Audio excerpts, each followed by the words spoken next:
You would imagine the Sussex have got their eyes on the Declaration. The big question mark is, how brave will Sussex be? It's a good batting wicket. There's a relatively short boundary on the clock tower scoreboard side of the ground. But Sussex do have Ollie Robinson back in their ranks, George Garton and Sean Hunt for the first time this season.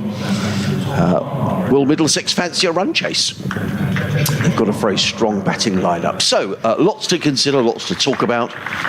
As the Middlesex players make their way out to the middle, the umpires are already there. Chris Watts and Ian Blackwell. And the two Sussex overnight batsmen making their way out to the middle. Pujara on 125, Clark on 36. These two coming together when the score was 144. So just 8 runs short of a century partnership. I don't know, my thoughts for what they are worth is that maybe a Sussex lead of maybe 350. And then perhaps allowing Middlesex something like 350 in 75 overs. Is that a realistic proposition? Is that too generous? Sussex haven't won in the county championship for over a year. This is their 17th game since they won down in Cardiff last season, so Sussex will be desperate for a win. By the same token, I guess you could say, well, they won't want to lose this game, having now been in complete control this morning. So much for Sussex to think about. I guess from a Middlesex point of view, they may think, well, hang on a minute, if we could pick up a couple of early wickets here, maybe we could bowl Sussex out. Who knows? But I think the likely declaration is a declaration for Sussex at some stage today. It's going to be Ethan Bamber who's going to get things underway from the C end of the ground. He's coming running into bowl to the right-handed Pujara. He's in and bowls, and Pujara lets that go outside of the off stump, taken by John Simpson, and there is no run. So very good morning wherever you're listening from. Everybody very full of the joys of spring down on the south coast this morning. A lot of people from here yesterday went from here up the A27 to the Amex to watch the Albion.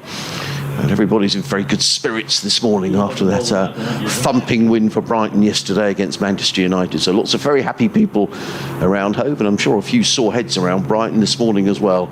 As in comes Bamber and bowls, and Pujara's driving into the offside. More runs here. That's beautifully played. I mean, he just caressed that ball through the offside. It runs away for 4 runs. It's just an exquisite shot from Pujara. He just leant into that delivery, all about the timing, through extra cover, and the ball sped away to the boundary for 4 runs. Beautiful shot from Pujara. He goes to 129 and Sussex to 240 for 3. Just the one slip in place. Third man, backward point, cover mid-off, sweeper on the cover boundary, mid-on, 2 men back on the leg side as Bamber is in again, bowls wide of the off stump through to Simpson, and there is no run. We eventually lost 16 overs through a combination of bad light and some light rain as well yesterday. Add that to the 7 overs we lost on the previous day, so 23 overs lost in the match.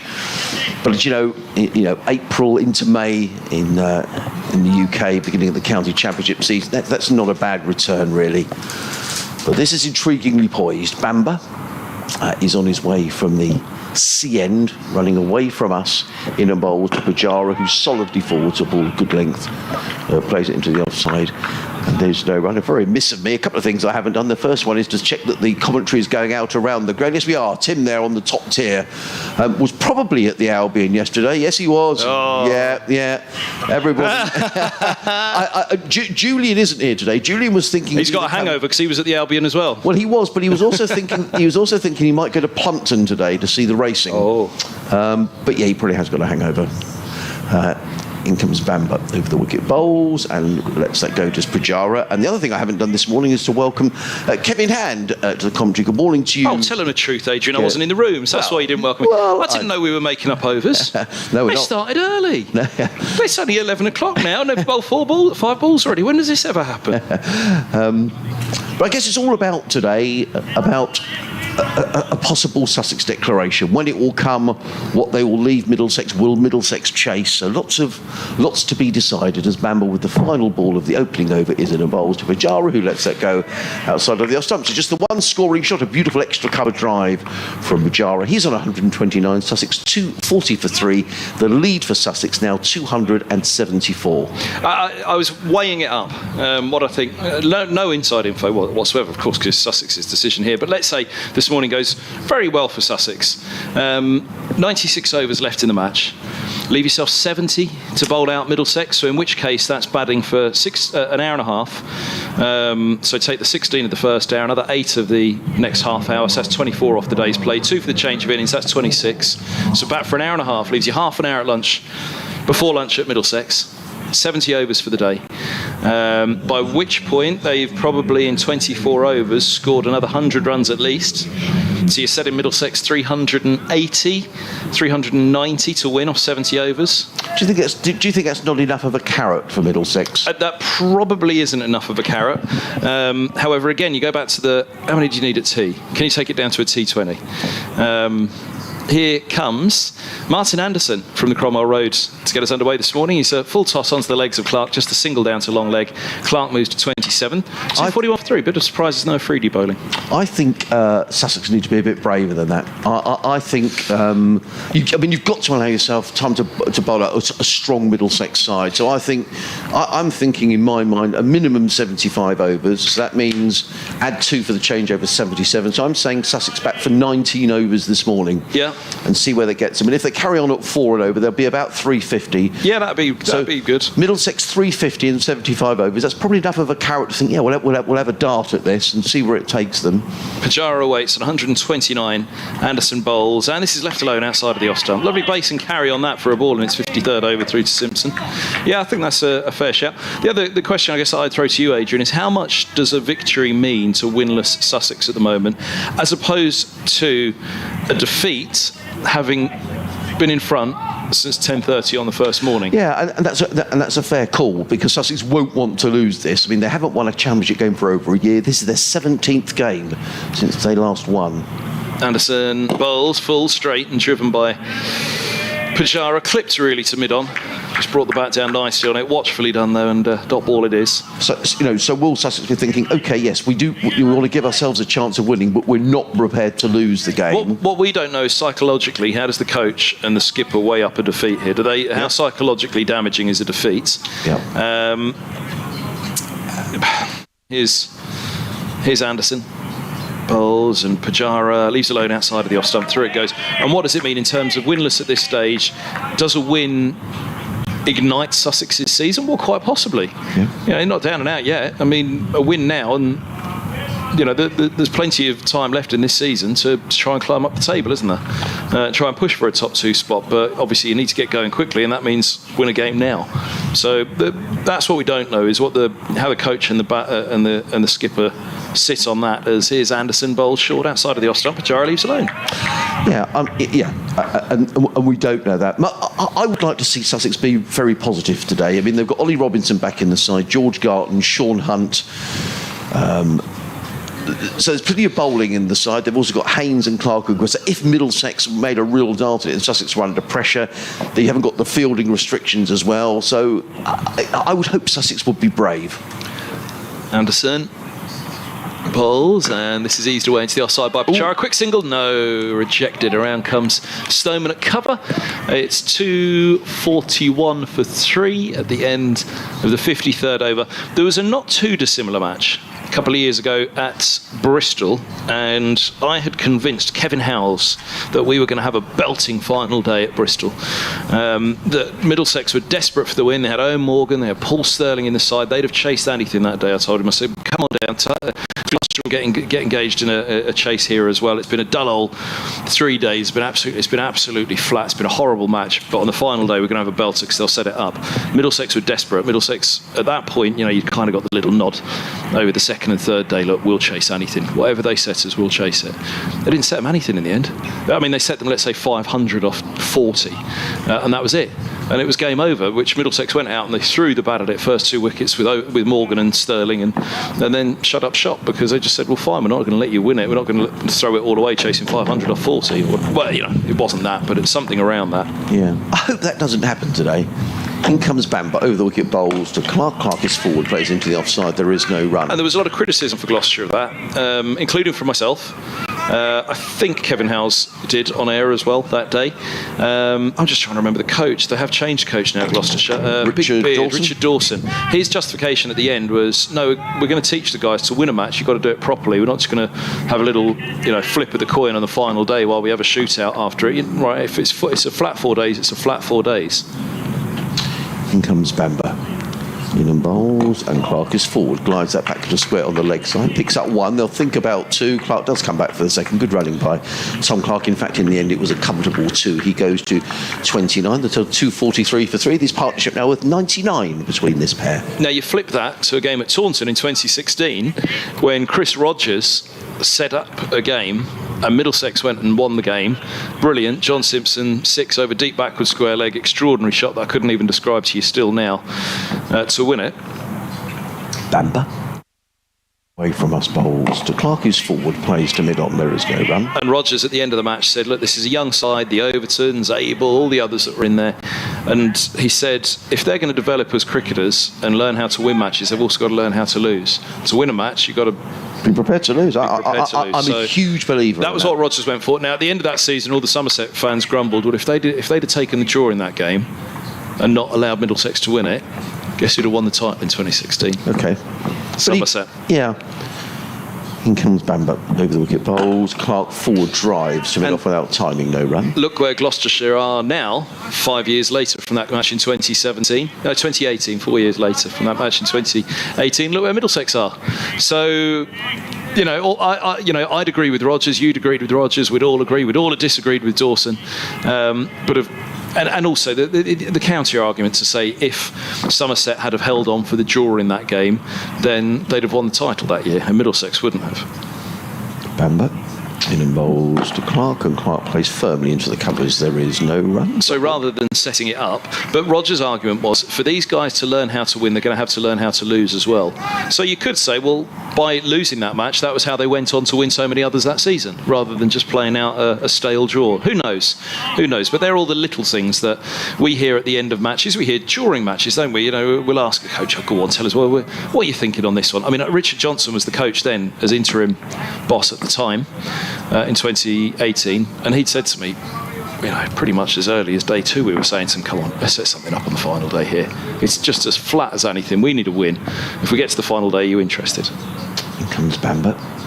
Bowls to Clark. Clark is for good over from Ethan Bamber. Well negotiated by Tom Clark. End of the over. 243 for 3. Clark 29. Pujara is on 129. The one thing about this track, it's been a really good 4-day wicket, hasn't it? We've seen what have we seen in the match? 23 wickets.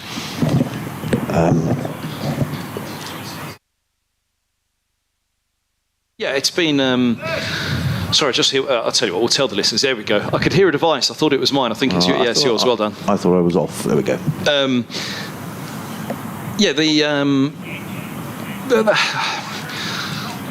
There's a few cracks out there. We've heard. Will the pitch deteriorate at all today? It didn't in the Durham game, did it? Here's Anderson. No.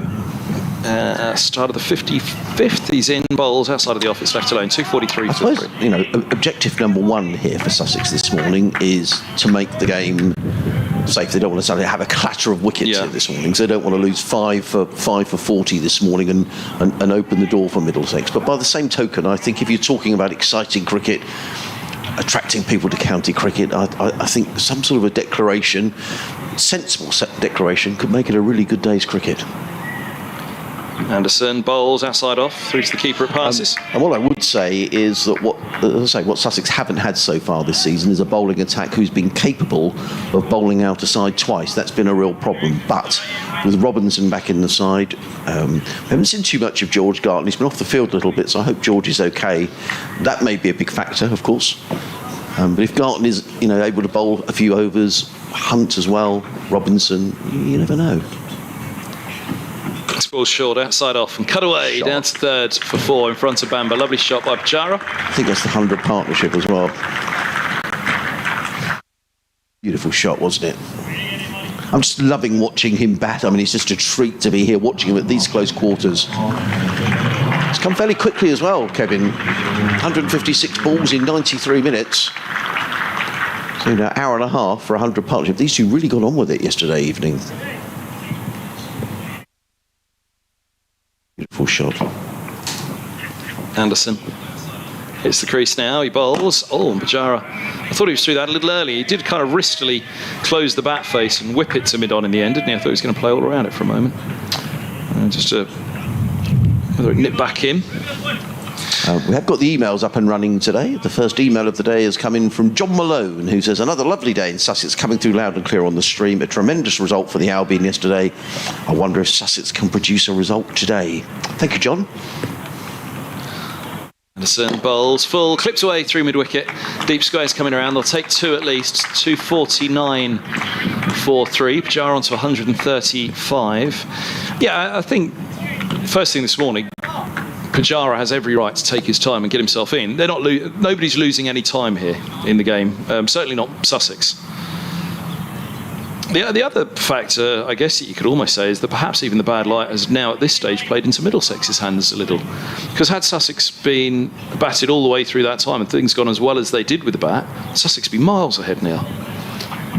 Anderson bowls short, cut away for 4. 250 up in the second innings for Sussex, 253 for 3, and Pujara's on to 139, Clark 29. Again, sport doesn't work that way, but I think Sussex will probably look at it now and say, oh, you know what, if we hadn't have lost, how many overs did we lose yesterday, Harmsy? 20 maybe? We lost Not 16. that many, 16. Yeah, so if they'd have had another hour, they'd have been a further hour ahead in terms of runs right now, with still 92 overs to bowl. So, you know, the bad light, actually, at this stage, perhaps Middlesex say, oh, do you know what? That's actually brought us into the game now, because Sussex, if they want to win it, they're going to have to leave themselves time to bowl us out, in which case we might have a chance of winning it ourselves. So it doesn't work that way, you know. But that is, I'm sure there'll be a, you know, if it ends up in a draw or a Middlesex win, Sussex will look back on the time that's been lost in this game and thought, well, we were ahead all the way through in the match.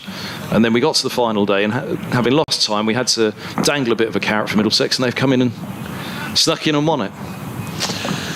Well, it's going to be Ethan Bamber who's going to come into bowl to Tom Clark. 253 for 3. He's in and bowls, and Clark plays to mid-on. There is no run. But all of these things are the beauty of cricket, aren't they, Harmsy? Well, this is why we love this game. It is. And I thought there might be a few more in today, actually, because it is a beautiful day. It's a lovely... There's a bit of a breeze as well. I'm looking at the flags on the clock tower scoreboard are just fluttering away.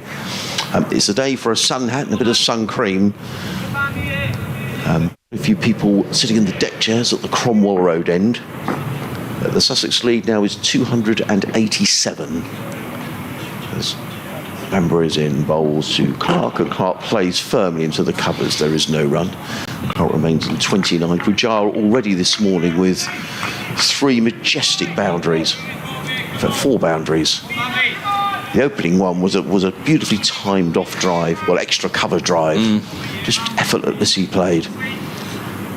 And there was a stat in fact, I need to speak to someone about stats who's on the ball with Sussex this morning, because this is the first 4 matches that Pujara has played. He's got 100 in all of them.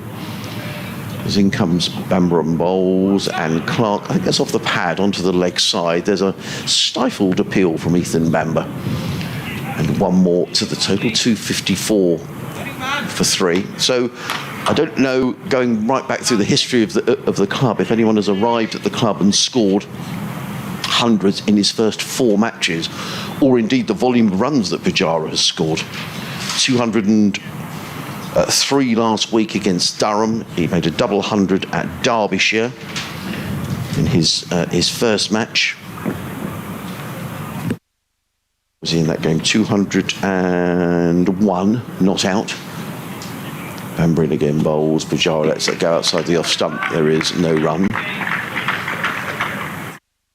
So I could do with a bit of help on that one. If any Sussex supporters are listening, do perhaps have a look back through and see if anyone has had such a wonderful run of form in their opening 4 matches of the county. 1 more match to go in the Championship before we get a little break.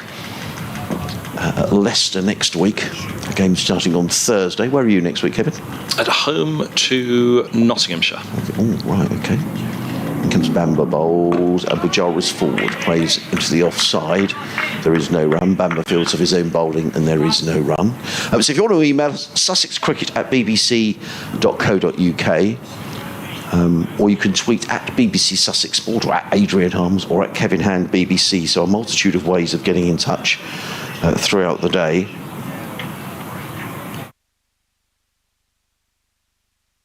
As I say, if you're listening on the BBC stream and you want to watch the live pictures, then go to the Sussex Matchday Centre. As in comes Bamber and bowls, and Pujara lets that go outside the off stump. Middlesex have gone pretty much on the defensive now here. No slips in place. End of Bamber's over. He's bowled 14 overs, 1 maiden, 1 for 54. Good tight over though from Bamber. 254 for 3. Pujara 139. Clark on 29. Lead 288. Thank you very much to David Kendicks, who has messaged me to say you exaggerated slightly. Middlesex was set 306 in 37 in Bristol. I said 540. Right. I said it wasn't that many, but you know what I mean. It was something ridiculous. And here's the reason why it was ridiculous. So David writes, it was 306 in 37 at Bristol in 2018 at 8.3 per over, but in a match where the first 3 innings produced runs of 2.5 runs per over. So that's why the 306 off 37 was so ridiculous on that one, because it was a slow and low game. As his Anderson, he's in, bowls, and he's driven by Clark for 4 in front of cover. Lovely shot, leaning into it, opening the face, and a beautiful boundary struck away to the sun-drenched old pavilion away to our left. Indebted to Xavier, who got in touch yesterday to see Cheshire Pujara has more hundreds than any Sussex batter in one first-class season since Ed Joyce in 2014. That was a vintage year, and I think Xavier, from memory, Ed scored either 7 or 8 first-class hundreds. What a player he was. So it's been a little while since Sussex have had anyone as prolific.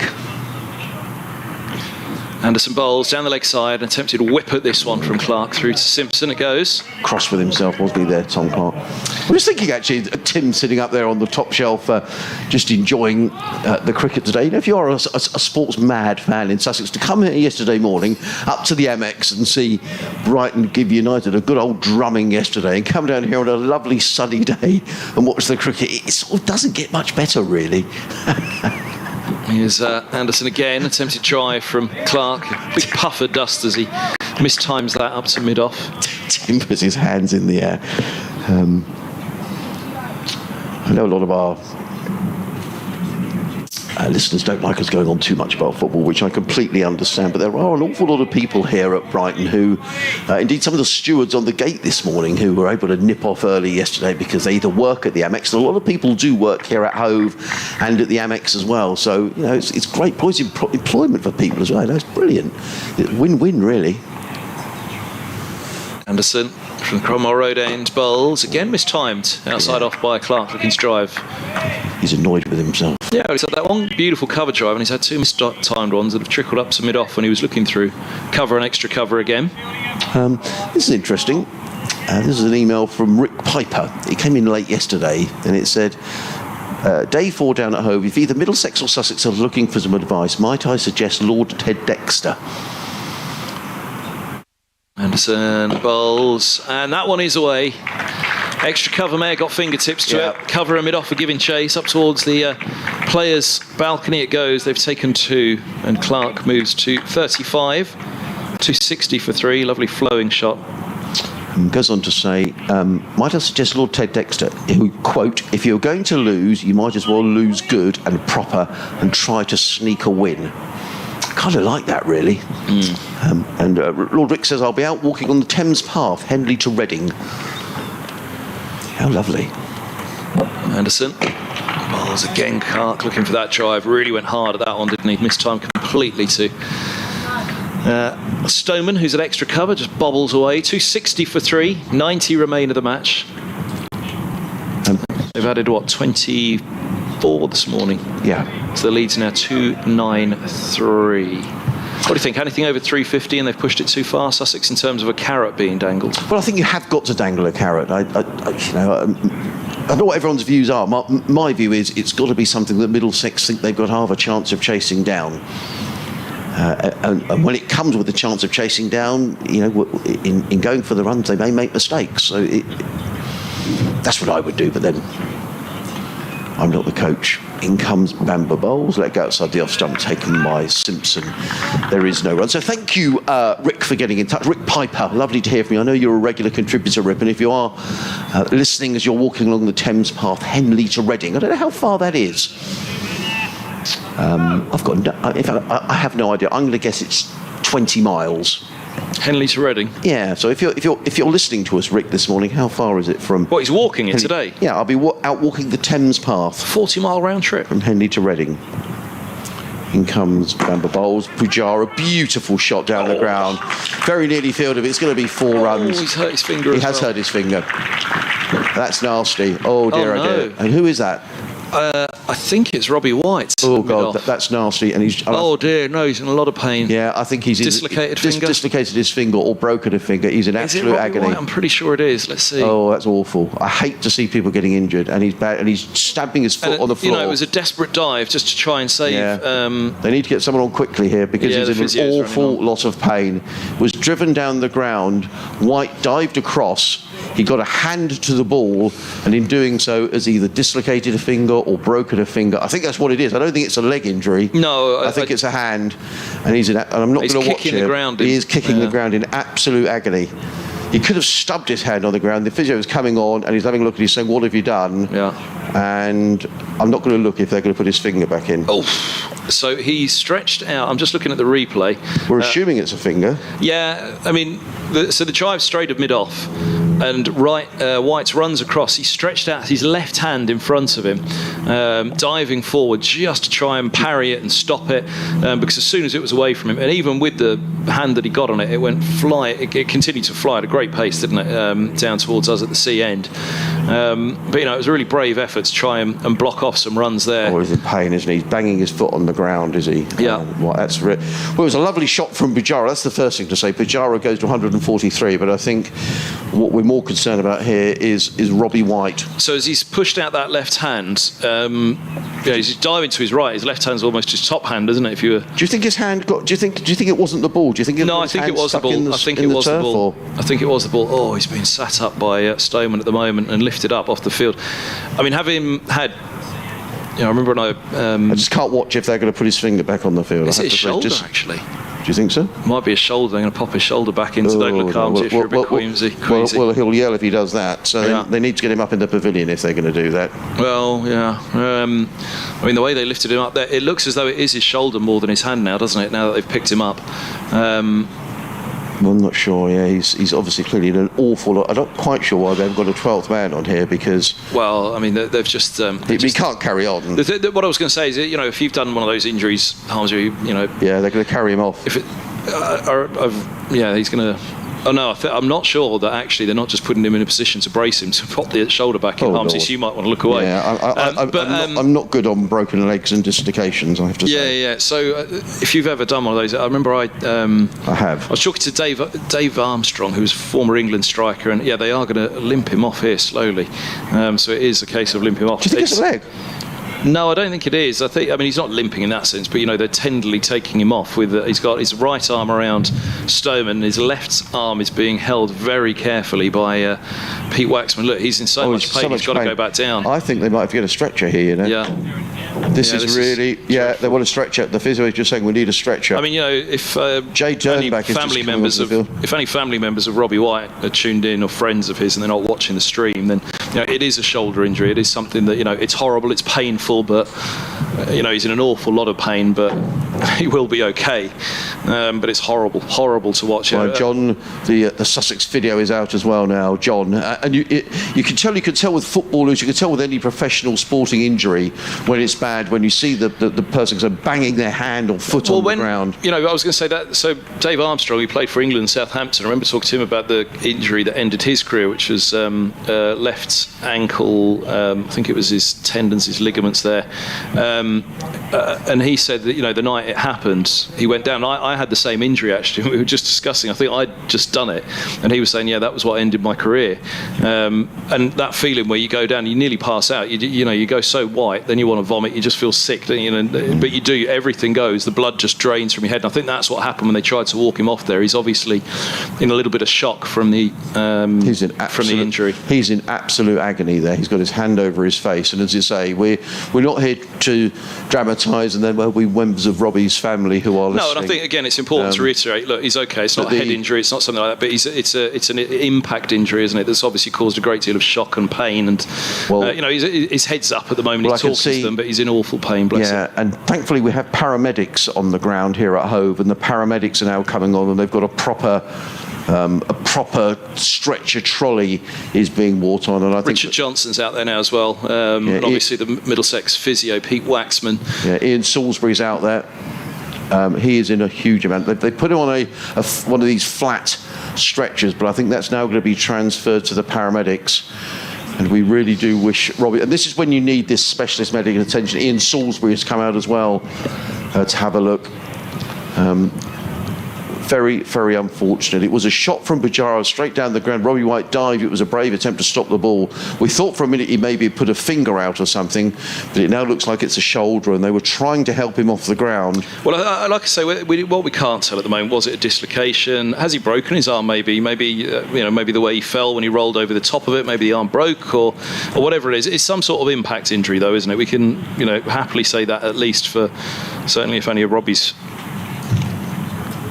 family are tuned in, because that's the first thing you want to know, is that somebody actually, their well-being, they're okay, but it is a very, very painful impact injury, whatever it is. So whether it's a dislocated shoulder, whether, I don't know, as you said, whether they were making the decision to try and get him off and pop it back in when they got over, we're speculating now, but it is that kind of injury. So they're taking a huge amount of care here. Yeah, it almost feels as though, like I say, you don't want to speculate too much, but an impact injury like that, you think it's either a dislocation or he's broken his arm, hasn't he? Basically, it's one of the two. And the kind of way that everybody's looking on and thinking about it, it doesn't seem as straightforward as a dislocation, if that makes sense. That's why you wonder if it is a fracture or a clean break. So Richard Johnson's got a smile on his face. It looks as though everybody's at least at ease with the situation now that the medics have got Robbie up on the stretcher and they'll wheel him off. So a horrible moment, but hopefully Robbie will be back soon enough, and whatever the injury is, whether it's popped the shoulder back in or whether it's a few weeks with an arm in a sling or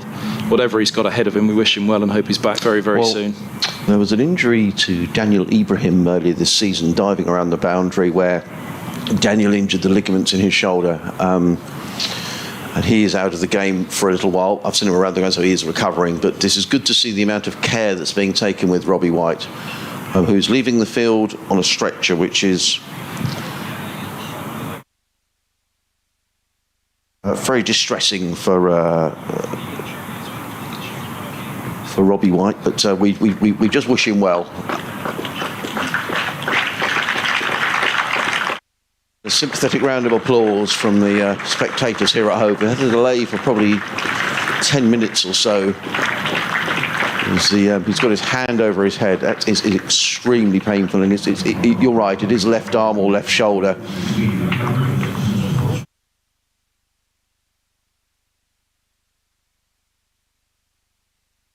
The stretcher is taken off now. So a substitute fielder will come on. I don't know who that will be, Kevin. I would imagine it's Jack Davies is the sub fielder, or he was yesterday anyway. So I'll keep an eye and see if it's changed. It's Ishan Kaushal is on at mid-off. Okay, and because this is an injury during the course of play, does that mean that he's able to bat in the game? I think it does. No, it's only a concussion injury, isn't it? Is it? Yeah. Jack Davies was here yesterday, so if it were to be that case that they were subbing in a player, it would be. But it's only a concussion player that they can sub in for, isn't it? Okay. It's Bamba. Yeah.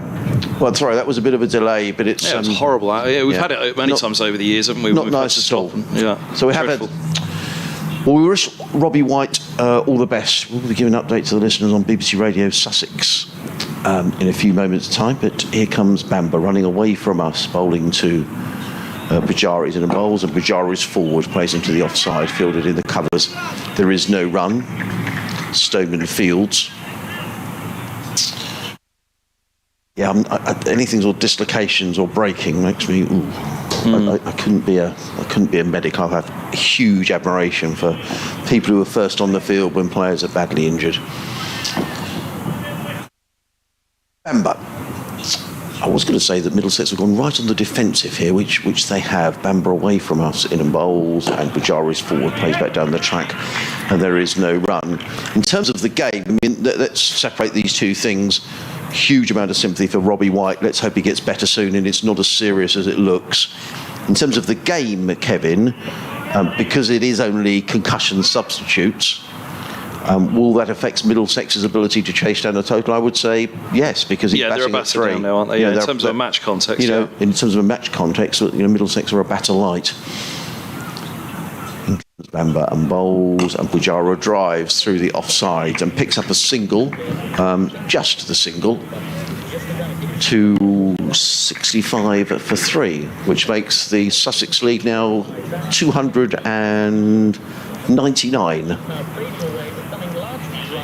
Have you got an update on the way, Adrian? Good swing. You've got a lot to get in there. Yep. Just on its way. They're just giving the weather forecast, which is very good for next week. Bamba coming around the wicket to the left-handed Tom Clark is in on bowls, and Clark plays into the offside, and there is no run. End of the over, 265 for 3. Pujara on 144. Clark is on 35. Ethan Bamba, 15 overs, 2 maidens, 1 for 59.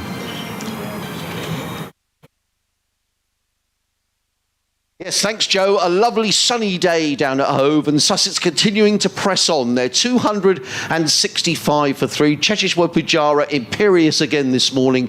He's on 144. Tom Clark is on 35. These two have brought up their 100 partnership, so the Sussex lead now is 299. However, sad to report that Robbie White, the Middlesex batsman, was fielding this morning in diving for a ball. It looks like he's badly hurt his arm, and he's just been taken off the ground on a stretcher. So we wish Robbie White all the best and hope it's not as bad as it seemed when he was taken from the field. But Sussex going along nicely, 265 for 3.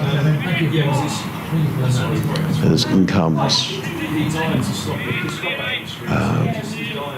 Anderson, clipped around the corner by Pujara to get his 145th run, 266 for 3. That means the lead is exactly 300 now for Sussex. We've got another 88 overs after this one left in the day. So we'll have to see exactly how it pans out in terms of possible declarations and the like, as in comes Anderson bowls, and Clark thrashes that one, or tries to thrash it through the covers, fielded by Stoneman, and there is no run. It's quite interesting the effect that sort of injury might have on the Middlesex team, because they'll all be thinking about Robbie White and hoping that he's going to be okay. And I'm sure they say the good news was the paramedics were on the ground and presumably been taken to hospital, and let's hope that he's okay. As in comes Anderson bowls, thrashed away by Clark through the covers, picks up a single, does Tom Clark. He goes to 36, total to 267 for 3. I had a few messages in, which I'll read just in a few moments' time.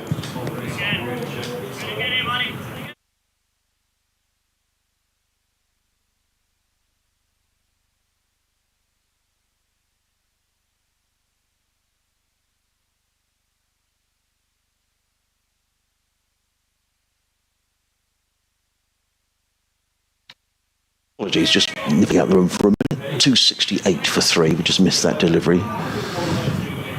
Clark on 36, Pujara on 146, brings Clark back on strike. A couple of emails have come in this morning. From Cranley, good old Tim. He says, having watched Sussex since 1972, please assure your co-commentator that Sussex don't need to learn how to lose. In comes Anderson bowls to Clark, eases that through the covers. He picks up a single. Total goes to 269 for 3. He said we mastered that art years ago. Thank you, Tim.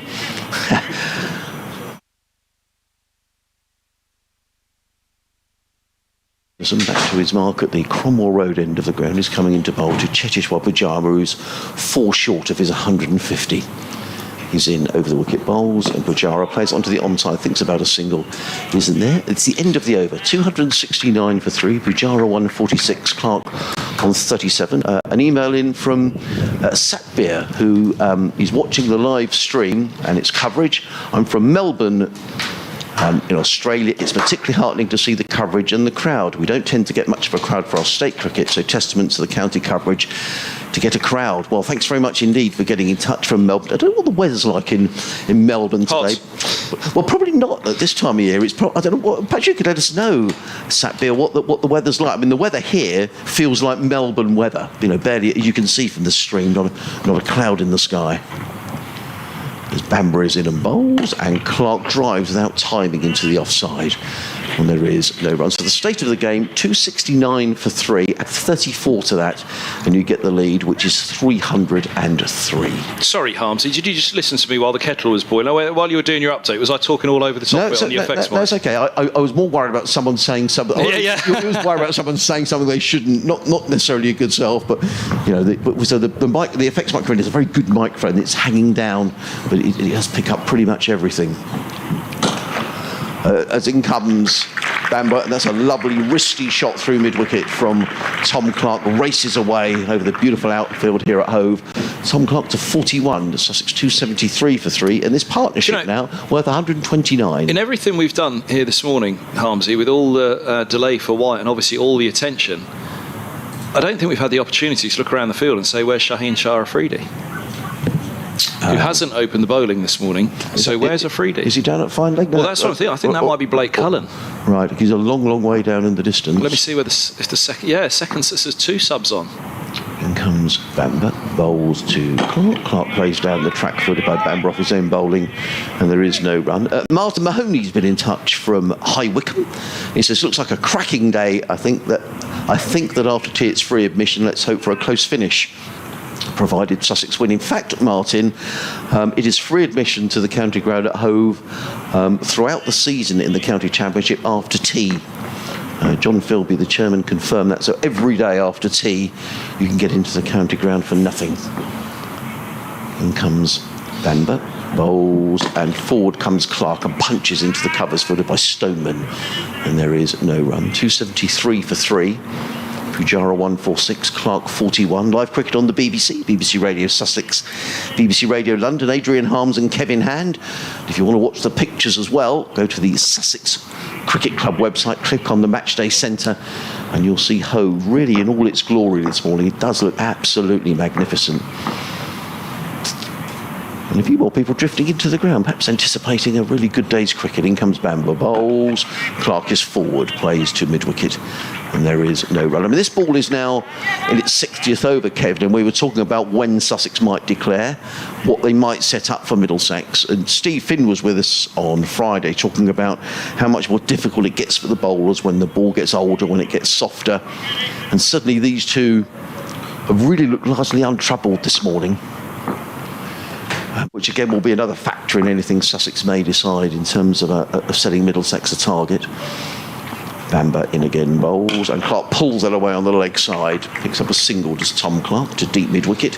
He goes to 42, and Sussex at the end of that over, 274 for 3. Pujara at 146, Clark on 42. Yeah, it's just going around the field. Jack Davies is on as the sub for Shaheen, and then Ishan Kaushal has come on as the sub for Robbie White. So Middlesex 2 down in the field at the moment, including their main strike bowler, which is a real blow. Here's Blake Cullen taking off the sweater, who was the fielder in the deep. I think because they've been so far spread, we've had a long leg, a third, deep backward square leg, deep backward point. We've had so many down at that far in that I just kind of assumed that Shaheen was one of those. But yeah, so Afridi off the field. I've sent a message to Middlesex to see if we can get any news on Afridi, and obviously any news that we can bring you on Robbie White, we will as quickly as we can. But we'll hope that obviously the that it was an impact blow, an impact injury. But hopefully, I suppose best case scenario is that it's a dislocation. Just caused so much pain, put him into a bit of shock, and he was stretchered off, and they pop it back in. We would hope is the best case scenario for that one. But whether it's a break, we'll have to wait and see. I assume he'll go off for X-rays now as well, just to see the extent of whatever damage was done to that left arm, left shoulder. 274 for 3. Here is Cullen. Running down the hill from the Cromwell Road, Andy bowls, and Clark drives to mid-off. There's no run. So 308 is the lead. Switching back to the match itself for a little while. Kind of waking ourselves up again, or shaking ourselves again after that. Horrible moment for White. But the lead 308.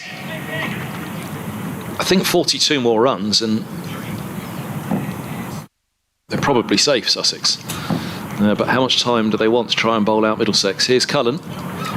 Bowls, and this is bumped back by Clark on 42, no run.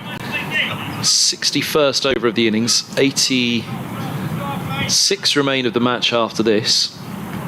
Yeah, my hunch would be another 14 overs from here. Pull out and give yourself 70 overs to bowl at Middlesex.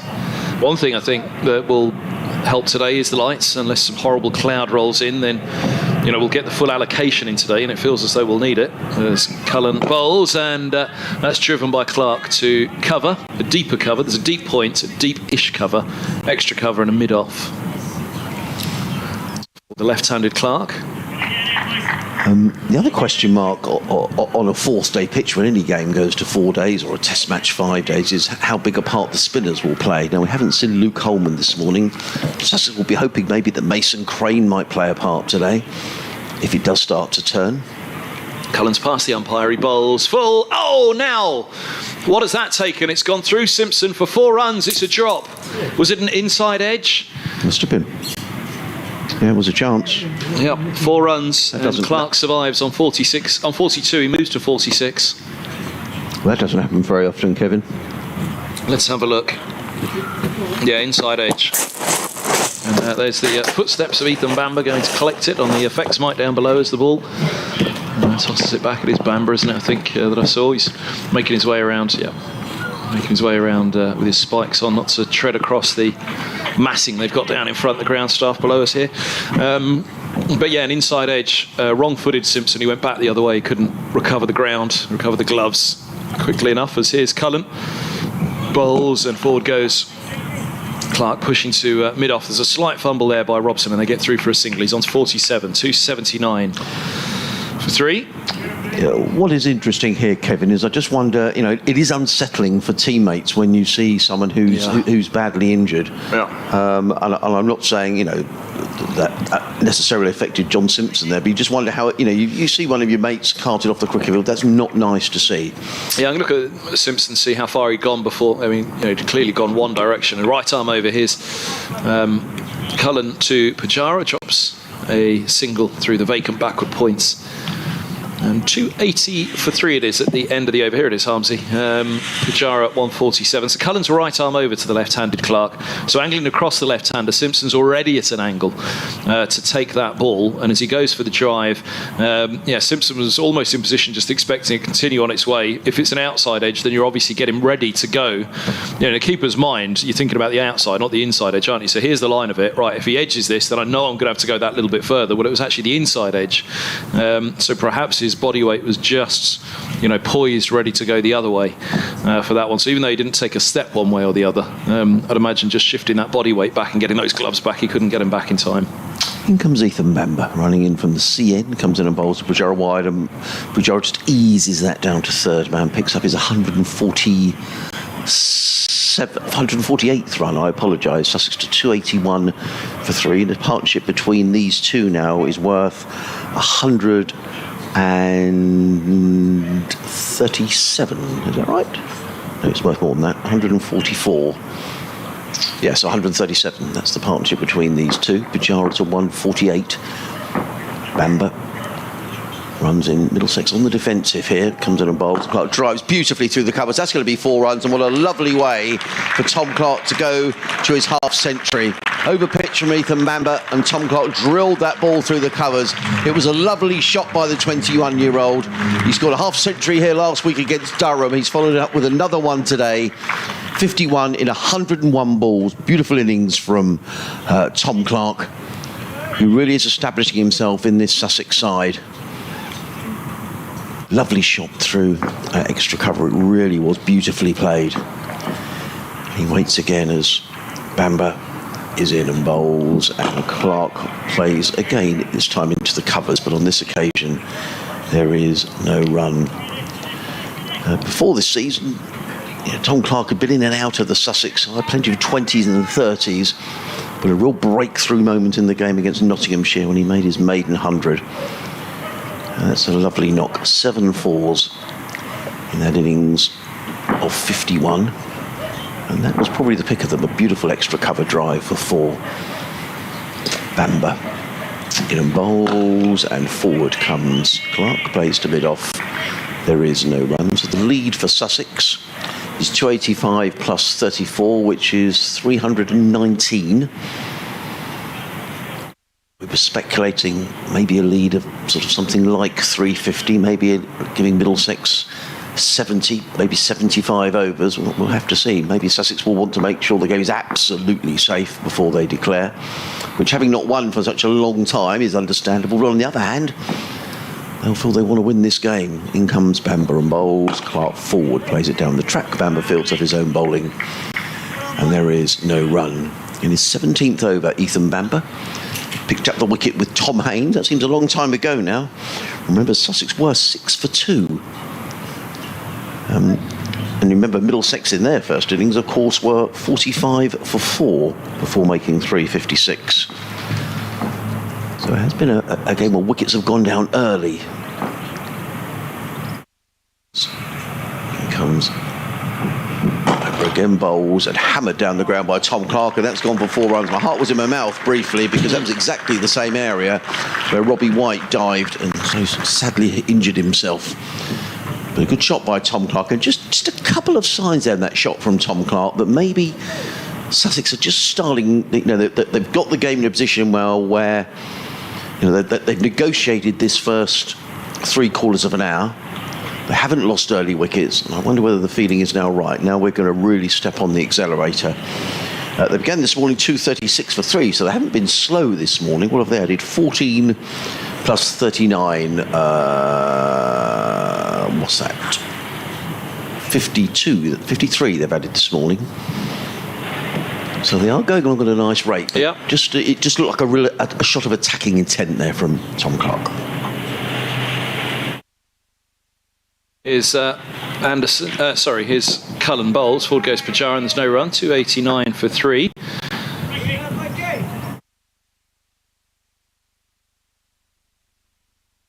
Sorry, Harmsy, I'm multitasking at the moment. Important matters for the commentary though, but just trying to get information, see if we can find out what's going on with the Freedy. Obviously, no need to push any buttons on Robbie White. We know he's got a nasty injury and he'll be off having an X-ray or a scan at the moment, you'd have thought. Here's Cullen bowls, and this is eased away out to deep backward point to 90 for 3. That would be the basic precaution, wouldn't it, in a situation like that? I'd say some sort of X-ray, even if it's if it's ligaments, tendons, or whether it's the bone. I'm sure they'd want to diagnose as quickly as possible what they could from something like that. But wishing Robbie White the very, very best. That'll be there's no real urgency for an update on that one, other than he was well when he left the field. As here's Cullen, this ball's eased to backward point to 90 for 3. Again, it was an impact injury to a limb as opposed to a blow to the head or anything as such. And it sometimes shows how these things, something that looks relatively innocuous in terms of the actual action that he took. He was sliding across the outfield to try and stop the ball. Well, I don't think even if we went back on the stream we'd be able to spot anything. We've had a look at it a couple of times and it all seemed okay, didn't it? Yeah. Just must have been the way he rolled over the top of the arm. As here's Clark on strike as Cullen bowls. It's driven to mid-off and there's no run. There's the long delay. We'll go and have another look and see. Just I'm not going to look if you don't mind. No, I won't show it to you. I'm not good. But I don't think there was. That was what we was discussing next door on the when he picked us up on the effects mic, was to say that there was nothing really apparent about it. And he just thought, as we both did at first, maybe it was a dislocated finger. As here's Cullen bowls and Clark goes after him wide and mid on. That'll be 4 more. 294 for 3. Clark's on to 59. Yeah, and I just think a couple of shots there from Tom Clark, the 4 in the previous over down the ground, and that shot, and that's the 150 partnership between these two in 132 minutes. So a couple of hours plus 12 minutes. It's just a sign here that Tom Clark has got to his half century, and now it's time to really step on the accelerator. So I think the Sussex intention is clear. I think they're looking to set Middlesex some sort of a total. Whether that will be something that Middlesex will be interested in chasing, particularly now there are batsmen down, is another question. Cullen to Clark. Bowls, and that slapped hard, only as far as cover. I thought he got better than he did. It was an attempted back foot punch, wasn't it? Cut or punch to extra cover. Just a dismissive shot, really, but mistimed. Yeah, I've had a couple of looks at it. There's nothing to be squeamish about. Looking at the roll, obviously afterwards, as he kicks with his heels down, he's lying on his back, kicking with his heels down into the ground. He's in so much pain, but it would look as though basically his body weight has come down on a bad angle on, somewhere between the elbow and the shoulder. And again, whether it's a break in that area or whether he's popped the shoulder out, it would look as though that's what it is. He's rolled right over the top of that arm. But again, it doesn't look as though there's any particular jarring. It looks as just the way he went over the arm. Got a fair look at it on the stream, the angle that they had. But poor Robbie White. So it appeared innocuous, didn't it, at the time? I saw the signal go out for the helmet to be brought on for wicketkeeper Simpson, and we are going to get our first spin of the day. Now, go on, sorry. I was just going to say, this will be interesting because it perhaps gives us an indication of whether there is going to be any spin later on in the day for Mason Crane, which may be another factor in Sussex's thinking. Well done, Pete Hanscom on bringing on Luke Holman now. Pete's his dad, actually, so a combination of the pair. But he's being fatherly like out there at the moment, Hanscom, as he has a long chat with Holman, who scored his career best with the bat yesterday, but took a bit of tap with the ball, didn't he? Number 34 from 4 on the ground, where he took 10 for last year, and he's bowling to I'm sure Luke won't mind me saying, we did the interview last night, and at the end of it I said, look, even on the bad days you learn a whole load, don't you? Because he was beaten up by his bowling a bit yesterday. I said, you'll have learned so much bowling to Pujara. Look, you might not realise it now, but Stephen bowling against Pujara in itself, whatever happens, you're going to be learning so much. So good to see him on this morning. And he's coming in from the C end and bowls to Pujara. Cut away by Pujara through the offside, and the applause around the ground is for 150 for Cheteshwar Pujara. Another wonderful innings by the Indian Test batsman, who raises his bat. 150 and 182 balls, 253 minutes, 24s and 2 sixes. And his wonderful run of form for Pujara since he joined Sussex continues. Just to reiterate, he's made 100 in all 4 matches that he's played for Sussex since he arrived. And in 2 of those matches, he's gone on to make undefeated double centuries at Derby and here last week against Durham. You're not missing any action because there's a bit of a debate about the field for the left-handed Tom Clark, who has just shown, since he got to his 50, some real attacking intent. So we'll have to see what happens here. He's hitting on the leg side towards the longer boundary, but here comes Holman round the wicket bowls, and Clark is back and hammering that one through point. Didn't time it quite as well as I thought, actually. Nonetheless, he picks up a single. It goes to 60. Sussex to 296 for 3. Brings Pujara back on strike. No slips. There's a backward point, extra cover. A slightly deeper extra cover, sweeper on the cover boundary and a mid-off on the offside. Holman in bowls. Pujara hammers that one away, and that's going to be 6 runs from Pujara. That's the 3rd 6 of his innings. Too short from Luke Holman, and Pujara stepped inside the line and hammered the ball over long on for 6. He goes to 156. They've got to retrieve the ball now, which they're They have done well done, that young man who throws the ball back to Max Holden. So the Sussex lead now is 336. So applause around the ground. I'm not quite sure what that was for. In comes Holman again. Bowls, and Pujara is forward, hit on the pad. And the ball bounces out into the offside, and there is no run. It is a short boundary on this leg side, but the third six that Pujara has hit in his innings.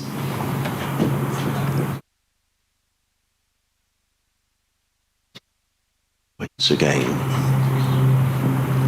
Bowls. Pujara's at it again, and that could well be 6 more. No, it's not. It's 4. Just bounces just inside the boundary rope. Again, too short from Luke Coleman, but he's bowling to that short boundary. And anything short, Pujara is just tucking inside the line and hammering the ball. 4 more to him. The ball has again disappeared. I think it's the corporate hospitality area.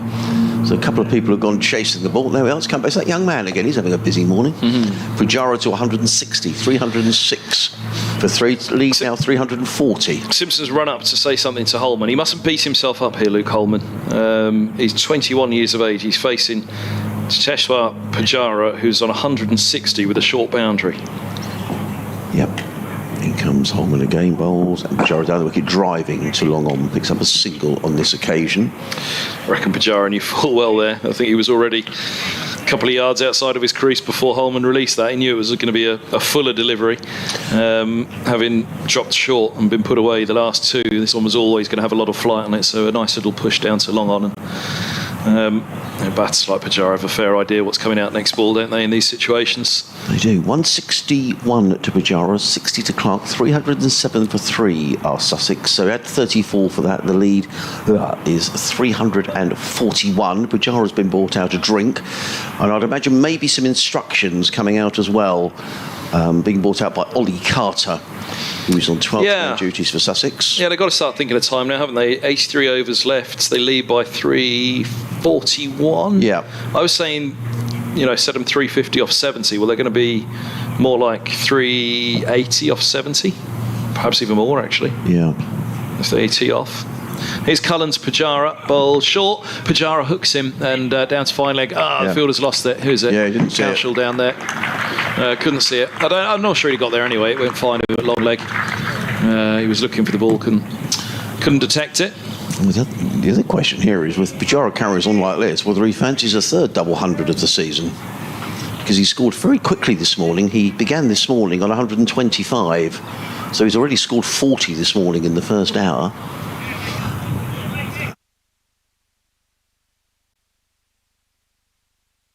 Cullen to Pujara. Dabs the ball into the onside. There's no run. Fielded at mid-wicket.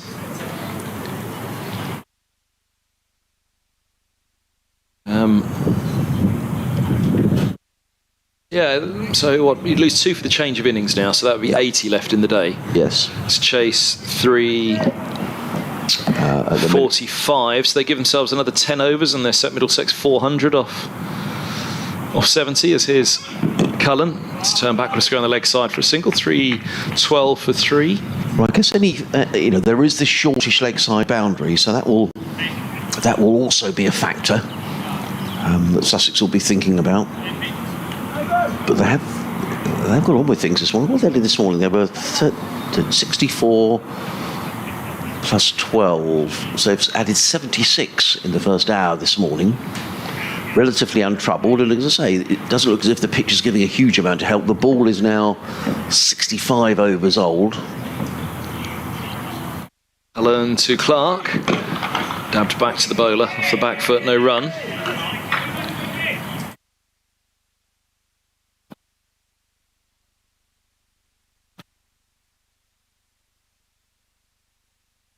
It is Rizwan in next, isn't it?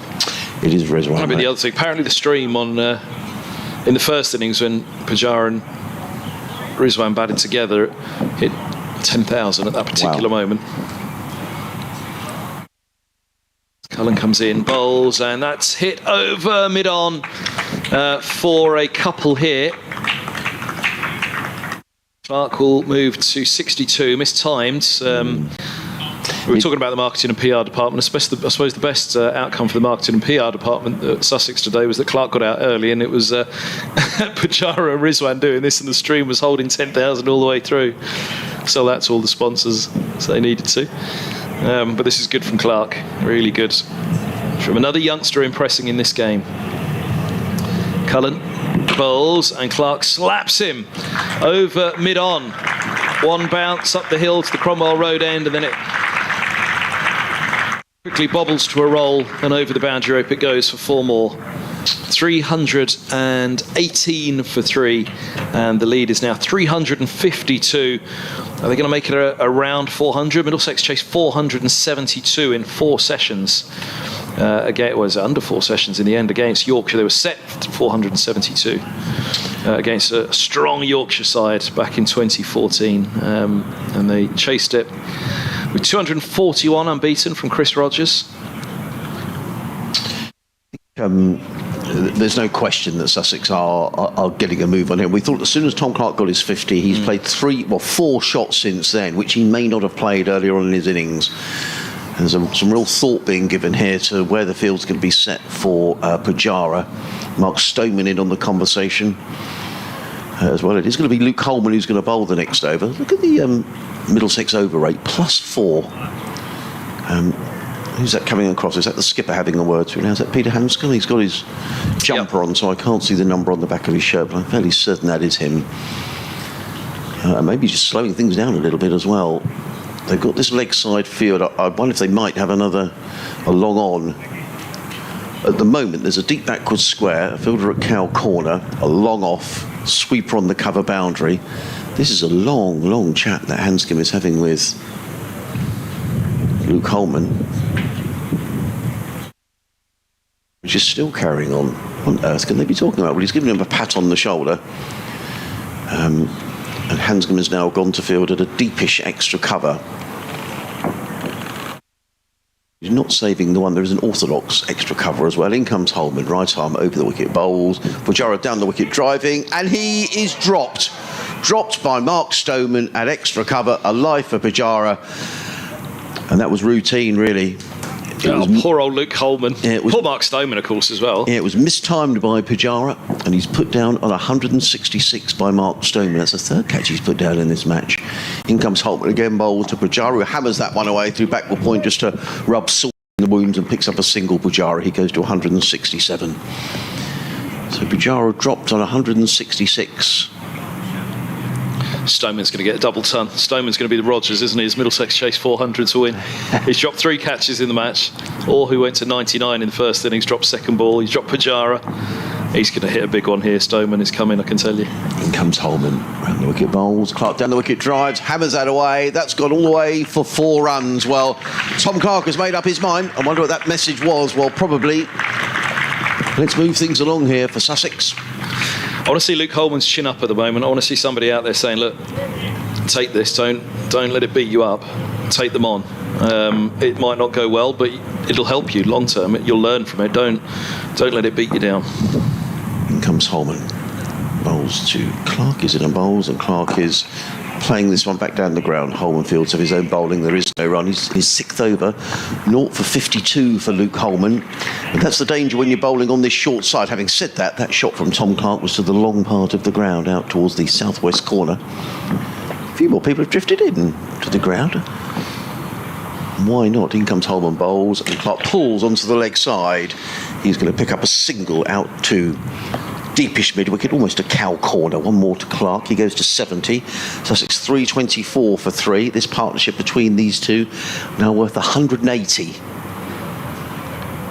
Pujara and Holman having to defend the short leg side boundary. Holman is in, bowls, and Pujara drives to Stoneman, who fields at extra cover. There is no run. It is the end of the over. I think Pujara wants a new pair of gloves or something bought out. End of the over. Holman 6 overs, no maidens, 0 for 53. Sussex 324 for 3. So it means the lead for Sussex is now 358. We've got 81 overs left in the day. As Kevin says, we will lose 2 for a changing innings, so effectively 79 overs left at the moment in the game. Sadly, Middlesex are batsman down, with Robbie White having left the field, having what looked like a shoulder injury, diving to field a ball earlier on this morning. And just to reiterate, we clearly wish Robbie White all the very best. I'm sure he's in very capable hands with the Middlesex medical staff, and no doubt gone to hospital for that to be looked at and sorted out. And we hope it's nothing too serious.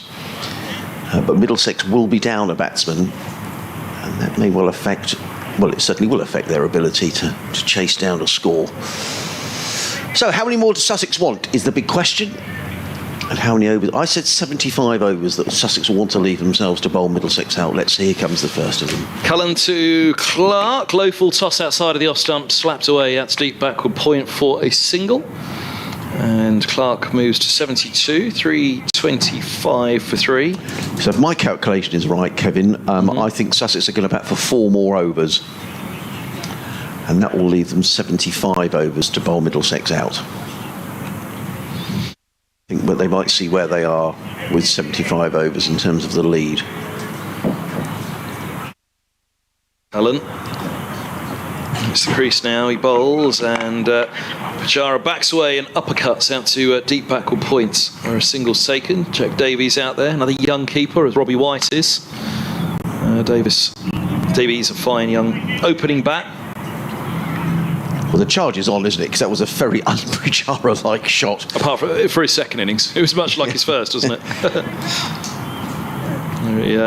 He scored 12 off 10. Cullen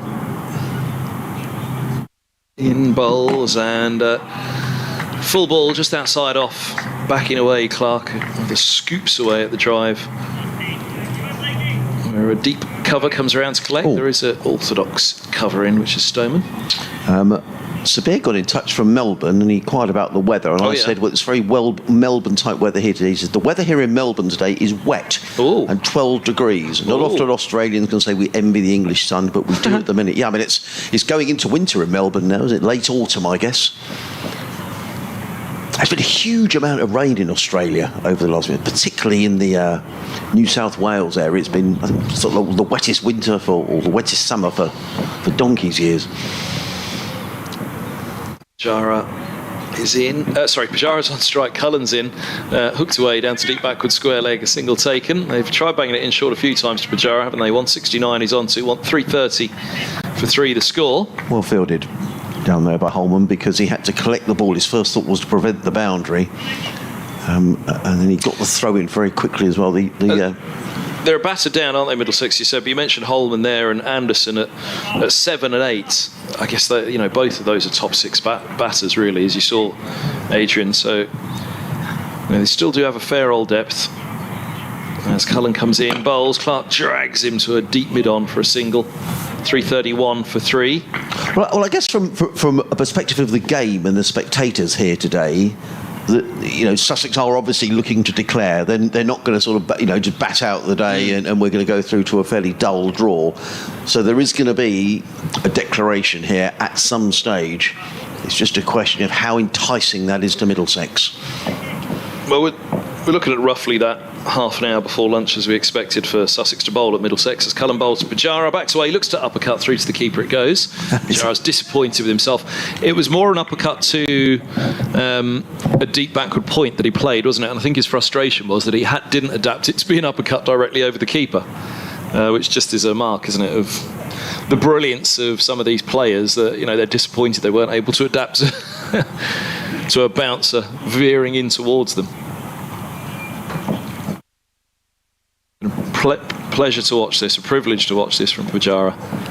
As Cullen bowls to him again. Now that hits him, the bounce, and where? He was through the shot. Was it a slower ball from Cullen? He was through it, and he's not rubbing anywhere. It hits him in the head. Well, I think if it hits in the head, they have to bring the physio out, so I'm going to say no. Okay. So I reckon maybe shoulder or his back. He was right through it, wasn't he? Let's have a look. Yeah, you're not far wrong. That it was up towards the head for sure, around the back of the helmet. Usually if the helmet's struck, I thought that meant instantly the physio has to come out and do a check. Maybe it was just the shoulder and not quite onto the helmet then. Holman continues. Simpson and Hanscom come to have a chat with him. Big debate about whether he's going to bowl. He's going to bowl. I wonder it's whether he bowls or whether, I mean, Hanscom might have just said, look, are you okay to keep going? And Holman, I'm sure, would say yes. And again, like I say, what I'd want the senior players to be saying to a youngster right now is, listen, whatever happens here, it doesn't matter. Just, use it as a learning experience, Take him on. He's always in the game, as I say, of Luke Holman. In the back, there he is, big smile on his face. That's what you like to see. He's getting ready to turn and bowl again. I think he was having a natter with the umpire. Well, he's got 3 men out on the leg side on the boundary. He's got a long off, a sweeper on the cover boundary, a deep back cross guy. So 6 men on the boundary. As in comes Holman around the wicket, bowls to Clark, who's down the wicket driving and gets that one back on a square on the leg side. They've taken one. He's going to come back for the second. Is Tom Clark very quick between the wickets? Didn't quite get to the pitch, did he? And you thought he was in trouble for a moment. Clark goes to 76. 3-3-3 for 3 are Sussex. Is that another stand between these two? What do they come together on? No, it'll be a 200 partnership when they get to, if they get to 344. Ooh. 3-3-3 for 3. At 34, you get the lead. So 367. In comes Holman bowls. Clark is having a big heave-ho across the line. Well, Clark, if he wants 6, it's going to have to be a humongous shot. So they've got 3 out on the catch, haven't they? So this is an opportunity for Holman. Nice to see him smiling there as he's turning to bowl again. Ball goes through to Simpson, and there is no run. Holman in again, bowls. Clark hammers that one away through the offside. Doesn't time it as well as I thought, but he gets a single to the sweeper on the cover boundary. One more to Clark. He goes to 77. 3-3-4 for 3. The lead is 368. Middlesex would have 77 overs to face after this one if Sussex decide to declare now. I think they're going to go for another couple of overs. I'm thinking 75. Now, there's a debate. Peter Hanscom is right. They're going to put 4 men back on the leg side boundary. I'm not in favour of a captaining from deep extra cover personally, but anyway, that's what he's doing.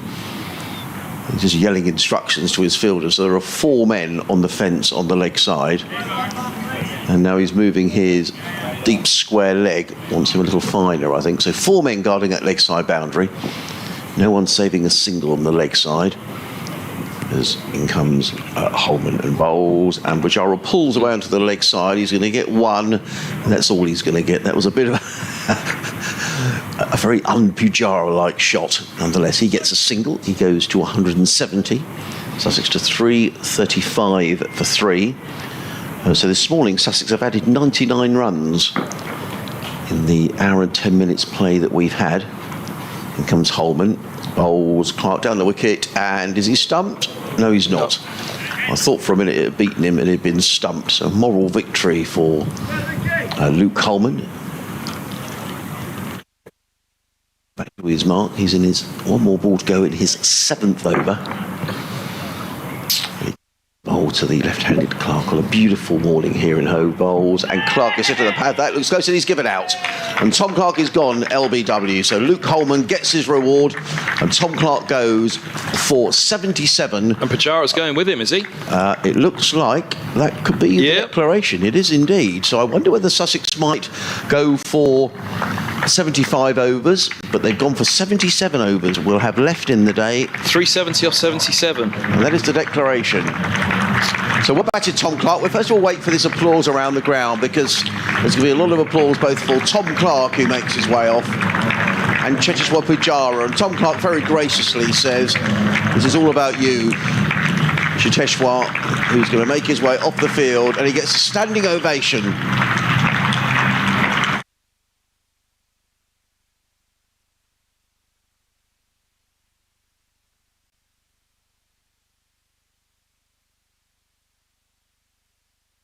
Yeah, lovely that, hey? Yeah. 170. Yeah, wonderful to see. 170 not out, and Sussex finish on 300. I'm just looking at the scoreboard because it's now disappeared. I can't read that away to my left. 335 For 4, that's it. So it's a lead of 369. So Middlesex, as you say, need 370 to win. Of 77, it says 79 remaining. I just couldn't tell whether that was last ball of the over. I think it was, wasn't it? It was. That was last ball of the 60. 79 remaining, 77 with the change of innings remaining. And I think Sussex will fancy 80 overs bowling Middlesex out. If they can get through a little bit of spin today as well, they'll get more than 77, Adrian. That's the other thing about, we didn't quite discuss that. If they could have pulled out a little bit earlier, they'd have got a second new ball to try and knock over any final few wickets that they needed at the very end of the day. If Middlesex chase 370, then you've just got to tip your hat to them, haven't you, and say well done. But they'll be coming hard with Robinson and co in the meantime. Well, I'm really pleased that Sussex have gone with an aggressive declaration. I'm really pleased about that. They've they haven't put it totally out of sight. No, they haven't. I mean, it's not far off, but 400 off 70, 400 off 72. That's pushing it, isn't it? 370 off 77. Middlesex will have a chance, but it's all about the start, isn't it? As we've been told all the way through, it's pretty much a new ball pitch. Get through the half an hour to lunch, 35 minutes to lunch. Get through. Get through to the 40th over, as few wickets down as you can, and how many are you chasing then? What does that work out to? So 370 off 77. Yeah, divided by 77. About 4.8, I'd say, Adrian. Yeah, 4.8. I looked over your shoulder. per over. So I think that's a good declaration. Middlesex, they are a batsman down, and we have to remember that. And again, we hope Robbie White is going to be okay. So we're going to take a little break for a few minutes, and Kevin and I back with you just to see how Middlesex go in this reply.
was Ollie Thorpe.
Well, a very good afternoon once again, everybody. Welcome back to Hove. Final day here at this county championship match in Division 2. And the domestic game in England has served up yet another belter. Look at it. Blue skies out there. Some star names, but some top quality youngsters serving up a real corker for us here at Hove. What's to come? 370 to win off a minimum 77 overs. And Ollie Robinson, his right arm around the wicket from the Cromwell Road end to bowl to the left-handed Stoneman, who's hit on the pads first ball. That's going to be very, very close. Oh, the umpire said not out. My goodness me, that was close. Well. Mark Stoneman, he's dropped 3 catches in the match. Pujara, it wasn't such an expensive one. It was more for the feather in the cap of young Luke Holman. Let's have a look at that on the replay. Just outside the line of off. Good call by the umpire. Right arm around Stoneman, outside the line of off, I'd say. Good call. That was a massive appeal. And they held it, and there was great conviction. They all went together, and they all held it together, the appeal. The umpire managed to keep his finger down and resist that call. Stoneman awaits. Former England opener to England bowler Robinson, who goes past the edge this time. Good line and length, beats the top of off stump as well, only just. And straight away Robinson's on the spot here, and this game's alive for Sussex. 77 overs to bowl Middlesex out.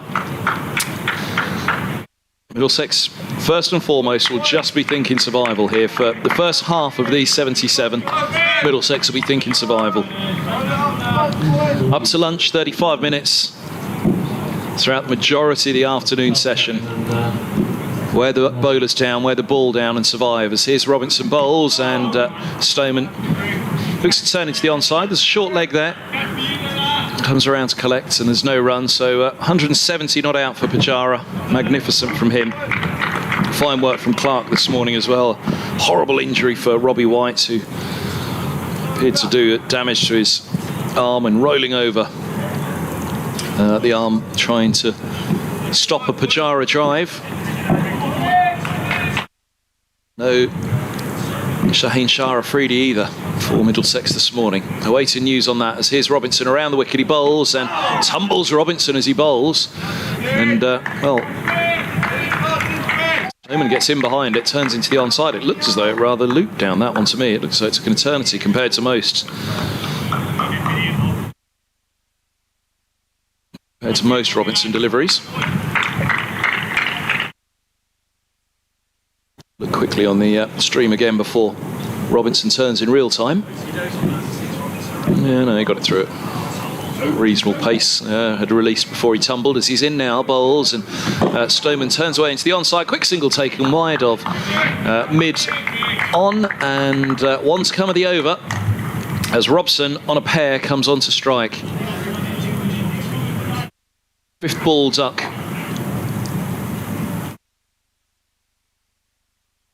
Having seen Robinson bring the ball and the pitch to life on that second morning after a rather placid first day for the bowlers. Anderson, Afridi and co had some fun on it that morning, but Robinson led the charge as Sussex ripped through 45 for 4. Middlesex reduced to, they can't afford that today, surely. There'll be no way back. Pujara's been sent into a fourth slip here. They had 5 in on the first morning. They've got 4 slips and a short leg, and Robinson, who clean bowled Robson in the first innings, his right arm over from the Cromwell road end. That's left alone. It shapes away outside of the off stump, and once passing the batter, it swings through to the gloves of Rizwan, falling away in front of slip. Middlesex 1 without loss. 369 to win off 76. It's going to be Beard from the C end to take off his sweater. And it's band in place and ready to go. A diminutive figure in comparison to Robinson, not the big broad shoulders, not the ginormous height of him either. A slender, whippet-like figure. Beard, who will skid the ball through and look to really trouble this top 2 of Middlesex, who scored out the huge partnership. In fact, what was that partnership in comparison to the 370? What was their first wicket stand last year, Adrian Harms? Do you remember? 376. Ah, well, they did it comfortably, weren't they? Stoneman made 174, Robson 253. I've only got 370 to get this time. One thing that Sussex will want to bear in mind in here, I mean, it's not relevant to the result of this match, is their over rate, which was dreadful, and it's showing as -3 on the scoreboard. In fact, it's about 3.5. As Beard runs in the first over from the C end of the ground, comes in and bowls, let go by Stoneman through to keeper Rizwan, and there is no run. And they'll be very mindful about losing, points for a slow over rate. Here we go from Middlesex. News from Hove reads the release. We have had confirmation from the club's head of medical services that Robbie White has dislocated his left shoulder and is currently being assessed in hospital. Also, Shaheen Afridi is feeling unwell today, so has not taken the field. There we go. Right. That's hopefully best case scenario for Robbie White, isn't it? I think a dislocation. In comes Beard bowls, let go outside the off stump by Stoneman, and there is no run. I mean, what you have to hope is that if there's no fracture around there. Yeah, they could put the shoulder in, but there's certain to have been some ligament damage, isn't there? And so let's just hope that can be sorted out. So we wish Robert, but as you say, a break. Let's hope it's nothing more than a dislocation. Yeah. Let's put it that way. If it's a dislocation, then did Pope have a dislocation of his shoulder? I think. Yeah, he was out for a while, wasn't he? We wish him well. In comes Beard around the wicket, bowls, and Stoneman lets that go through to keeper Rizwan, and there is no run. In terms of this game, Middlesex having to score, best part of 5 and over. I mean, Sussex will feel certainly the new ball is so important. In fact, I can see Delray Rawlings is out on the pitch. So, who's not out there for Sussex at the minute? I can see George Garton was out there, or is out there. Yeah, that's the other thing. But Garton didn't bowl towards the end of the first. No, he didn't. So somebody is not out there. Doing an update for the radio in a minute as in comes Beard bowls. They played onto the onside by Stoneman, and there is no run.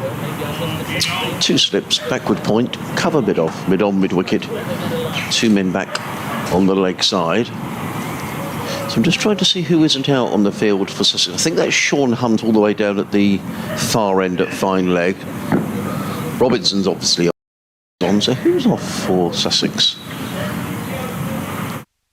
Comes Beard in and bowls, and he beats Stoneman outside the off stump. Good delivery by Aaron Beard, taken by Mohammed Rizwan, and there is no run.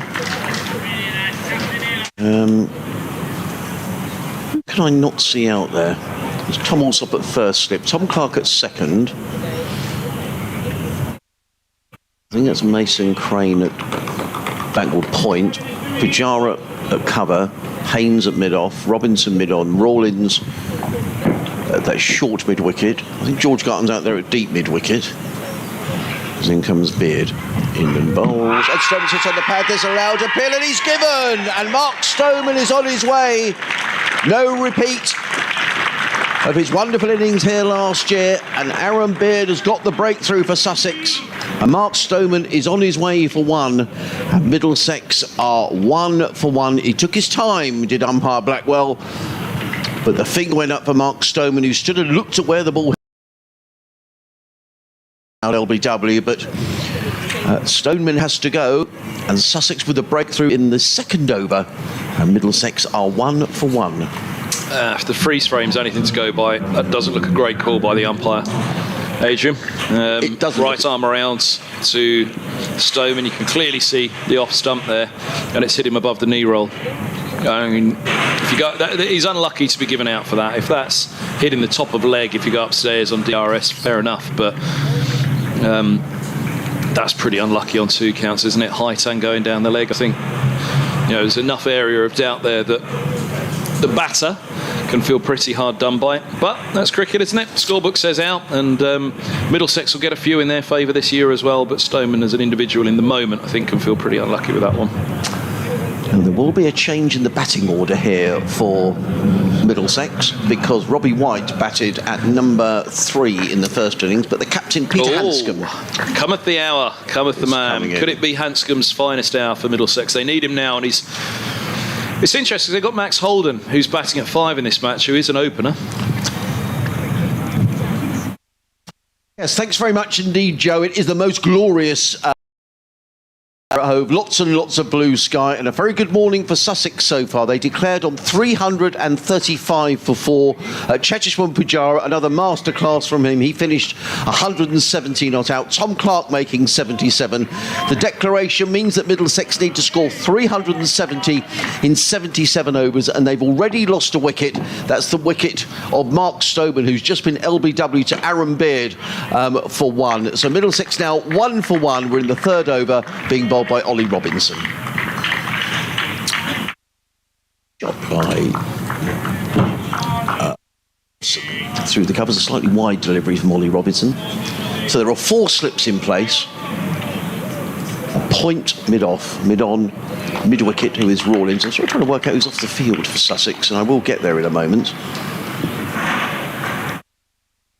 Robinson back to his mark and comes into bowl to Sam Robson, who's on 4. Middlesex 7 for 1. He's in and bowls, and Robson plays that on the bounce to Rawlins, who fields, has to run back from short leg to field, and there is no run. So let me work this out. So Alsop is on, Clark is on, Garton's on, Pujara's on, Crane is on, Sean Hunt is on, he's down here. I think it's Alistair Orr who's off the field. Now, Alistair Orr was getting some treatment during the when Sussex were fielding on Friday, so I wonder whether that's it looked like a leg injury, so we'll have to see how that one pans out. So no Ali Orr on the field, and he's been replaced by Delray Rawlins.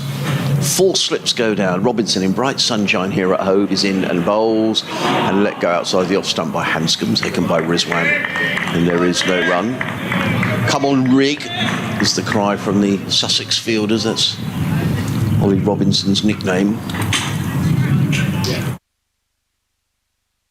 Cotton clouds drifting around, but it is an absolutely glorious day. In stark contrast to yesterday, when for much of the day the lights were on and there was horrible cloud rolling around Hove.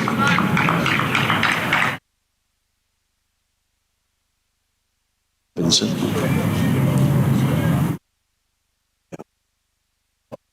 And Hanscom is right in behind this, plays it to the 4th slip region where it's fielded by Pujara, and there is no run. Not only have I been impressed by Cheteshwar's Pujara's batting, which has been extraordinary since his time at Sussex, but also he plays his beginnings and he comes out and fields straight away, and there's no reason why he shouldn't. But he's to me that shows that he's here for all the right reasons. It'd be very easy to say, well, I'm a bit tired, and I could do with putting my feet up for half an hour, but there's been none of that whatsoever. So it's really, really good to see.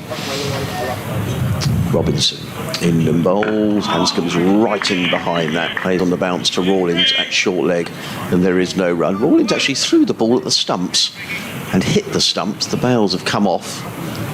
Hanscom was obviously in his ground, and umpire Blackwell doesn't feel the need to come in and repair the stumps himself. Rawlins does that for him. And there is no run. Live cricket here on the BBC, BBC Radio Sussex, BBC Radio London, Adrian Harms and Kevin Hand. If you'd like to send your messages in, sussexcricket@bbc.co.uk, or you can tweet us at BBC Sussex Sport or at Kevin Hand BBC. As in comes Robinson. Down the hill and bowls, and driven by Hanscom to mid-off, fielded there by Crane, and there is no run.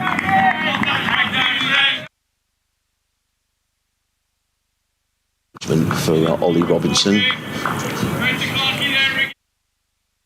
Get there, Riggy, they say.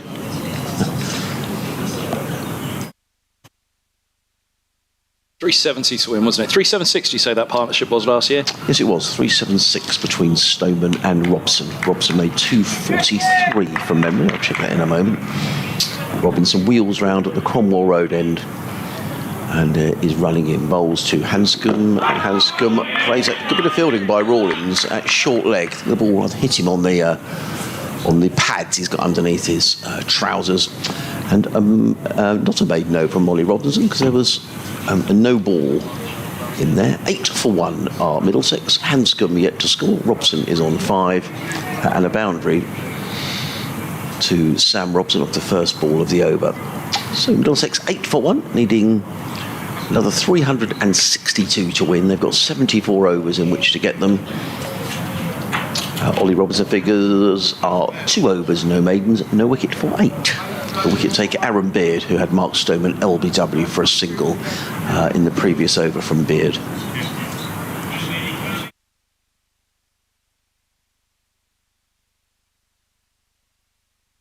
Here goes Beard. We swapped ends, haven't we? This is me. Yes, it is you. Yep.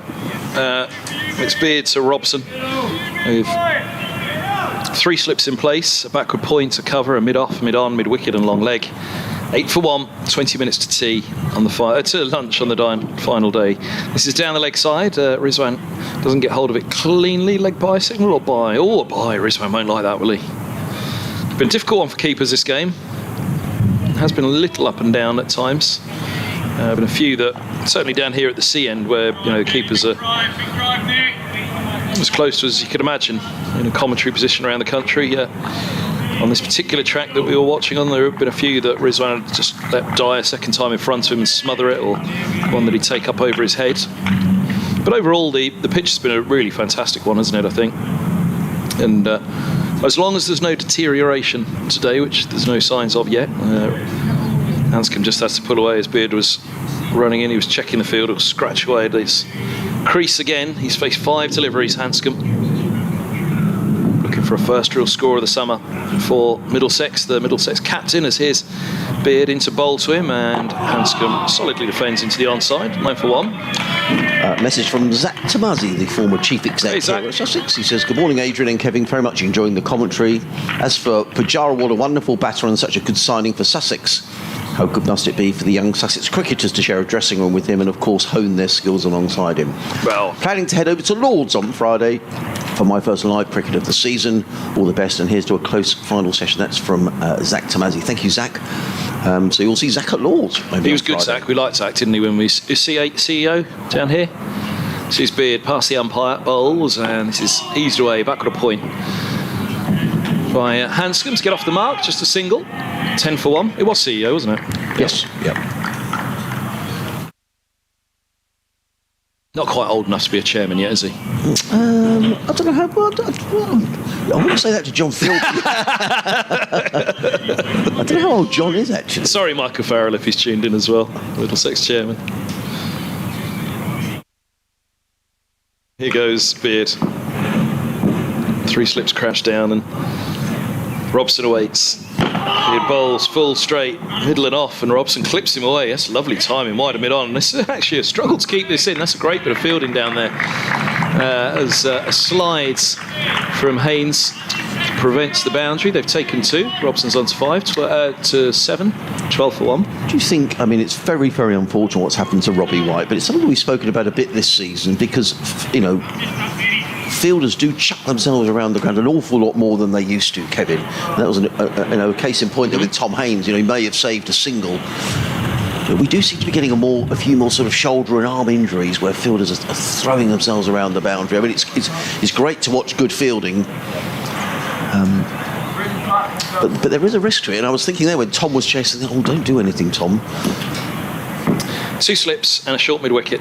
Beard is in and bowls to Robson, who clips again straight to the mid-wicket Pujara. Pujara's mid-wicket, but it's straight mid-wicket where Delray Rawlins fields. Yeah. I'll just have a quick look around some of the other games, because there are 2 other games in Division 2 of the Championship.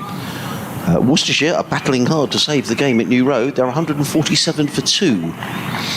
I say battling hard to save the game, then they're 285 to win, which is maybe not out of the question. A tall order, though. Beard bowls, and Robson's up on his toes and works to Pujara at an orthodox mid-wicket, and there's no run. 12 for 1 it is. End of the over. Hanscom's have strike. Low order resistance from Leicestershire in the shape of Ben Mike, who's made 64 again for Leicestershire. Yeah, he was left stranded in the 90s last week at Lord's. Yeah, he's out now. Leicestershire 249 for 8 against Glamorgan, so leading by 132, just 2 wickets left in the bank. So you'd imagine that Glamorgan, with a couple of sessions left, are favourites to win there. In the First Division, heading for a draw at Old Trafford, Warwickshire 65 for 1, leading Lancashire by 19. A good game down at Southampton, but Southampton have got the edge. Hampshire have got the edge. Gloucestershire won 57 for 3, needing another 211 to beat Hampshire. And heading for a draw at Chelmsford. I'll give you those details in a minute, but it's going to be Ollie Robinson who's running down the hill, coming into bowl to Hanscom, who's driving through the onside. Picks up at least 1 and comes back for a second. Tom Haynes chases out towards the players' pavilion. But not before Hanscom has come back for a couple of runs. He goes to 3.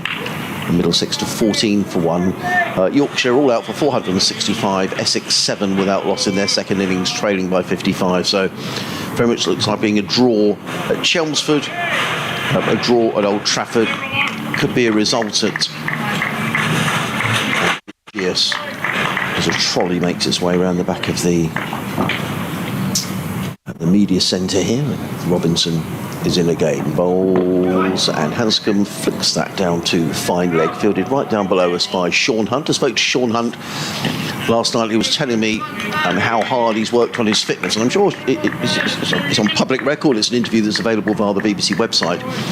Sean was telling me about the amount of weight that he's lost during the winter months, and I can't remember exactly, something like 20 kilograms, which is a lot. I don't know what that is in old money, Kevin. So what's he gone from, like 95 to 75 or something? He's really, he's worked incredibly hard, Sean Hunt, and he's very honest about it as well. As in comes Robinson over the wicket, bowls and driven by Hanscom. Nice looking shot. More run. Sorry, that's by Robson. Lovely looking shot through mid off. I think they'll come back for a third. No, they won't, because Haynes is there very quickly. But 2 more to Robson. Nice shot. He goes to 9. Middlesex 17 for 1. And it was really, really hard work. And speaking to Sean, and he said he had to do it. He wasn't going to make it as a professional cricketer unless he lost that weight, and he knew he had to do it, and it's meant a complete change. And he just looks a different athlete. I didn't in the field. I made him laugh because I confused him with George Garton, who's like a hare in the outfield. So well done, Sean, and I'm sure he'll be getting a bowl as well.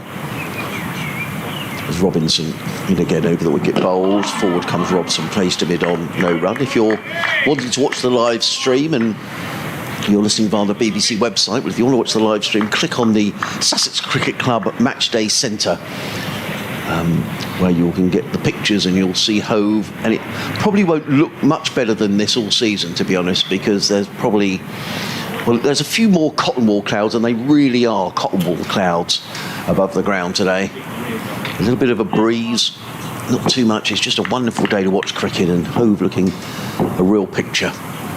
Robinson In again, bowls, and Robson is forward, plays to mid-on. There is no run. I'm just saying that Sussex will be very, very mindful of their over rate in their second innings. They're showing us -3 on the scoreboard, which is in deducting points territory.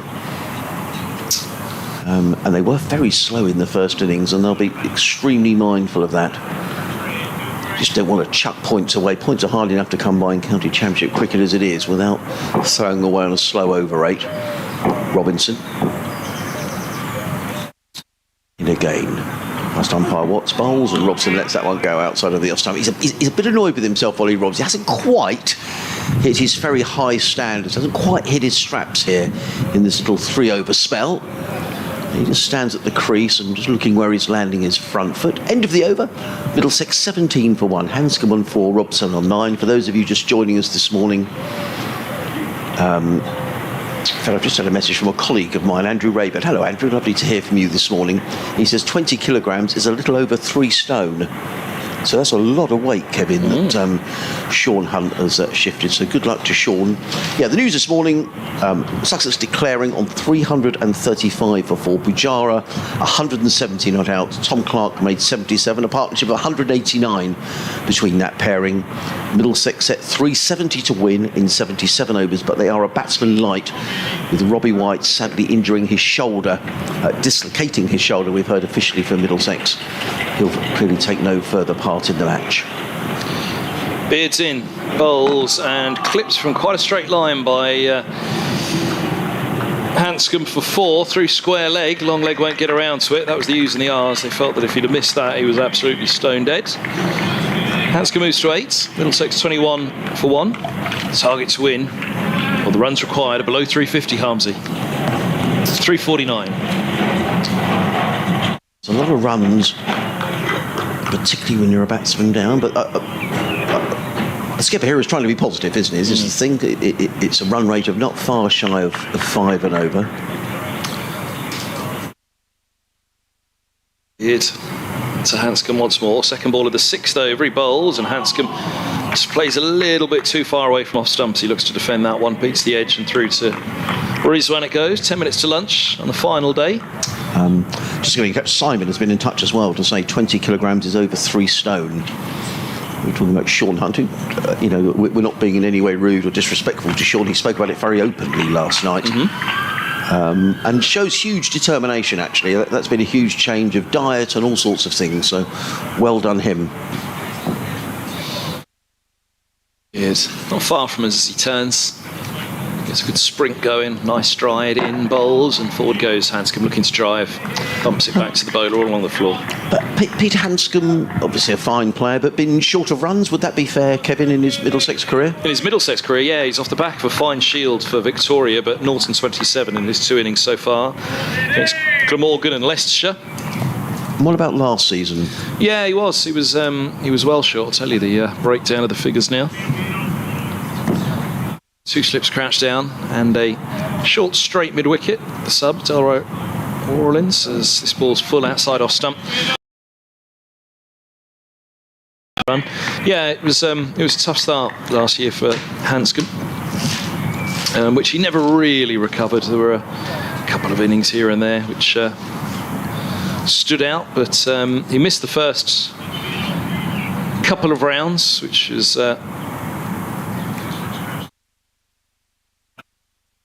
due to his Shields commitments. It is Beard to Hanscom. Bowl, that's left alone outside off and through it passes to the keeper, and there is no run. So yeah, he missed the Somerset game at Lords and the Hampshire win at the Aegeus last year. Then came in, made naught against Surrey. Down at Somerset he made 17 and naught. Against Gloucestershire 10 and 4. And then in return against Hampshire at Lords, naught and a magnificent 24, but 24 and no more. Against Surrey then in the return match at the Oval, he did manage to hit 70 in the second innings, 5 and 70. As Beard is in, bowls, Hanscom looks for the cover drive, mistimed, it trickles off the inside of the bat to mid-on, and there is no run. and then 26. And hang on, Manny, did he bat in the second innings? Yes, he did. 26. I've not got the score in front of me of how many he made in the second innings. Then at Leicestershire in the defeat there, where Leicestershire chased an enormous total to win that one. Yeah, it has. It's been about 70 in the second innings. He and Gubbins got going, and but for rain and bad light, Middlesex would have stormed to a victory there at the Oval, and then they came out with a ridiculous revised situation because of the overs lost. I was going to say revised target. It's not a revised target, is it? You know what I mean? Here comes Ollie Robinson down the hill from the Cromwell Road end, bowls to Robson, who plays to mid-wicket. There is no run. 3 slips. There's a cover. Mason Crane warming up there. I just wonder if we're going to see maybe an over of spin before the break, just to gauge whether there's anything in it for the leg spinner. He's twirling his arms around furiously, so we may well, if we get this over and another over and a quick over from Mason Crane, we may get another, could get 3 overs in before lunch. I think it's unlikely. Which will leave us 69 overs to be bowled in the rest of the day. In comes Robinson running in down the hill. He's in and bowls, and Robson plays forward to a ball that would have hit off stump, played to mid-wicket, fielded by Pujara, and there is no run. So just to confirm this field, 3 slips, a backward point, mid-off, mid-on, mid-wicket, a short leg and a fine leg. And if you've just joined us, you're listening to live cricket on the BBC from BBC Radio Sussex, BBC Radio London. You may be watching on the live stream anywhere in the world and via the Sussex County Cricket Club website. You may be listening in the ground, wherever you're listening from. A very good afternoon on a glorious early summer's day as Robinson is in and bowls and let go by Robson outside the off stump, and there is no run. Bit of a breeze across the ground, the flags fluttering away on the clock tower scoreboard away to our right-hand side. Sussex's next match here is against the New Zealand, or the touring New Zealanders. Not with all their stars, because some of those will still be playing in the IPL, but that's the next game, a 4-day match here in a couple of weeks' time. Vincent comes in again. Bowls, and, well, good job, Robson. He came down that quite late. Had he not done so, he would have been absolutely plumb LBW. He played the ball down to mid-on, fielded by Haynes. And again, there is no run. The slip Corden, Alsop on 1, who's the first slip. He's got 2 or 3 very good catches in this match. Tom Clark at second, George Garton at third. Good to see George on the field, recovering from his complications with COVID.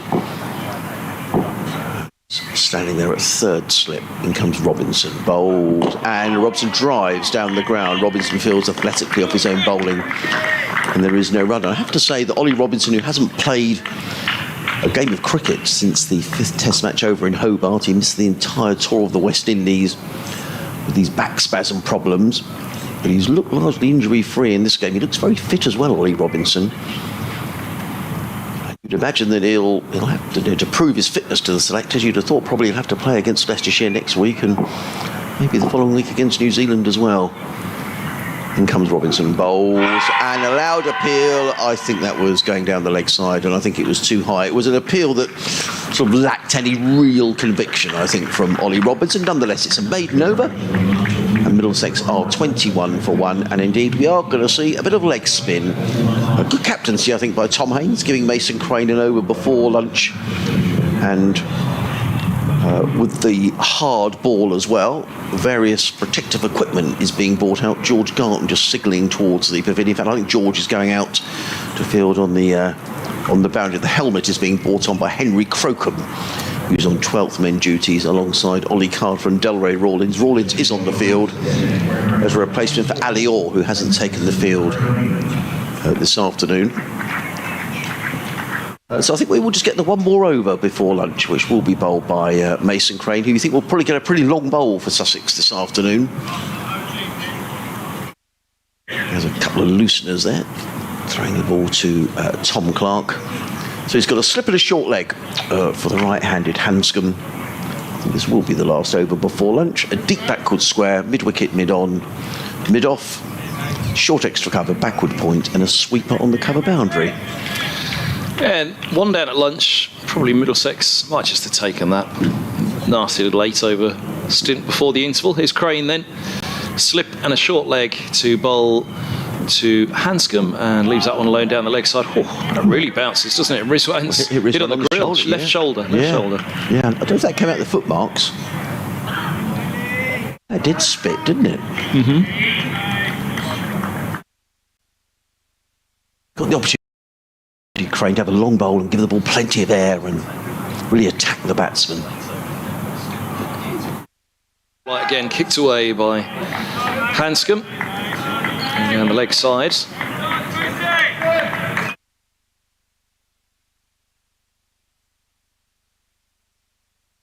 Smear of sun cream, hasn't he, across his face, Mason Crane. Again, bowls, and this ball's pushed back up the track, and there is no run. 21 for 1, Hanscom 8, Robson 9.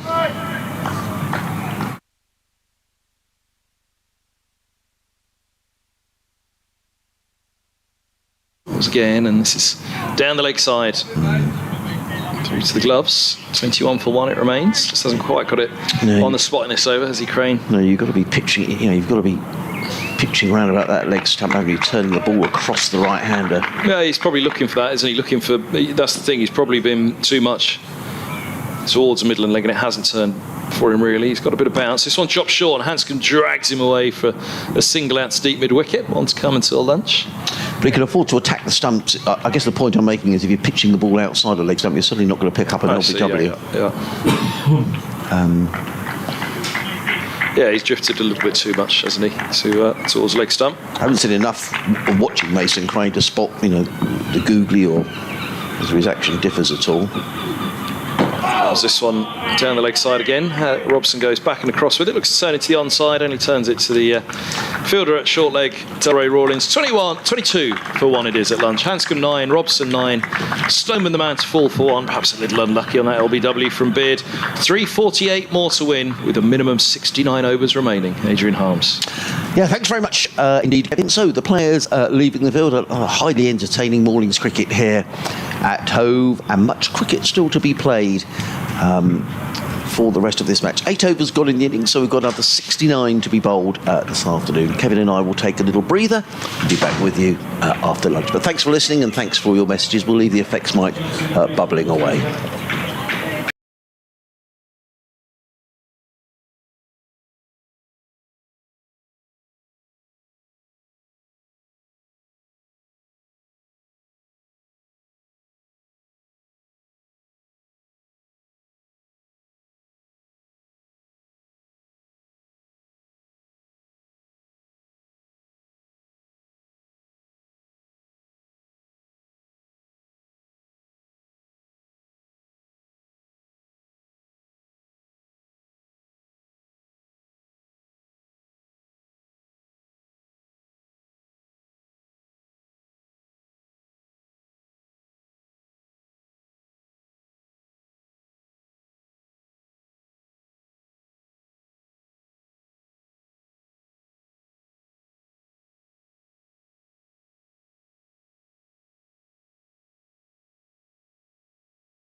Well, a very good afternoon. Welcome back to Hove, where the players are retaking the field for the afternoon session.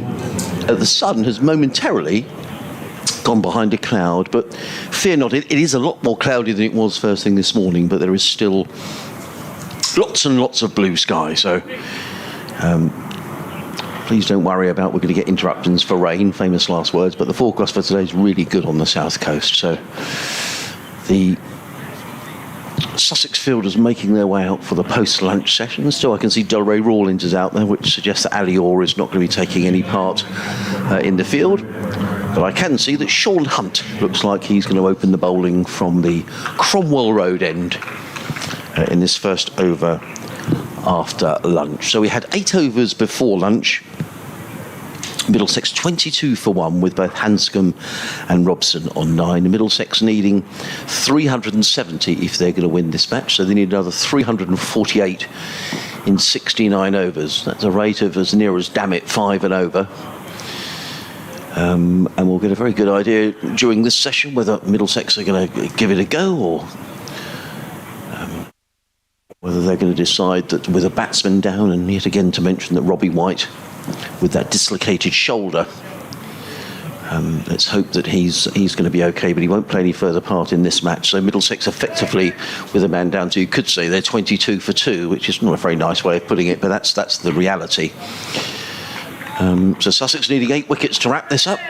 Middlesex needing 348 runs, or it could be a draw. In comes Hunt, bowls to Hanscom, who plays the first ball after lunch, firmly to Pujara, who fields in the covers, and there is no run. So the field, 3 slips, backward point, cover mid-off, mid-on, mid-wicket, and a fine leg.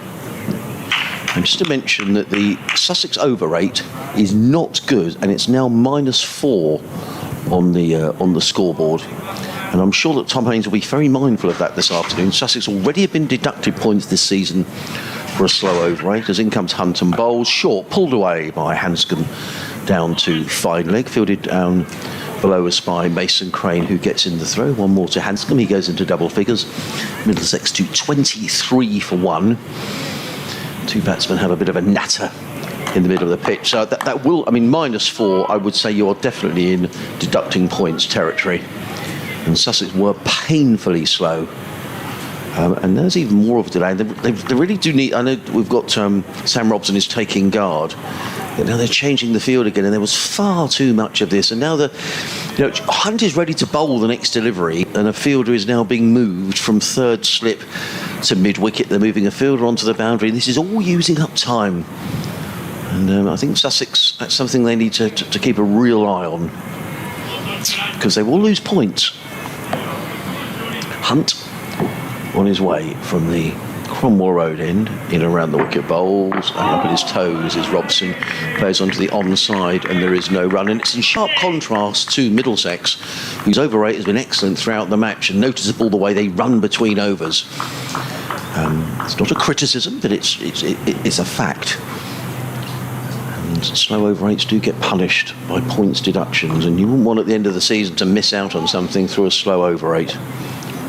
Hunt is back to his mark, and he's ready again to come in. Just the 2 slips in place now for the left-handed Sean Hunt, who comes in and bowls, and Robson forces that to the offside. Very good stop at backward point. Excellent stop, George Garton, no surprise, best fielder in the Sussex side, diving to his right-hand side to field, and there is no run. Really, really good to see George back in action for Sussex. His career is on an upward curve. He's played in the IPL, in the Big Bash, selected by England for T20s over in the Caribbean, and selected last summer as well. Bowls and beats Robson. That kept low, actually. Beat him outside the off stump. Not taken cleanly by Rizwan, and there is no run. So moral victory for Sean Hunt. Robson remains on 9.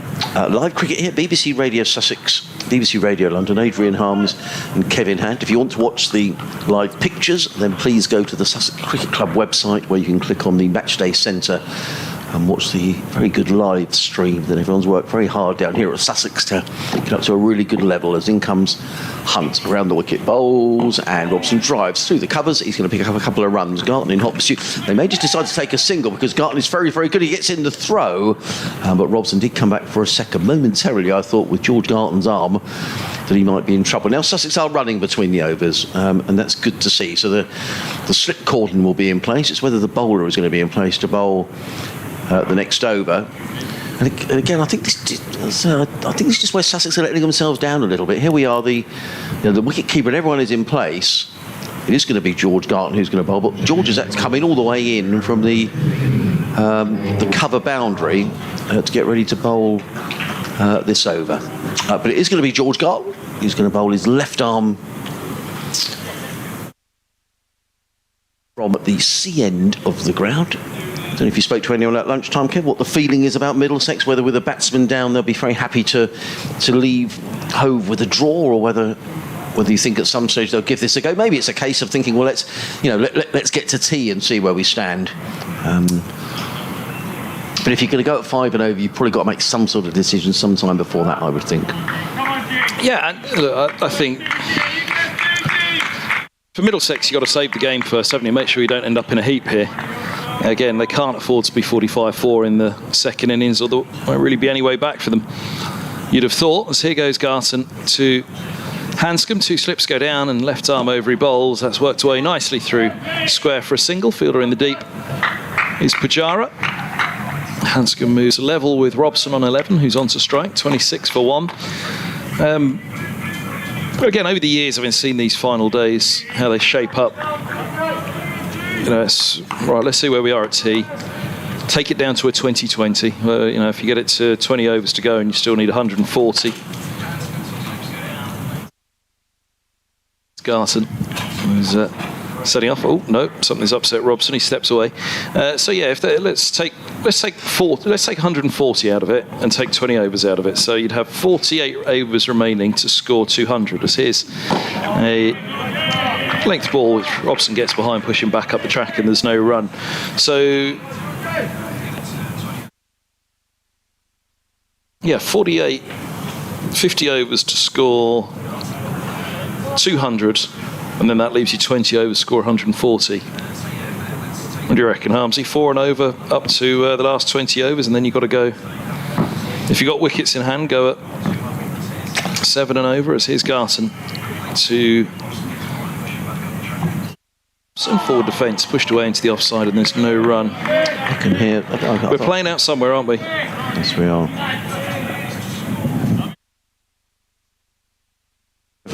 It's not the speaker here because this is muted. So there is something coming from somewhere. I know what it is. They're playing us next door in the commentary box, in the press box, and the effects mic is picking it up. Picking it up. Okay, let's just turn that effects microphone down. 26 for 1. Regards to everyone in the press box. Hope they enjoyed their lunch. There's Garton bowls. Good lead by Robson through. It goes to the keeper and there's no run. Some still are by the looks of it. You'll hear that in 10 seconds. Nope. Longer delay than I thought.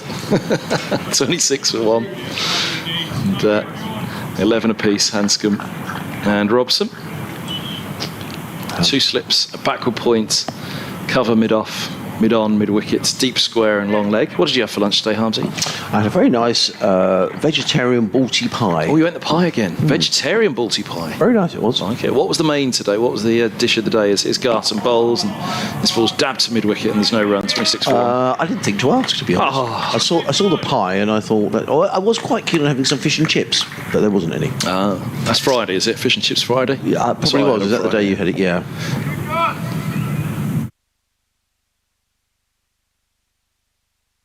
One ball to go of the 10th over of the innings. It's Garton to Robson. Close to the stumps on this one. Left by Robson as it angles across him. Through to Rizwan. End of the over. 26 for 1. Live sport from the BBC via the BBC Sport website and app. From BBC Radio Sussex and BBC Radio London. Adrian Harms and myself, Kevin Hand. And the live streams available of all these games now as well, via the links on the club's websites. So 344 more for Middlesex, 9 wickets for Sussex, 67 overs for us all to relish it in the glorious sunshine here at Hove, or listening wherever you are around the world, watching on as well. 6 for 1. It's there's another delay here. I know we've got Hanscom is retaking his guard. There's a chat between mid-off, which is Haynes, and the bowler as well. Yeah. Bearing in mind that, I mean, looking at that Stone one, he was a little unlucky, wasn't he? There hasn't been that much off the surface or through the air today for Sussex, as there was at the start of that Middlesex innings and at the end of the Sussex first innings, which was when bowlers got the most reward out of this pitch. Start of day 2, basically.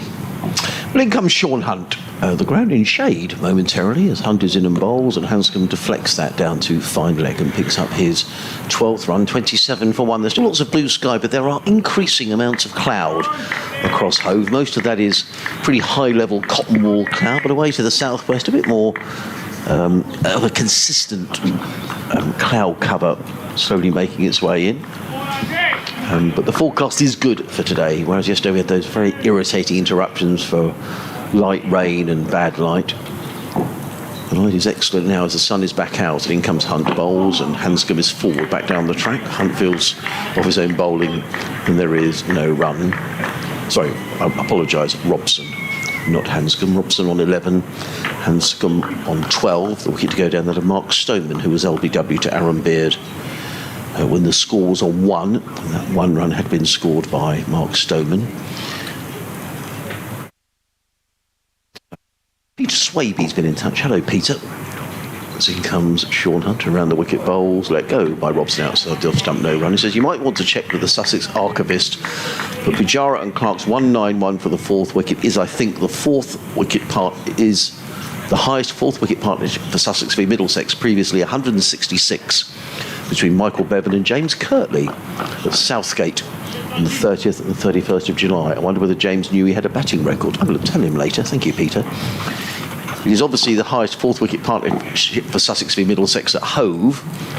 As in comes Hunt and bowls, and cut away. Lovely looking shot by Robson, threw back from 0.4 runs, 2 wide from Sean Hunt. And the young lady's been kept very busy out on that cover boundaries, racing around and picking up the ball for the players. Well done, young man. 4 more to Robson, nice shot, he goes to 15. Goes on to say it's obviously the highest 4th wicket partnership for Sussex and Middlesex at Hove, but I think the previous record stood for a long time. The best I could find was 155 between C.B. Fry and P.H. Latham. Fry making 149, Latham 172 on the 22nd of August 1901. Wonderful. Thank you, Peter. In comes Hunt and bowls, Robson forward, plays to Pujara in the covers, and again there is no run. And I've sent you a response, Peter, as well. Thank you very much for getting in touch. Sussex Cricket at bbc.co.uk. I presume there is a Sussex archivist, Peter. If there is, I don't know who it is. Oh, you got to find that out, Harmsy. Yeah, and actually, perhaps someone in the if the lads are listening on the live stream, perhaps maybe they could let me know who that is. Now we've got a delay. Now Ollie Robinson is helping Sean Hunt set his field here. The fine leg is going a little finer. We'll probably get the reply, well, we thought it was you, Harmsy. Yes. Then we will be in trouble. Yeah, you will. In comes Hunt around the wicket, bowls, and Robson covers up, plays to mid-on. There is no run. End of Sean Hunt's 2nd over. 2 overs, no maidens, no wicket for 8. Middlesex 31 for 1. Hanscom on 12. Robson is on 15. And I think what we can say, in fact, the umpire is just having a look at where Sean Hunt is landing his front foot at that far end of the ground. I think what we can say is this is still a very good batting wicket. It's well, you take that 2nd morning out of it, but all of a sudden it just came to life, didn't it? A bit more off the surface for Anderson was the one that we really noticed at this end, and then all of a sudden Ollie Robinson, it was quicker for sure, but then Ollie Robinson in, seamed it, swung it. Middlesex in trouble, but they were able to fight back. So the chat on that 2nd evening was new ball surface, but actually it was that 2nd morning. Scarton's in bowls and right behind this Hanscom defending into the offside. Other than that, it's been there's not been much in it, has there? It's been a good batter surface, a good cricket surface. Asking the bowlers to bowl proper line and length, stick to it, persevere, Wickets not cheap, not easy to come by, but equally, there's no reason if you bend your back, you're not going to get some reward here. So it's a really good contest, and the start of this innings should give Middlesex a little bit of hope. In bowls, and this is turned to mid-wicket. Rawlins fields. Pujara's dropped from what was an orthodox mid-wicket back to deep square now, and Rawlins was a shortish straight mid-wicket, but he's more orthodox now.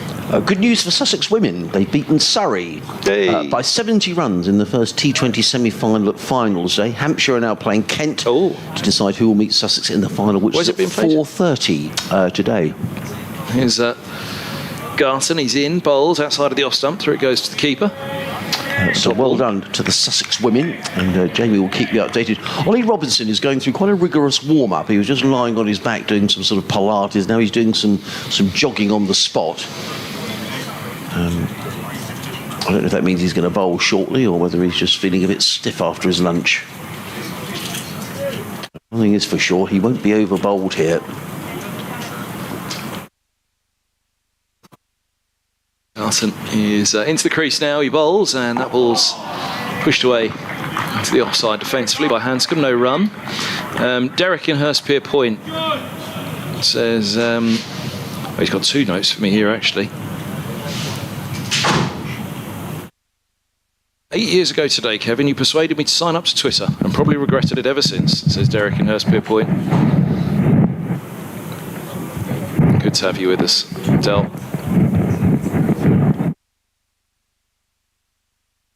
So follow up on the match situation as Hanscom defends into the onside off Garson. No run. A batsman like, no way Middlesex will go for this, writes Derek. We'll be happy with the draw. And he says, tell Adrian I'm celebrating a QPR rare win. So I missed that, the QPR won yesterday. So Derek, very happy with that. Adrian's extremely happy at Brighton's win yesterday, I can tell you. Brighton and Sussex doublies eyeing up this weekend as Garson bowls, and Hanscom's beaten by a ball that holds its line across him. Lovely.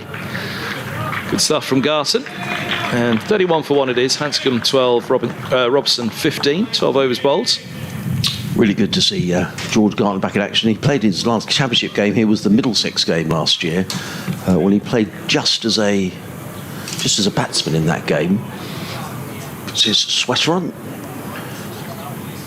He's bowled 2 overs, 1 maiden, 0 for 1, and it is going to be Ollie Robinson who's coming on from the Cromwell Road end. And you would think the Sussex are going to win this game. Robinson took 5 wickets in the first innings. You would just feel that while this new ball is still relatively hard, that Sussex need to make inroads, and Robinson is the man who can do it. What have we got left? 65 overs in the day. Robinson 4 overs, 1 maiden, 0 for 13. And he's going to come into bowl to the right-handed Sam Robson, who's on 15 and he's running in down the hill. The sun has disappeared. Ground completely in shade as Robinson bowls, and Robson clips that beautifully through mid-wicket, and he picks up at least 1, and he's going to get up 2 as Hunt is quickly round to field out at deep mid-wicket, but 2 more to the total. Robson goes to 17 and the total to 33 for 1 in the 12th over, so Middlesex needing another 337 to win. It just sounds like a lot of runs to me. Oh, it's a huge amount. And now we've got another change in the field. But if they bat all day, Middlesex. No, yeah. It's who gets in. And these 2 are due a score, Hanscom and Robson. Their due a score is the bad news for Sussex. They need to get them early. Here comes Robson. Robinson. Robson lets that go. Just to describe the field, there's 2 slips and a backward point. An extra cover. There's a very straight, silly mid-on. An orthodox mid-wicket, a more orthodox mid-on as well, and 2 men back on the leg side, a deep square and a fine leg. So thank you very much for letting us know how the Sussex women are getting on, and we are waiting to see what happens in the final at 4:30.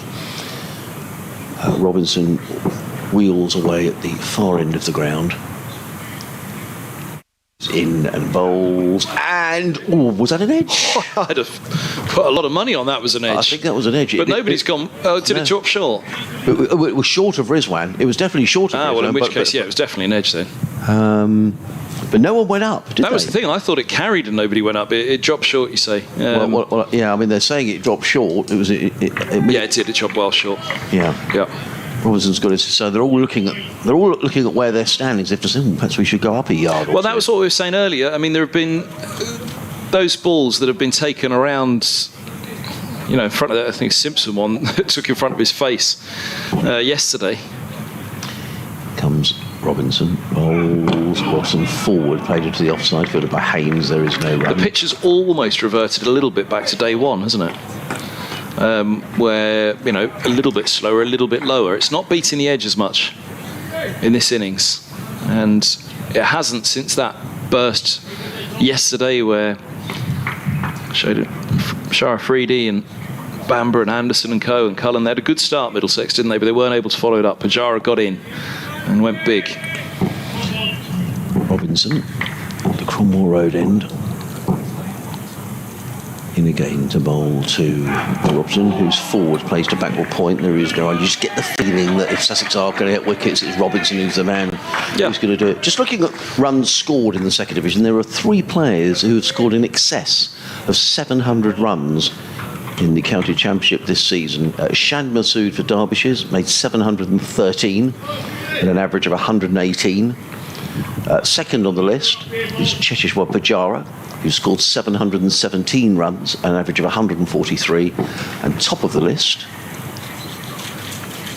comes Robinson. Bowls. Robson is forward carefully, plays to mid off. Good over from Ollie Robinson, in which he concedes the 2 run, and equally well paid by Robson. 33 for 1, Robson 17, Hanscom on 12. The top scorer in Division 2 of the Championship is Sean Dixon, who's made 729 runs, highest score of 186. That was last week here at Hove against Sussex, and he averages 81. I don't know how that compares to runs scored in the first division. I'd be surprised if anybody scored that many runs. 3 players in excess of 700 runs. 33 for 1. Beautiful sunny afternoon. And I wonder whether we're going to see either a clatter of wickets, or are we going to see a Middlesex belting the ball around the ground, or are we going to see a draw? We shall see. For Middlesex at the minute, it's all about consolidation. Garton to Hanscom, bowls. Hanscom's right behind this one, there's no run. That final, I think I'm right in saying, is being played just out of Southampton at Tottenham Elling Cricket Club. Right, thank you. As far as the scorecard seems to suggest, it's not particularly clear though, so apologies if there's a slight mistake on that, but looks as though that's where it is. Garton setting off now. Bowls, and forward goes Hanscom. No run again. Yeah, I think for the time being, Adrian, we're just going to see Middlesex take this to the 40th over, really. Yep. Let's see the ball wear down. I've just seen Elizabeth Ammon has done a piece today in the Times. Bowlers complaining about the seam on this batch of Duke's balls, as we were talking about after the game at Glamorgan. A few of the bowlers, both sides, having a chat about that, saying they're not quite sure about this batch of balls. Garton's in, bowls, and Hanscom in behind again, defence into the offside, and there's no run. Lizzie's obviously caught wind of it as well. It's in the Times from Lizzie Ammon. And part of it was, once it goes, this ball. There's not much in it, and is that why the weight of runs has gone up this year?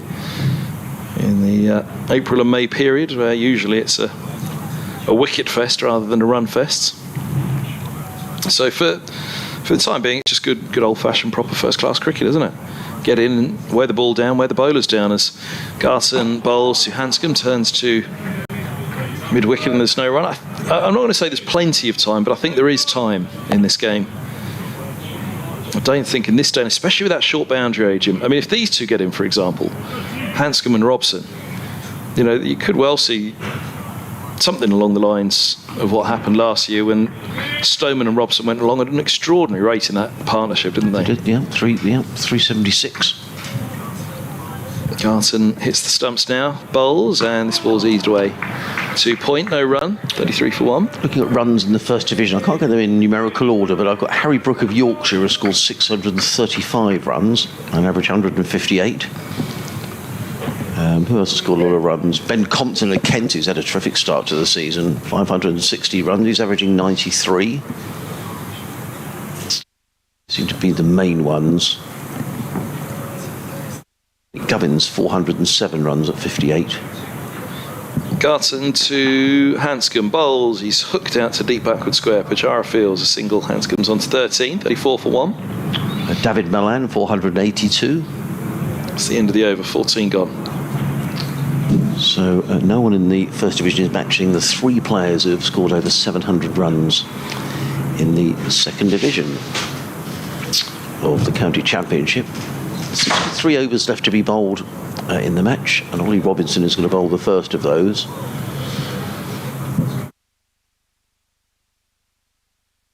Sussex over rate still showing as -4. That's not going to improve unless Mason Crane has a fairly lengthy bowl. I suspect he did have the 1 over before lunch.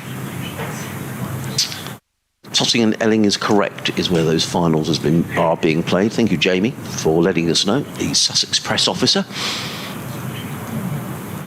Ollie Robinson, bright sunshine at Hove now. 2 slips in place. A fine leg, deep backward square. Point extra cover, a very straight mid-on, mid-wicket, and a more orthodox mid-on.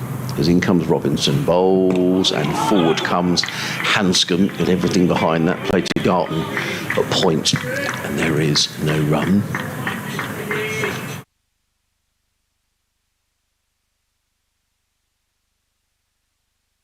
A huge crowd today, but those that are here are enjoying beautiful weather, and this game is well set up. You just think at the moment that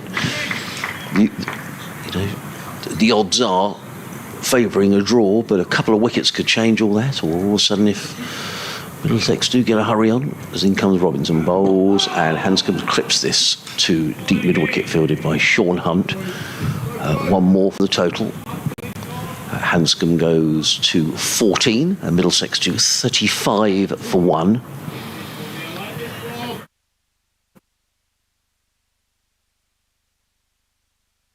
Two slips, Tom Alsop and Tom Clark standing next to Mohammed Rizwan, who's just making a point or two to the 2 young Sussex slip fielders. Garton patrolling at point. Tom Haynes at mid-off. In comes Robinson. In and bowls. Short, pulled away by Hanscom down towards finally he wasn't in control of that at all. Sorry, it was Sam Robson, not in control of that at all. The ball rather ballooned in the direction of those 2 fielders. There's a fine leg and a deep backward square. It was way short of both of them, so it wasn't a chance. What was interesting was the fact that Robson took on the shot. Short delivery from Robinson. Robson got away with it. He goes to 18. Middlesex to 36 for 1. It was short. He went for the pull shot. He wasn't really in control of it.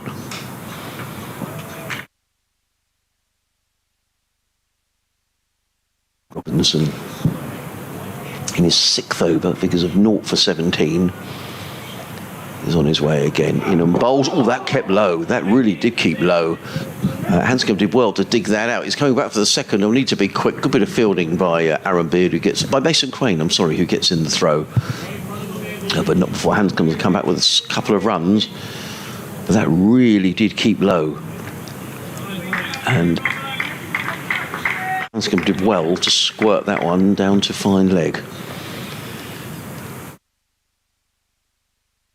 Another change in the field here. Ollie Robinson is chatting away to Cheteshwar Pujara. And Slimidon is staying in place. I don't think there's been any change. There's still a fine leg. And a deep square leg as Robinson is in the bowls. And played by Hanscom to mid-wicket, fielded by Rawlins, who's on the field for Alistair Raw. And again, there is no run. I'll give you an update on other games around the country.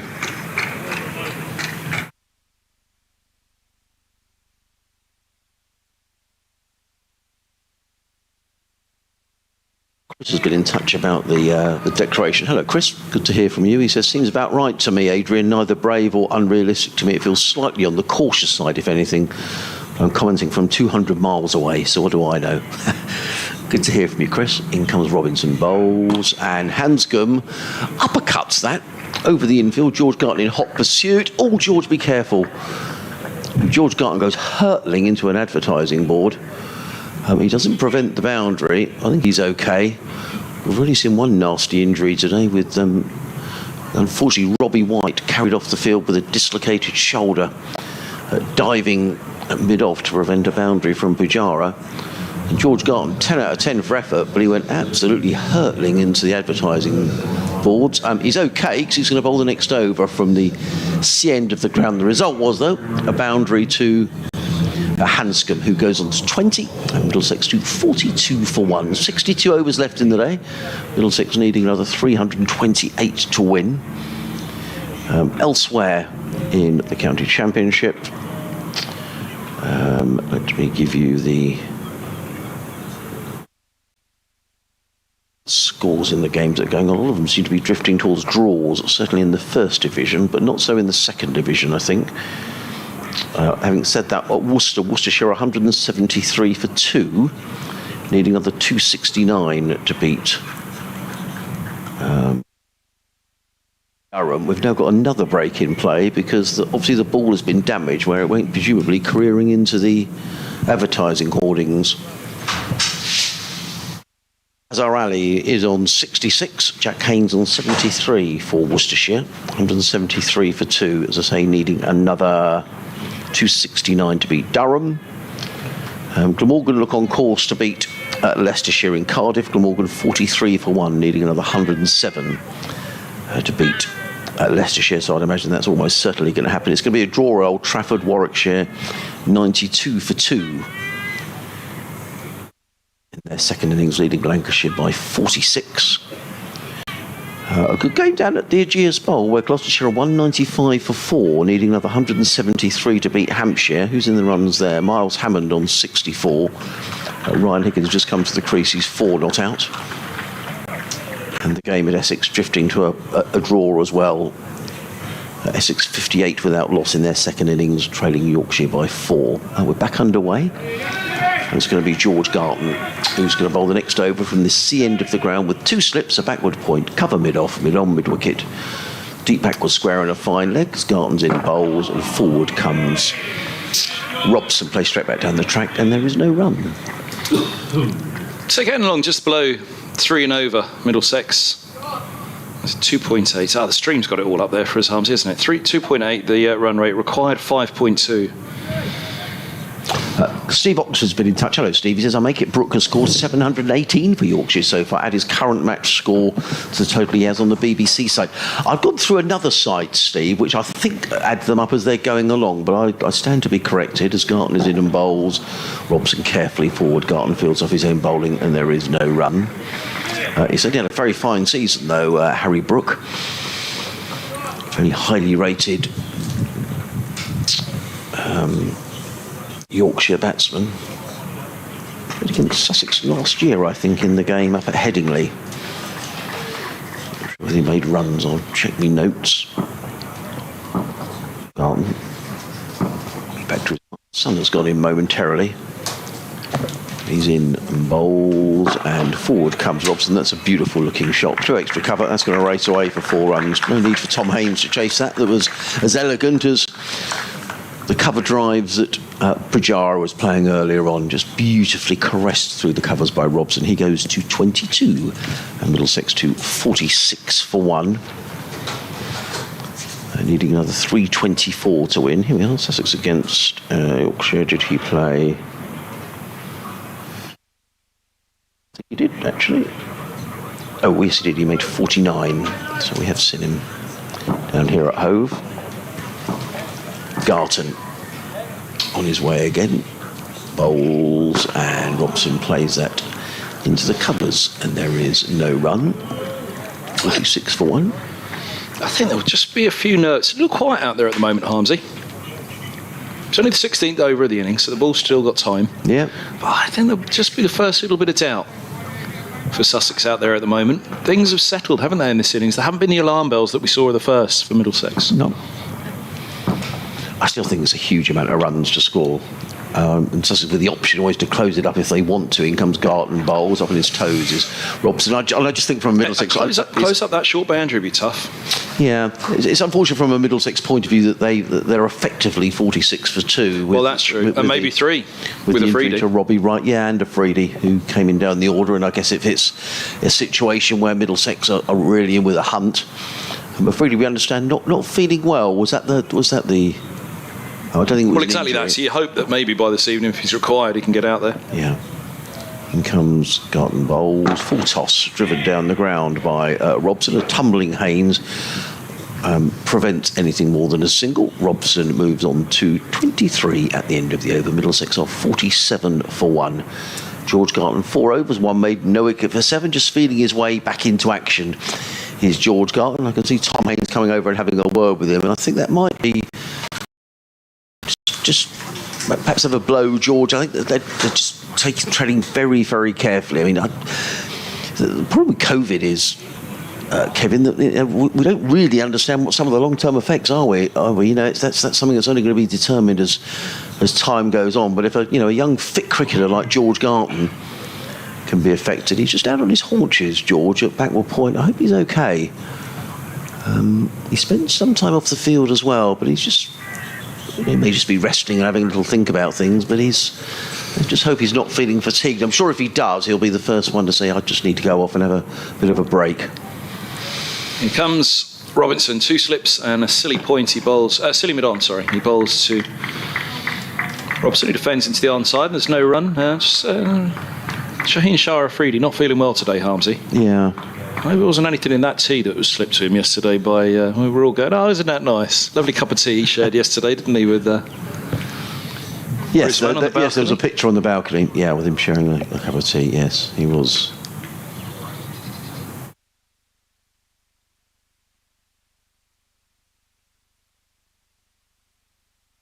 Robinson down the slope, under a bit of cloud cover at the moment, Hove. As he bowls to Robson, defended into the onside, a wide mid-on. It's Pujara picking it up, no run. Let's see, Aaron Beard is warming up, so I suspect that George Garton may have bowled, what did he bowl, just 4 overs since lunch. Staying out on the field, which is good news. Tom Haynes is having to be very careful how he handles his bowlers here, and certainly, he won't want to be bowling Ollie Robinson into the ground here. Robinson bowls, and this ball's turned away, back to square on the leg side for a single. Robson moves to 24, 48 for 1, 47 the partnership. Just nudges below 300 the targets, the runs required, and you look up and we've still got 55 overs or so. Yeah, let me have a little calculation. So 322 needed, and after this over there is 60 overs left. It's all going to be about wicket standing. If Middlesex get towards the last 20-25 overs this match, and they've got plenty of wicket standing, Harmsy, then there'll be no second new ball either. No. As Robinson's in, bowls, and Hanscom gets in behind this one, defending into the offside, no run. Yeah, Middlesex need to score from this point onwards at 5.3 and over, but as you say, if they were to get into a position at T where perhaps only with a couple of wickets down, they may feel they want to give it a chance. They've always got the opportunity to close up shop if they want to at the end, but I guess there's a danger in that. But it could still be a really entertaining afternoon's cricket. We'll just have to see how it pans out.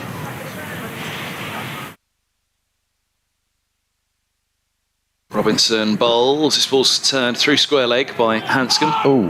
Well, yes, no. Yeah, I mean, there was one there, wasn't there, really? Maybe not in the match situation at the moment. Again, I think for Middlesex at the moment, they're just in pure survival defence mode. Let's let that ball soften. Let's let the bowlers get a little tired. 4th day of the game. Middlesex did rack up 358 themselves not so long ago, only 60 overs ago, so they haven't had their feet up for long, the Sussex bowlers. Robinson bowls, and this ball's, he's backward a point for maybe 2. Settled on a comfortable single, 49 for 1. At what point did the because of the lost time yesterday? I'm just trying to think if I got it right. What time did they start the Sussex second innings yesterday, Harmsy? Was it before lunch? The Sussex second innings was started.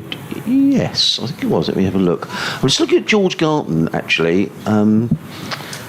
He chased that ball down, George, and I don't know. I just get the impression that maybe he's going to go off the field. He just looked a little tired when he bowled that little spell. He's carrying on, I think, for the time being. So, 4 overs is just enough at the moment. Let's have a little look at how it worked out yesterday. Middlesex at lunch were 335 for 8. So yeah, they did bat on after lunch yesterday, Middlesex. So they barely had 2 sessions off, the bowlers. Yeah, that's a fair point. All right, they had the overnight as well, didn't they? But let's have a look at the workload in that first innings for Sussex, who... Yeah, it didn't happen in a rush, did it? No, Robinson bowled 24. There you go. Beard 12. Was it Beard 12? Got Hunt 19, Garton 12, Crane 17, Clark 5, Haynes 7. In comes Aaron Beard running in away from us, comes in and bowls right up in the block hole, clipped nicely by Hanscom towards mid-wicket, fielded by the lively Rawlins, throws to Rizwan. There is no run. It was Garton that bowled 12, wasn't it? Beard bowled 18, 24 for Robinson, 20 for Hunt, youngster. Yeah, I've got Beard 18 overs, no maidens, 0 for 61, was that right? Yeah. Through coming from Aaron Beard in the second over, but much like the Sussex innings, those 2 quick breakthroughs with Haynes and Orr both out for ducks. Then the third wicket partnership between Allsop and Pujara worth 138. In comes Beard bowls, forward comes Hanscom, plays out into the offside, there is no run. The partnership between, Pujara and Clark was 191.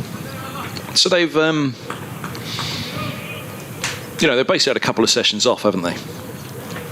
Sussex. They're out there for 103 overs.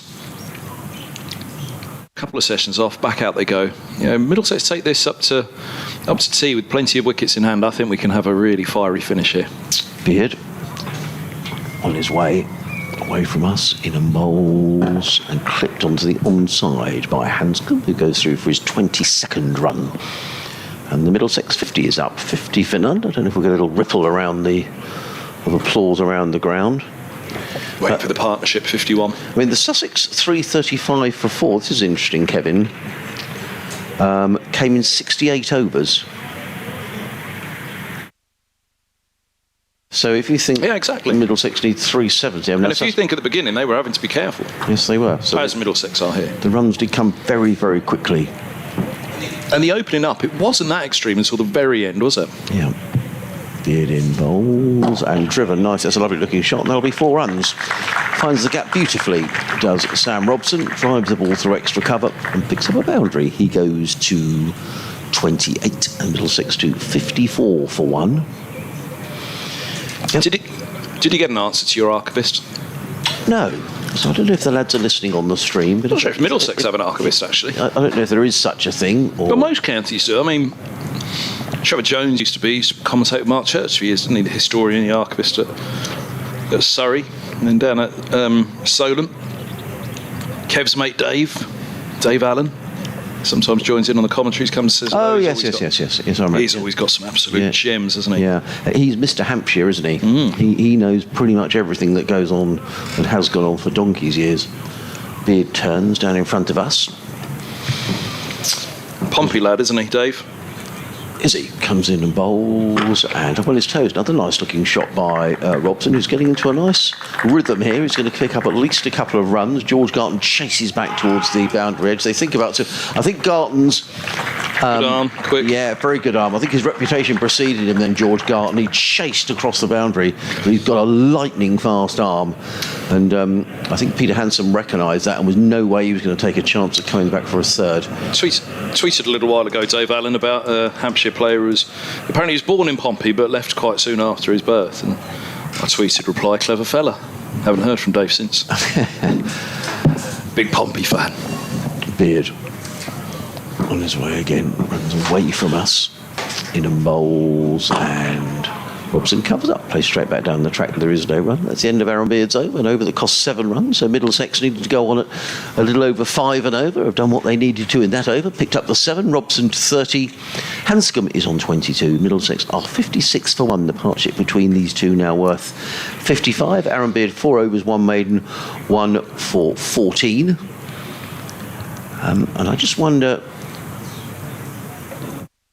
Certainly, the seamers can't bowl the whole time. I mean, there's the option of Tom Haynes bowling, the option of Tom Clark bowling. But I think Tom will want to get Mason Crane into the attack fairly shortly. There's no point bringing Crane in if the chase is on for Middlesex. There's no point bringing him on then. You want to get him on when you can get some fielders around the bat and put some pressure on. Now we've got another delay. Who's this coming running out? I'm just going to have to cough. Sorry. Let's have a look. Is it? I think it's Shingards coming out for somebody. Yeah, we are going to get some. We are going to get some Mason Crane, I think, at the end of this over. And if nothing else, I says we'll need to hasten up their over rate. I sound like a broken record, but they will. Robinson bowls, and that's a lovely late cut by Hanscom, leaning his torso back and just giving himself room to guide that one down to the vacant third. 60 for 1. Nice shot. 310 more required. What did I say? 300 off 55. Might be a little bit further ahead by that point. What do they? By the time they get it down to 40 overs, how many will they have? Again, it's that 20 over mark. Get it again. Get it to tea. How far? Tea set an hour and 10 minutes, Harmsy, until tea. Hour and 13 minutes. OT is at 24, isn't it? Yeah, on the last day. Third in place now as Robinson bowls. Hanscom a thick inside edge onto the pads as he looked to drive into the offside. Yeah, there'd have been a big yell, if he hadn't got a little inside edge on that. That would have been very close. Yeah, it did. I mean, he might have got outside the line of off because he was looking to drive through the covers, wasn't he? As he got that inside edge, then the biggest threat to him there would have been inside edge onto the stumps, but Sex will feel they're owed one slightly by the umps. It wasn't a howler, the Stoneman delivery, but I think if you're a batter giving out like that, you feel a little rough, don't you? But this is the marvel of the streams nowadays. We're able to rock and roll these streams and have a look. So Robinson bowls. Hanscom right behind this one, pushes back. 60 for 1. So yeah, tea just over an hour and 10 minutes away. So it's 18 overs. So 40 overs left after tea, Harmsy. What can they score after tea? Will they score 110 in the next 18 overs to take it down to 200? I mean, this is what you always say, isn't it? Teams can score 200 after tea on the final day. Robinson's in, bowls, and a bouncer. Flies through to Rizwan. Now that's got to be close to a no ball, hasn't it? And no. Not given. No. Just one for the over. Signal by the umpire. Do you know what I foolishly waited to the last day of this game to do, Harmsy? Go on. Order the pizza downstairs. Oh, right, okay. It's good. Oh, it's really good. I think they've upped the pizza game down there in the restaurant. Really good. Why did you wait to the last day? I was trying to be healthy. Right. Actually, there wasn't much left down there today. It was hot dogs was the meal of the day, and I'm not. Pork disagrees with me, Harmsy, so I didn't go for the pork option today. So here's Robinson bowls. It's left alone by Hanscom. Through it goes. So yeah, last day of the game. Robinson with the long chat there for Hanscom. He is. Oh, and another one. Hey, he's not giving up, is he? He's still at the end of his run up, and he's having a good chat. He is. He likes. Now he's turning. Peter Hanscom's got his back turned to Ollie Robinson, and Robinson is. I don't know what's upset Ollie Robinson. I don't know whether it was the little inside edge that might have saved Hanscom previously, but well, he hasn't got a wicket yet.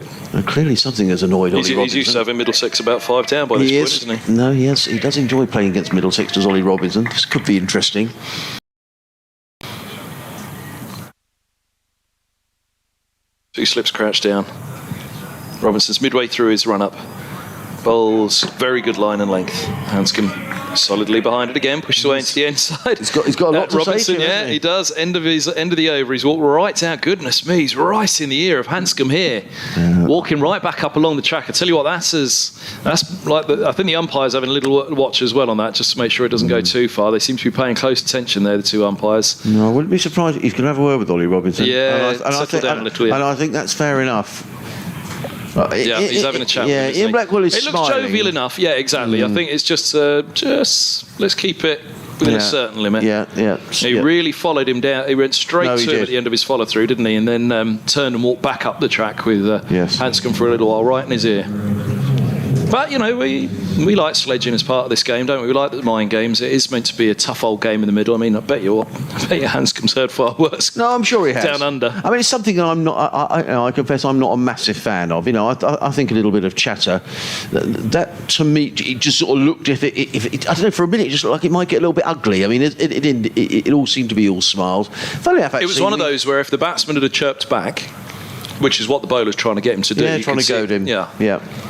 But Hanscom kept his head down, clearly didn't get involved. Yeah. Up at Derby, we were talking to Grace Ballinger, who plays for the Loughborough Lightning. She was joined our commentary team up at Derby. We were talking about sledging.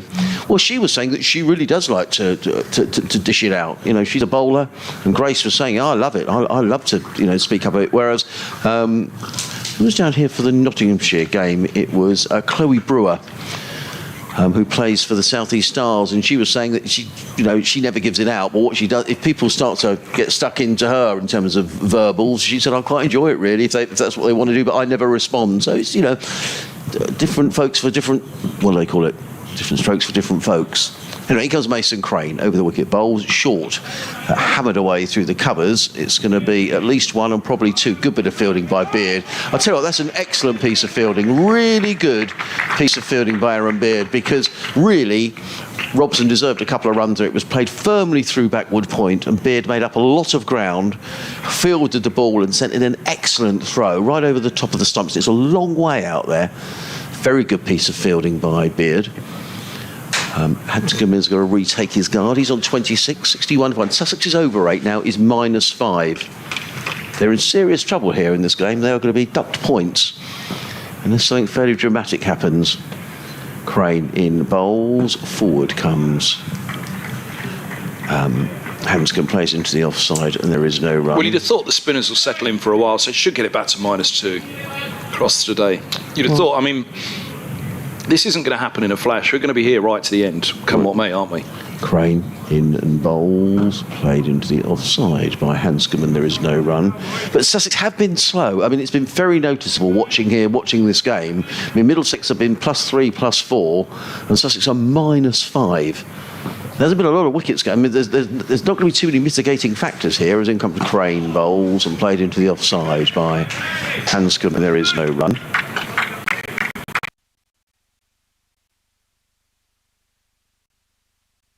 Crane.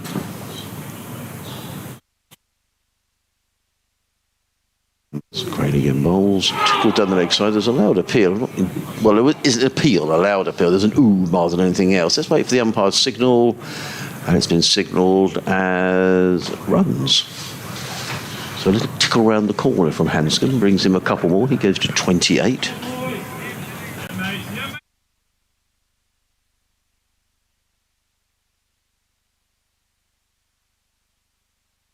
On boys is the cry in the outfield. Crane throws the ball from hand to hand. Comes in and bowls to Hanscom, who's forward, plays down the offside of the track. No run, end of the over. Sussex are 63 for 1. And now they are starting to get a bit of a move on. Players are running around a little bit in the outfield, but they need to do that. Hanscom 28, Robson on 31. Kevin hurls his pizza box away. 57 overs remaining, 307 runs needed. So the equation is still about 5 runs and over, and it is going to be Robinson again. And this has been an interesting little battle between Robinson and Hanscom. He's going to have to wait to bowl to Peter Hanscom, because it's going to be Sam Robson who's going to be taking the strike. Have you tried any of the snacks I bought for you yet today, Harmsy? No, I haven't. Breadsticks with sesame seeds. I will do, because it'd be rude not One of to. them's quite oily. It's Okay. really, you know, because you think of breadsticks as dry, and it's actually not that bad. And the other one's got a cinnamon touch to it. Good with a cup of coffee. Right, we'll perhaps have a cup of coffee in a bit. Robinson's running in, 2 slips and a retreated short leg as Robinson bowls top of off, forward defence from Robson. I think, no disrespect to the rest of the bowling attack, but see through this over, see through this spell of Robinson now, and they'll feel there's a chance to get on top of Sussex here. Hanscom, 58 balls for his 28s, Robson 53 balls for his 31. I'm going to see Pujara. They're in deep conversation with Tom Haynes. By the time Robinson's back for his next spell, this ball's going to be 40 overs old. Yep. And boy, oh boy, if Middlesex are 1 down at that point, they'll really be looking to Robinson for wickets then. He's in now, Robinson bowls. Robson leaves alone outside off, through it goes. It's not got the same feel as that second morning. The pitch, you know, sometimes we look to day 2 as the best day to bat on a surface. This was the best day that was the best day to bowl. That final 4 wickets weren't too costly for Middlesex, wrapping up the end of that Sussex innings. 6 down after a very good first day, where we felt Middlesex bowled well, stuck at it. Came back at them that next morning then, and the older ball just seemed to be doing a little bit more, didn't it? Actually, how old was it? No, it wasn't an older ball, it was 16 overs old, wasn't it, on the start of day 2. Robinson's in, bowls short. Oh, going after him, Robson smears it around the corner to fine leg Crane, and I do say smear rather than steer because it was an uncomfortable drag of the bat across his face as he nearly got himself into a pretty tough position on that one. Here's Robinson versus Hanscom again. Robinson's back to the top of his mark. Hanscom's halfway down the track, scratching away at the surface, just buying himself a few seconds. Probably trying to irritate Robinson a little bit and slow him up. Look, he's checking the field. Robinson's been back at the top of his mark for a while. Hanscom checks the field. Does that distinctive little drag down with his bat on a 180 angle as he awaits, and Robinson bowls him. Hanscom's in behind, pushes away into the offside, and here's a little look from Robinson this time to Hanscom, nothing more. Hanscom had a great season in the Shield, just gone. If he could have a good English summer, then the feeling is, you know, back-to-back Australian and English summers, he'll have a... Oh, have you got an update? So I need to be quiet. So they're really well. I had a whisper in my ear. We've got a little while yet, don't worry. You'll give us a kick if you need to, won't you? The feeling is if he can back up a really good Australian summer with a fantastic English summer as well, then you know that test side's not far away from him once more. 2 slips and the short leg, who's advanced slightly, Rawlins. They go down as Robinson bowls short, and he's hooked away down to long leg and Crane for a single, 65 for 1. Playing him all right at the moment, aren't they? Well, he can't bowl all afternoon. I don't think he's bowling flat out here, Ollie Robinson. Not consistently flat out. And he's feeling his way back. What is he, in his 9th over? This is what, his nearly 35th over of the match, and he's got a fair bit to get through yet. What did he say in the first? He's bowled. This is the end of his 9th. What did he bowl in the first innings? 25? 24 was it? 24. So yeah. 33rd over of the match. He's in now, bowls, and this is down the leg side. No run. So Adrian Hines is out and about in the sunshine with his eyes on the cricket balls. Good afternoon, Adrian. Yes, thanks very much indeed, Sylvie. It's the most glorious afternoon down here at Hove. We've got a good game of cricket because Sussex declared their second innings on 335 for 4. That was a lead of 370. Chiteshwar Pujara, another wonderful innings. He made 170 not out. Tom Clark making 77. So Middlesex set 370 to win in 77 overs. They're 65 for 1 at the moment. Mark Stoneman, the man out. LBW to Aaron Beard for just a single. Peter Hanscom, the skipper, on 29. Sam Robson is on 32. So Middlesex needing another 305 to win in 56 overs in the sunshine at Hove. This pitch, basically, you've got a bit of pace, I think.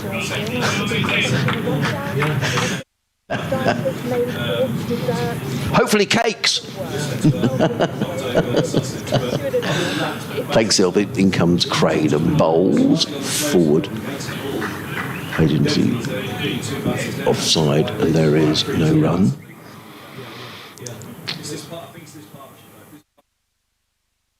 Crane again turns at this the C end, and is coming into bowl to the right-handed Hanscom. Hanscom's back short and plays a sort of bit of an ugly shot really across the line to mid-wicket, fielded there by Pujara, and there is no run. It's one of those days where all of a sudden 2 wickets. Just hear our colleagues in the press box chattering away that you can hear it into the effects mic in the press room. In comes Crane and bowls. Forward comes Hanscom and nudges that one past the fielder at leg slip for a single. Rizwan runs from behind the stumps to field. One more to the total. Middlesex to 66 for 1.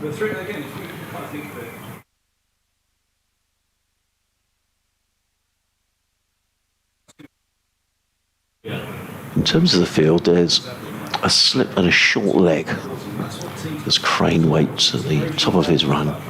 He's in and bowls and clipped away by Robson. Back to the square. He's going to run away for 4 runs, I think. Sean Hunt is quickly around it. Does really well, actually. Sean Hunt, that's a very good piece of fielding. That was a good chase by the big man down that leg side boundary, and a good tumbling save. As I say, our hearts are slightly in our mouths when that's happening, because poor Robbie White dislocated his shoulder diving for a ball a little earlier on today. We wish him well. Crane in bowls, and there's that shot again, and more work here for Sean Hunt, who has to charge around the leg side boundary. He's going to pick up another couple of runs. Is Robson, who goes to 36, and Sean Hunt is being kept very busy on that leg side boundary. Still the slip and a short leg in place. In comes Crane again. He just waits for a moment as Robson just surveys a slight change in the leg side field. He's in a bowl short and eased away through the offside by Robson, who's looking very comfortable here. He's on 37. Middlesex are 71 for 1, so they now need another 299 to win. In 55 overs, I can see Cheteshwar Pujara is having a little natter away there to Mason Crane, the 2 batsmen having a natter in the middle of the pitch. It is not going to be Ollie Robinson, who is now out of the attack, having bowled 9 overs, 1 maiden, no wicket for 31. And there's going to be Tom Haynes who's going to take over the Sussex attack from the Cromwell Road end. So it will hasten the over rate with Haynes and Crane bowling in tandem. We've still got another 55 overs to be bowled in the match. Tea will be, as Kevin was saying, at 20 to 4 regardless. But Middlesex have weathered the Sussex storm in as much as they've seen Ollie Robinson out of the attack. In fact, Ollie Robinson is now leaving the field. Ollie Carter is coming on. That could just be Robinson going off for a, who knows, just a bit of a break or a bit of physio's attention. Who knows? A bit of a rub down. We're going to need you to come back hard and fast at some point, Ollie. So it's going to be Tom Haynes who's going to bowl from the Cromwell Road end of the ground. There's a little bit of excitement next door as well. We're just having a natter while I went in to make the coffee, which you've rejected, as well as the snacks, Harms. I'm feeling like I've upset you. So I will have a snack. Here's Haynes, he's in bowls, and forward goes Robson, patiently pushing back. Rizwan stood up. He'll be in the era Robson, much as that's the cinnamony one, and that's the olivey wholemeal flour. I don't like to open these because these are. Oh no, it's open. It's open. It is. It has been opened. It goes, but you will need a coffee with it, though. I haven't rejected the coffee. Here's Haynes bowls full down the leg side and clipped away nicely through square leg. That's a lovely bit of timing there by Robson. The fielder will get round. They've run for 2 to move him to 39. I said both of these are just score. And I'll tell you what, if Pete Hanscom saw this home for Middlesex today, that would put an awful lot to bed for him, the Middlesex captain, waiting on that big score. Haynes is in, bowls, and this is pushed away into the onside. And they have no run as Rawlings comes around to collect. Yeah, it could be a lively finish here at Hove this evening.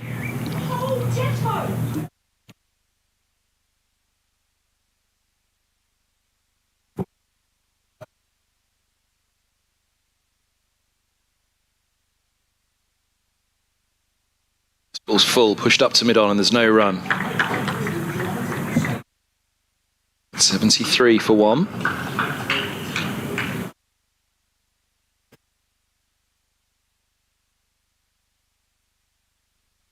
if you want to tweet us at Sussex Sport. Kevin Hand, BBC. And here's Haynes, bowls onto the legs again, can't put it there. Robson puts him away through mid-wicket. He moves to 43. There's a real hush around Hove at the moment. That's in the field and in the stands. The applause for that was barely a trickle from the visiting Middlesex supporters. I think the Sussex faithful are a little nervous here. And looking around the fields, the Sussex players seem to share that concern. 77 for 1, 293 required from 54 overs.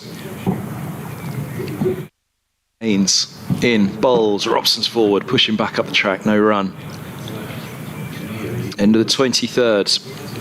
Live sport on the BBC, live cricket on the BBC. If you get involved, don't forget to give us the hashtag BBC Cricket as well. The live text page on the BBC Sport website and app will be keeping an eye on the hashtag, keeping you up to date with what's going on around all of the games, all of the counties, all of the competitions, all of the games covered by BBC Sport, the commentary from the BBC local radio stations, BBC Radio Sussex and BBC Radio London together for this one. Adrian Harms and myself, Kevin Hand. Great to have Rita with us the first couple of days. She was back to the day job yesterday at BBC Berkshire. Tuned in at the moment, Rita? Must be tempted to jump in the car and come and see the finish of this one. Here goes Crane to Hanscom. Short, and he's pulled away, and that's 4 more. Hanscom moves to 34, 81 for 1 Middlesex. 289 more. Just under an hour to tea. Will they have it down to 200 at tea, these two? Just starting to up the scoring rate a little. In fact, they've upped it a lot. It was at 2.5 for the most part of this innings so far, as this ball's given a bit of flight and it's driven watchfully to cover by Hanscom on this occasion. No run. 3.5 and over they're going at now, this pair. Required is 5.3. All very manageable. Crane drops short again. Hanscom just waits on this one. Oh, that's nicely, wristily played around the corner. And everybody talks about the distinctive technique of Hanscom, and is it made for an English summer? Manoeuvred that one really fine, and having had deep square sprinting towards mid-wicket to try and stop the pull shot. He's just sent him with a long chase and slip as well to retrieve that from fine leg. 2 taken, 83 for 1. Crane bowls, loads of flight, driven hard. The sweeper back on the cover boundary will hold them to just 1, and it's 84 for 1. And Hanscom's on to 37. 286 required from here for Middlesex. 9 wickets standing, although they're, as Adrian's been saying quite rightly, effectively 2 down with the Robbie White injury. Crane bowls. That's a lovely ball. Beautiful flight, well landed. Just looked as though he got a little bit of turn to ensure Robson was very watchful as he defended to cover. Beautiful length that from Crane. That's where I want to leave it. In again now. Bowls. Dropped short. Punched away off the back foot by Robson. Cover there though on the boundary, and Robson moves to 44. 85 for 1. Good over for Middlesex. 8's coming off it. Crane's gone for 18 off 4. I think at the same stage for Luke Holman, he'd been bowling to a well-set Pujara, and hadn't he gone for something like 34 off his 4? But I think that's what we'll be looking at in this chase, should it go on for some period of time. There is something being run out for Pete Hanscom by the sub-fielder. Who's that? Jack Davies, I'd imagine. Who's run out a change of gloves for Hanscom. Inners maybe changed. 85 for 1 it is. Hanscom back to the top of his mark. There's something quite determined out there about Hanscom. It really looks that way. 37, his top scorer of the summer for Middlesex in his 3rd innings. I think I'm right in saying it's his 2nd highest score in Championship cricket for Middlesex. Haynes is in, bowls to Robson. Goodness me, now that kept low, came back in a little. There's a yes and a no. There probably was a run there, but Rawlings, I think, equally was quite clever, running alongside it for some time to say, do you want to go? Do you want to go? Do you want to go? But in the end, Hanscom quite rightly sent Robson back before they ever really got going. No need for a sloppy run out on a quickly taken single here. Middlesex, that short boundary, they'll know there's runs to be had later in this piece, as here's Haynes brings it back into Robson again, a shorter length, and the right-hander rocks back and turns a single out to deep square. Gripping stuff here at Hove on the final day. 3 fabulous days of cricket, and it's simmering nicely as we head towards the last session of the game. 50 minutes left of this, the afternoon session. Hanscom's patient again in his crease. Meticulous, delays Haynes, who turned to bowl. Let's just go again, he's in now. And skipper to skipper. Hanscom turns a single to the square leg. Rawlins gets out of the way at mid-wicket, as he thought the throw might go to the non-striker's end, but not picked up cleanly. A comfortable one it was. So Middlesex's record run chase against Sussex, we're going to have to start looking it up. As Haynes comes in, bowls, and Robson forward. Just turn around a little by that one. Body was really opened up. Front shoulder come right around, as of the back shoulder as well for the right-hander, and the whole body was starting to look towards the onside as he kept the bat face open and the ball squirts up to mid-off. Sun reappears at Hove. It's certainly shining on cricket fans who've come in for a good finish here, as Haynes bowls to Robson. He turns to mid-wicket. Rawlins athletically collects, spins and throws to the non-strikers, and no need. Hanscom hadn't left his ground. But yeah, the cloud cover's gone. Only a few puffs of cloud here and there around Hove. Not as busy a day in the stands, but hopefully that's good for the listening and the viewing figures today, especially in the second half, if this one does go close. As Haynes bowls and forward goes Hanscom, defended to point, no run. Tight over, just the 2 runs off it from Haynes. 87 for 1, Robson 45 will have the strike. Hanscom has 38. 25 overs here of the final innings of the match. 52 remain of the contest.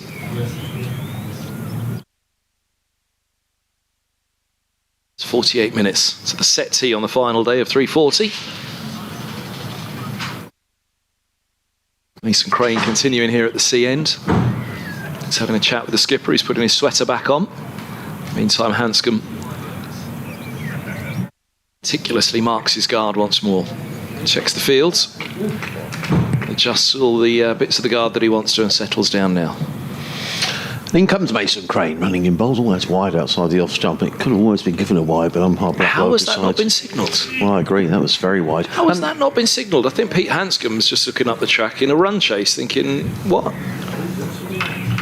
Peter Swaby's been back in touch. Very grateful for you, Peter.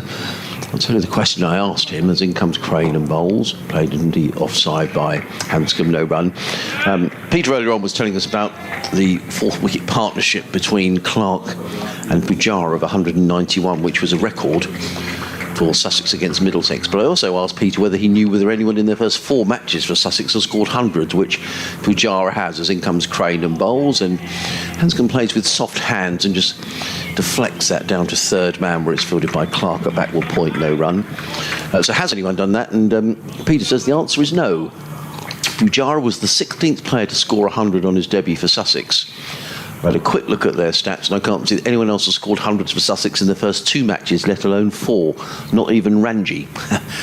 In comes... Oh, that's a horrible delivery by Mason Crane. It's pulled away for 4 runs. Well, it was a real drag down with a vengeance. That was just a long hop. And pulled away by Robson for 4. He goes to 49. One did come very close to 2 in 2. Hugh Bartlett scored 31 and 122 on his Sussex debut v Cambridge at Worthing in June 1937. He'd played 42 previous first-class matches for Cambridge University and other sides since 1933. In his second match, which I'll read in a moment, in comes Crane and bowls. Robson pulls that one away, and that's going to be a single. That's going to be a half-century for Sam Robson, and a very good half-century as well for Sam Robson. think Ollie Robinson thought he'd got him in the first over, pinned LBW. But Robson's 50 has come off 74 balls. A very fine knock by Sam Robson, who made that 237 here last season. And Middlesex to 93 for 1. This partnership now worth 92 between this pair, as in comes Crane, and that's a floated leg break way outside the off stump. And taken by Rizwan. End of the over. Crane has bowled 5 overs, no maidens, 0 for 24. So just finishing that match, Hugh Bartlett scored 31 and 122 on his Sussex debut v Cambridge at Worthing in June 1937. In his second match v Oxford the same month, he scored 99 and 51, so very close to 2 in 2.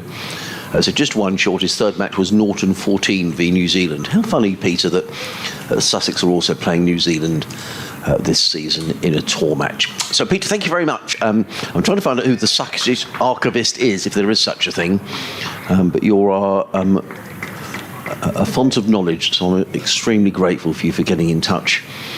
And just one thing to mention is this Sussex over rate, which is abysmal. It's -5, and they do need to do something about it, or else they'll be deducted points. Haynes is in, bowls, Robson defends. Back up the track, there's no run. I mean, Sussex have earned 7 points, but they could lose a good few of those.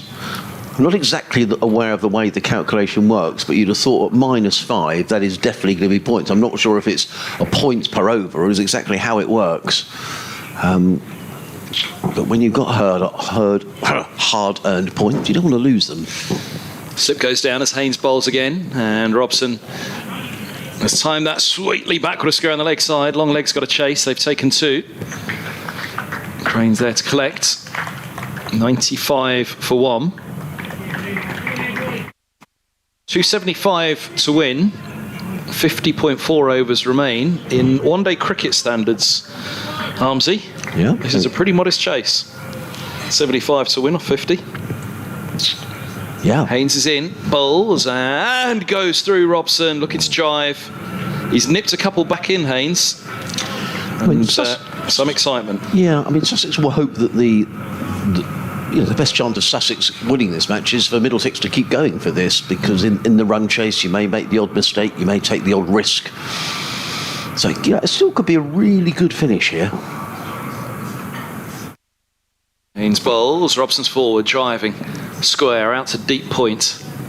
Has a single to move to 53, 96 for 1. What I would say is that we can have a very long post-tea session, because tea is set at 20 to 4, and we could... Yeah, 40 overs is about right on the final day of a game, isn't it? Usually. Yeah, I'm just thinking that from a Sussex point of view... Crane's got to bowl a bit. Yes, a lot of overs to bowl. I suspect Tom Clark may bowl a bit.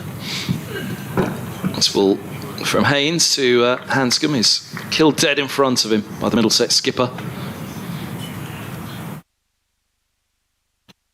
Well, some of the other games are drifting to a conclusion. Let's just have a quick look at Worcestershire. That's a good game at New Road, Worcester 238 needed to win. They're 204 for 2. Durham with a very sporting declaration there. Haynes from the Cromwell Road end, a squat defence from Hanscom, right over the top of it, defends into the onside end of the over. 96 for 1 it is, Middlesex. Now the final day here at Hove, 39 Hanscom, Robson to have strike on 53, 50 overs remain. So if we were to say, right, this is... 5.5 and over, isn't it? This is a one-day match right now, Harmsy. It's you and me on a Sunday afternoon, 50 over match. Sussex just been bowled. Middlesex have got 2 injured batters, let's say. Yeah. Started the innings 0 for 0 here. They've got 74 to win with a really short boundary on a flat surface of 50 overs. You'd still bat Middlesex, wouldn't you? Yeah, I think with 2 batsmen down, I think that evens things up, to be honest. And in this situation, you've got 2 set batters out there in the middle. I mean, we don't know for sure that... well, I think it's... Afridi's out. I still think it's even Stevens, but the deeper these two take it, I think clearly... I mean, Robinson is off the field now. I'd imagine that's a short-term thing, but it's going to... it's a challenging declaration by Sussex, and I was really pleased about that. I didn't want a declaration. It almost felt they'd pushed it too far, I have to say. I thought they'd gone close in their defence if they do lose this game, Sussex. I thought they'd almost pushed it too big. It's going to be Mason Crane coming around the wicket to the right-handed. Robson is in and bowls, and Robson drives firmly into covers. I thought Gartlett had stopped that, but he didn't. It's drilled away through the covers for 4 runs. And Tom Haynes is doing the right thing by bowling Mason Crane early, but Crane is starting to go around the park a bit. Lovely shot, 100 up for Middlesex. Robson goes to 57.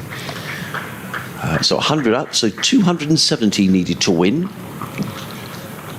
Robson goes to 57. Cardiff, Glamorgan 85 for 2, needing another 65 to beat Leicestershire. So I think barring something fairly calamitous, Glamorgan are going to win. In comes Crane. Bowls as a full toss, driven to mid-off, fielded by Haynes. No one got away with one there, did Mason Crane. Down at the Aegeus, Gloucestershire are, having made a valiant effort, look like they're going to lose because Mohammed Abbas is in the wickets for Hampshire. Give you the details in a minute. In comes Crane. Bowl short outside the leg stump, belted away. I've got to say that's a poor ball. I mean, that's a long hop outside the leg stump and it just belted away for 4 runs. Yeah, he's dragged it down, hasn't he? Robson goes to 61. Yeah, Gloucestershire now... You know what they say about bad balls, though, Adrian? They take wickets. Well, they do, but that was a bad ball. 219 for 7. Gloucestershire needing another 149 to win. So it looks as if Hampshire could be in line to win down at the Aegeus today. The other 2 games in Division 1 heading for draws at Chelmsford and Old Trafford. Maybe not here. Here comes Crane, bowls. Forward comes Robson. That's a better delivery. Crane fields off his own bowling and there is no run. Certainly with that short leg side boundary, Luke Coleman got a bit of tap as well. Not easy to bowl to the short side. In comes Crane again, bowls. That's a better delivery and Robson is forward, plays down the onside and there is no run. A slip and a short leg in place. Short backwards, well no, it is always on the 45. It's Tom Clark on the 1 as in comes a Crane and bowls and just padded away by Robson. There is no run. End of day, 104 for 1. Mason Crane, 6 overs, no maidens, 0 for 32. Tom Haynes is having a word with George Gartner. I wonder if that might be a little bit about, do you fancy a little spin down the hill, George? But Tom Haynes will be very careful to be being careful with George Gunn. Aaron Beard is going to bowl the next over, so Tom Haynes out of the attack, having bowled 3 overs for 11.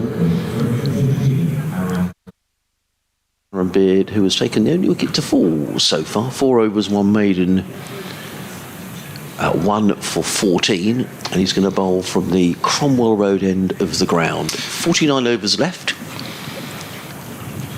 He does a bit of knees bend at the far end of the ground. Just to upset you, Harmsy, Middlesex do have... Takes a lot to upset me. I try. Middlesex have 2 of the highest 4th innings totals in the top 6 of the list. The 4-7-2 for 3 at Chase at Lords in 2014, when Rogers hit the 241 unbeaten against Yorkshire. And they topped the list because in 1925 at Trent Bridge, they hit 502 for 6. His Beard down the hill, bowls outside off. It's let alone by Hanscom. Through it goes. So they've twice gone over 450 in the 4th innings to win matches. That's the highest championship, 502 for 6. The highest first class was a Universities one above that.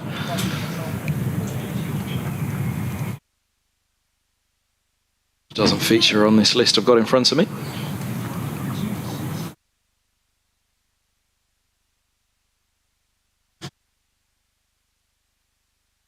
Beards in, bowls. Hanscom on the back foot defence. No run. Sussex's highest 4th innings total was... Ooh. In the 1990s, twice they went over 400 in the 4th innings. 1999 at Hove versus Gloucestershire, 455 for 8. 436 all out versus Kent at Hove in 1991. Beard is in, bowls, and right behind this one, Hanscom defends. I thought it was with a bit of bounce, just going to beat the edge of the bat there, but solidly paid. So 436 all out. They bowled out for 436 and lost in that game, Kent. The visitors here at Hove in 1991. They also, in 1939, hit 428 for 5 against Northamptonshire at Kettering.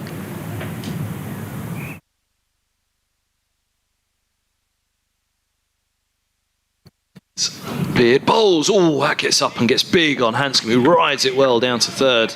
And again, that's just a little bit back to day one, the pace of day one. That even a ball that climbs like that, Hanscom still had time. Played it very, very well. He moves to 40, 105 for one. Just have a look at the scores that Sussex have conceded. And I'm down as far as 427.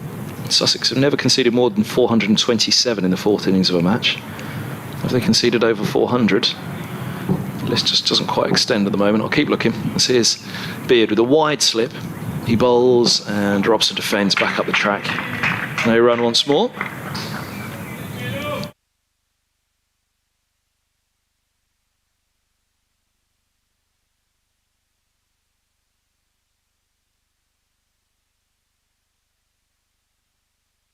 Bit of work for us today, Harmsy, to find that all out.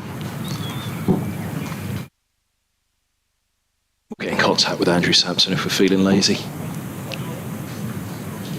Beard's past the umpire, he bowls, and this ball, oh wow, cry of catch, it's hit past Rawlins. Did he get a hand to that?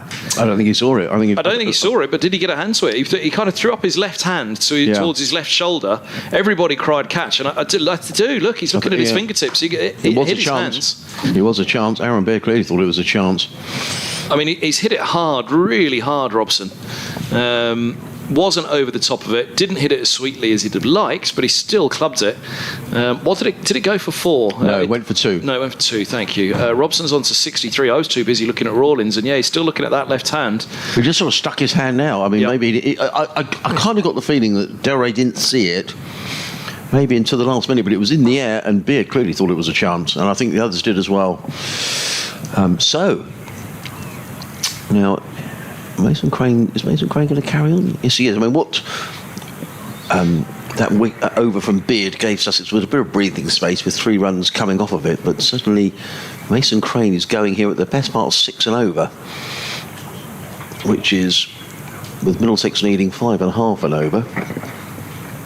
In comes Crane around the wicket, bowls. Forward comes Hanscom, plays down the offside of the track. There is no run. Middlesex 107 for one, needing another 263 to win in 47 overs and 5 balls. Crane in the bowls, that's down the leg side, just padded away by Hanscom, fielded at short leg by Rawlins. It's another dot ball. He's almost running between balls here, Mason Crane now. Oh, that's horrible. Oh dear. Well, that's a full toss. He's got away with it. Well, he really has. I mean, that was a rank full toss outside the off stump, and he's got away with just conceding a single as Mason Crane.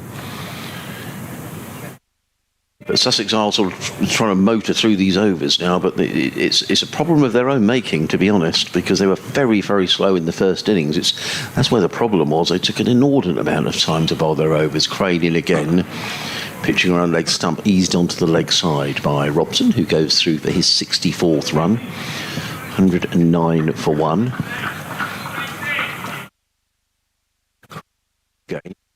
Surveys the leg side field and is in again. Bowls, stretches full. Better delivery by Mason Crane. Is that the end of the over? No, one more ball to go in this over. Rawlins fields at short leg, still a slip and a short leg in place.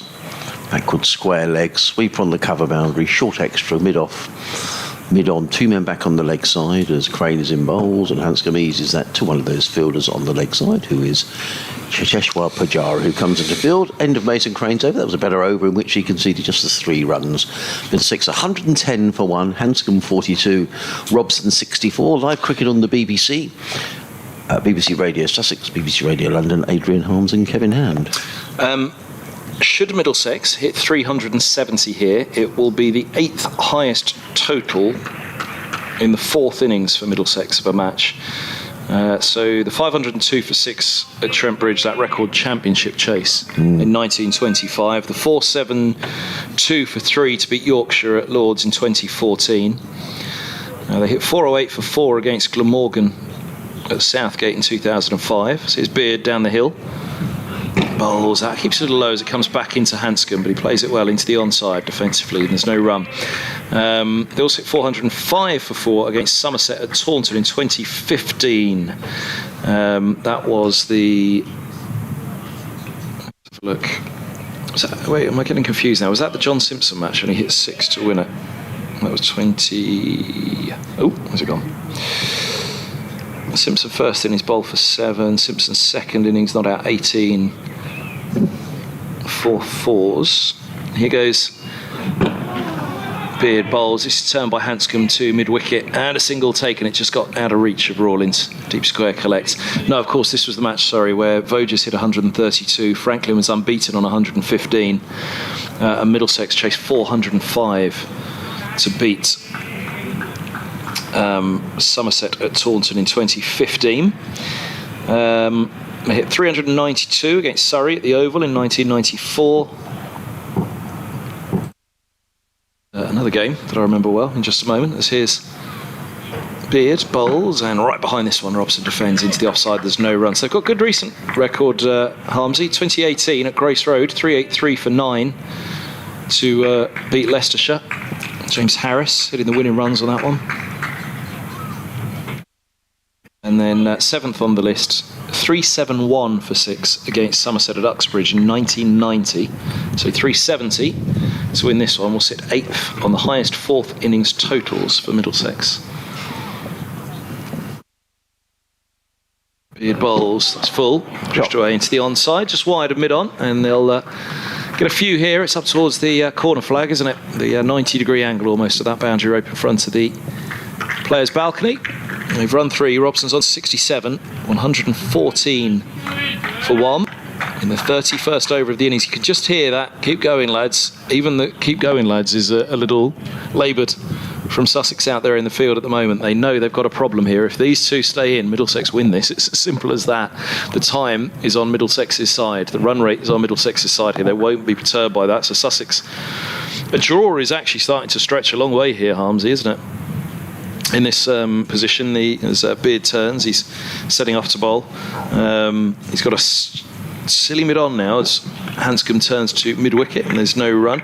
I mean, that's not to say that it won't be a draw, but for Middlesex not to win this now, you'd feel that either there's a huge clatter of wickets and they're hanging on for the draw. Sussex, from their perspective, they've still got 46 overs to take 8 wickets. White won't be able to bat, so... But they will be worried that the form of this match is that it does flatten out and this ball softens as here's Beard bowls and forward goes Hanscom pushing back to silly mid-on. No run into the over. 114 for 1. 4 off the over. And Hanscom has 43. Robson will have strike on 67. 46 remain. I just noticed Tom Haynes there signalled to Mohammed Rizwan, come on, get a move on. Tom Haynes is coming on to bowl himself. And I think it's just sort of dawned on Sussex, maybe a little bit late, just how far behind they are in terms of over rates. They are oodles of time behind. The run rate required for Middlesex is 5.56 and over. Tom Haynes does rattle through his overs, so that's probably one of the reasons he's coming on.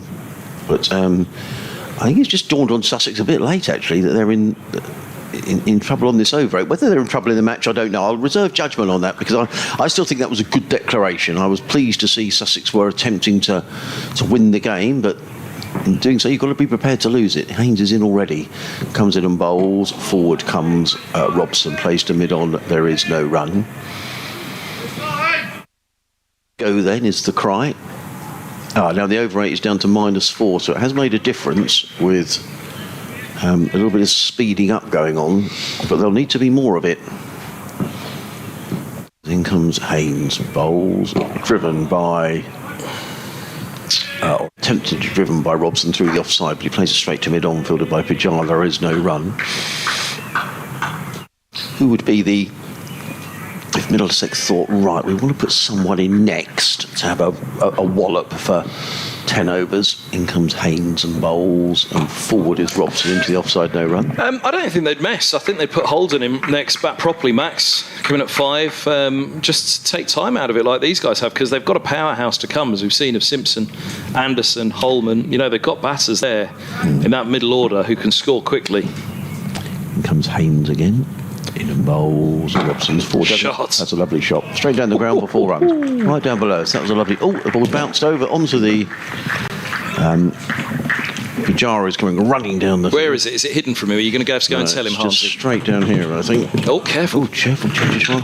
Don't need to get injured. I think he can't see it. Oh, There's going to be a delay. let's have a look. We can lean over and help him. No, he's got it. He's got it. Well done. Well done, Cheshire. Having a rummage around down below us to retrieve the ball. Lovely shot, though, by Robson. That was a cracking shot, wasn't it? Gun barrel straight. Well, we were in a perfect line just to see that off the bat straight to us. It was beautiful. So if you've seen the other good news here, Kevin, is the cake that has been brought out. I have. It's magnificent. After that pizza for lunch, though, Harmsy, I'm a little bit worried. I might fall asleep at the wheel on the way home. Well, it's a Had to chocolate. pull in for a snooze, wasn't it? Chocolate gatto looks wonderful. In comes Haynes, bowls. Robson plays that. There could be more runs. There could be 4 runs. Pujara's in hot pursuit, but this is difficult. Well done, Pujara dives, but he can't prevent the second run. I'm just worried every time everyone dives. Well, I know. Yeah. After what happened to poor Robbie White earlier on. The even better news for us about that cake, Harmsy, is there's only 5 of us in the press box Yes, today. I know. I mean, there's no way we're going to be able to eat it all. Oh, Harmsy. I don't think we are. Oh, Harmsy.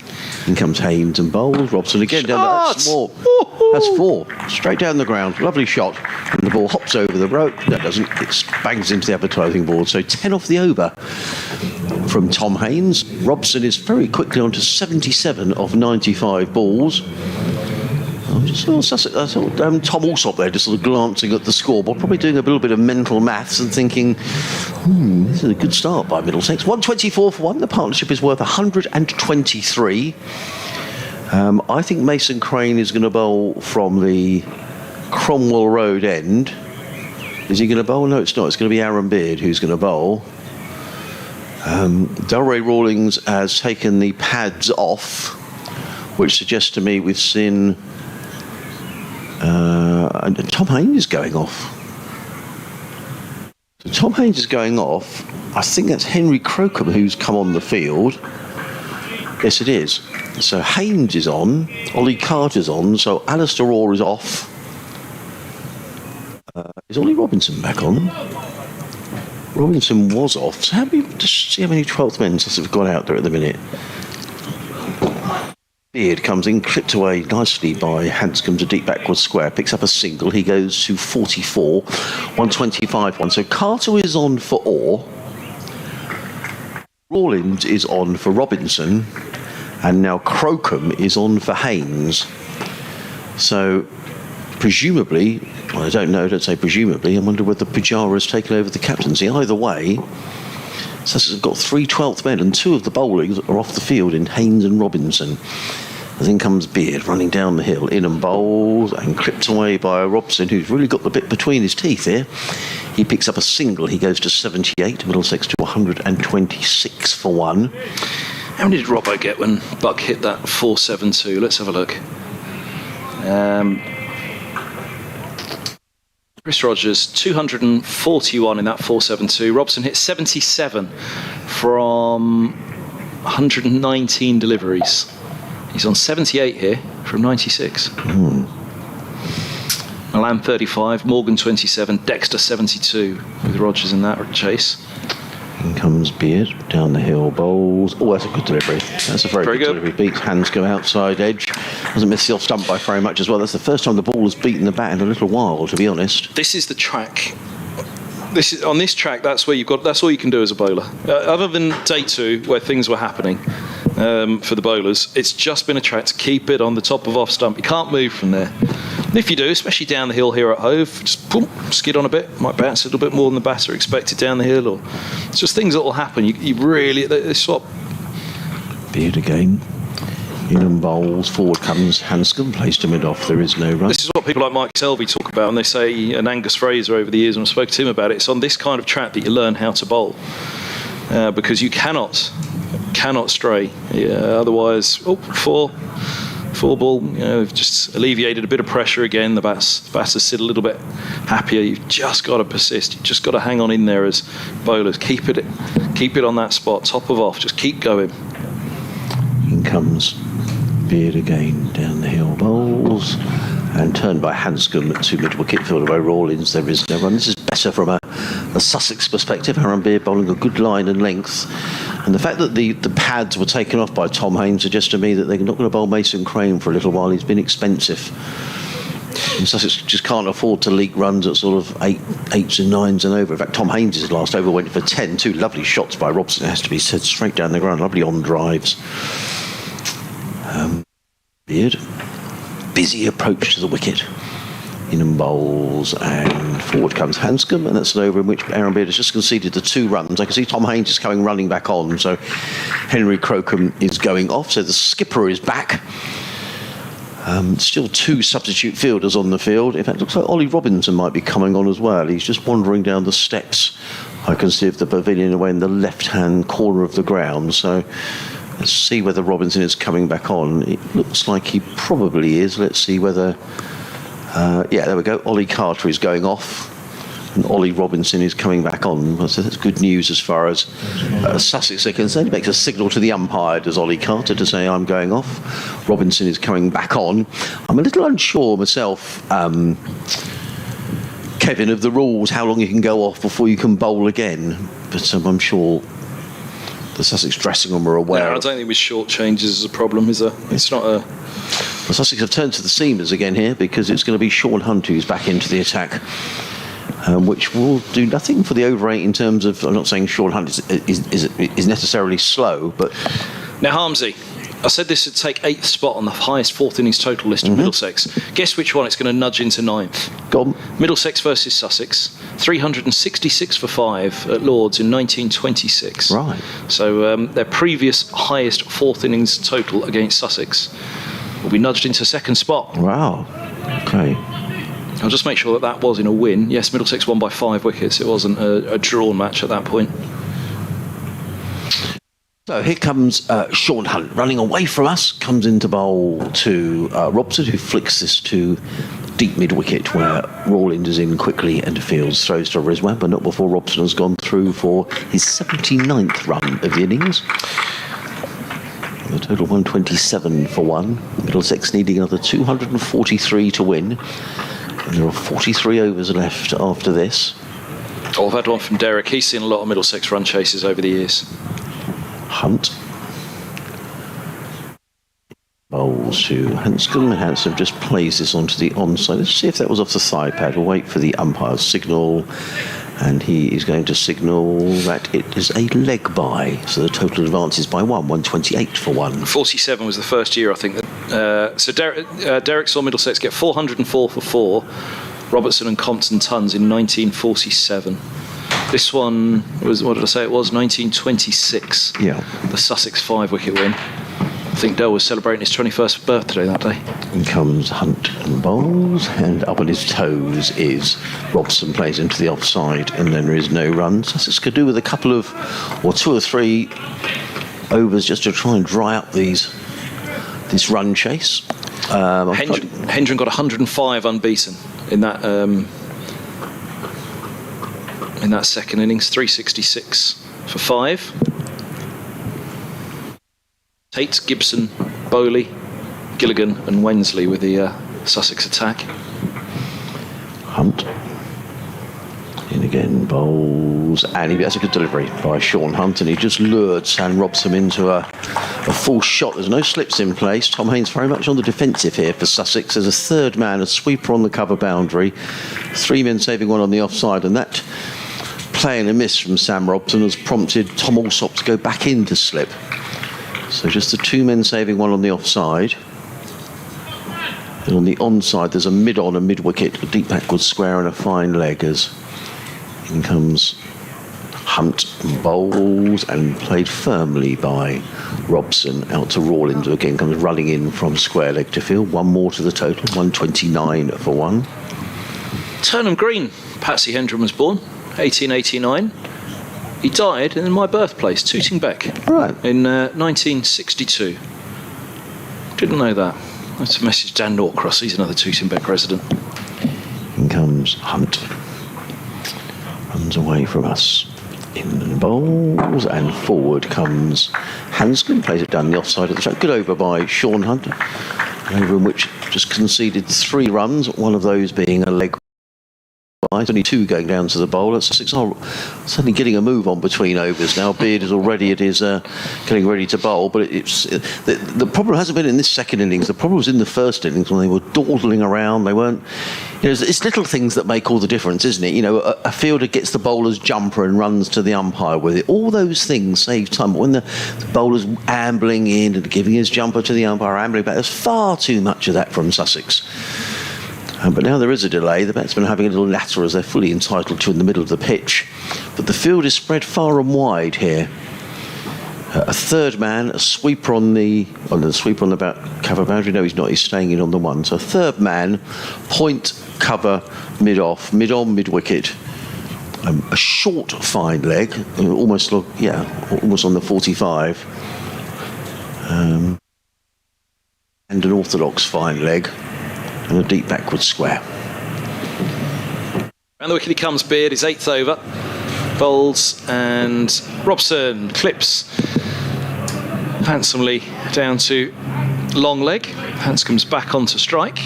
Robson's onto 81. 130 for 1.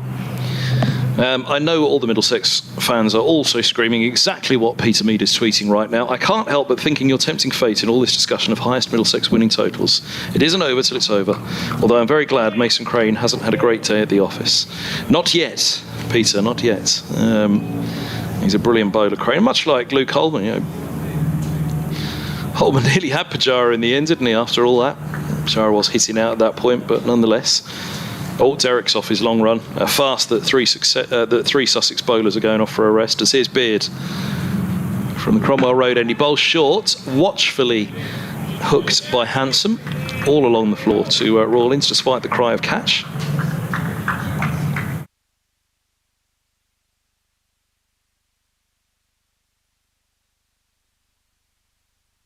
Adrian Wisson, good afternoon to you. Says, loving your optimism, Kevin. I'm just enjoying the grit and determination from our batsmen this season, not giving their wickets away. Do you think it's the Ramprakash effect? Could well be. Here's Beard, bowls, and Hanscom back and across, defends to the heavily packed onside field that Beard has for him. Yeah, and that's the advantage that Sussex do have here, that at least there are no fielding restrictions. The big problem Sussex will have, if it does get into a chase towards the end, is this very short boundary on the clock tower scoreboard side of the ground, which Pujara, we were saying that Sussex's 335 for 4 came in just 68 overs. Certainly Clark and Pujara really got on with things this morning. In fact, let's just work this out. His Beard, he's in, bowls, Hanscom rides another bouncer, this time right arm over to the Middlesex captain. He rides it down to long leg for a single. He's on to 45, 131 for 1. In 17 overs this morning, Sussex scored 99, which set up the declaration. So what's that? There you go. So 17. So they were, about 5.5 and over, which is about what Middlesex need at the moment. Some idea. It's all about the wickets column for me. If Middlesex have wickets in hand, they're winning this. So Sussex need to strike pretty hard and pretty fast. They have got 15 minutes till tea on the final day. 42 overs remaining in the match. 239, very short boundary, 2 set batters. Very, very short boundary, as I've said. A ball which, debatably this year, a lot of the bowlers up and down the country aren't happy with. Robson gets in behind this one. And a good batting surface, good cricket surface here at Hove. It's not a road. No, it's not. Which again is a term which that was what again. Self, he enjoyed that one last year. I think when everybody was bemoaning the pitch on the first day. Self, we set it up here though, didn't we? Look, don't get carried away just yet. But this is nailed on a draw, which everybody did, I think, by tea on day 1. Beard comes in, bowl short. Robson hooks him away. Deep squares giving chase. Big boundary out there. They'll take just a single. Well fielded, George. That was excellent. That is why George Garton is such a hot property in one-day cricket. I mean, that was 2 to pretty much anyone else, but he's so fast across the ground.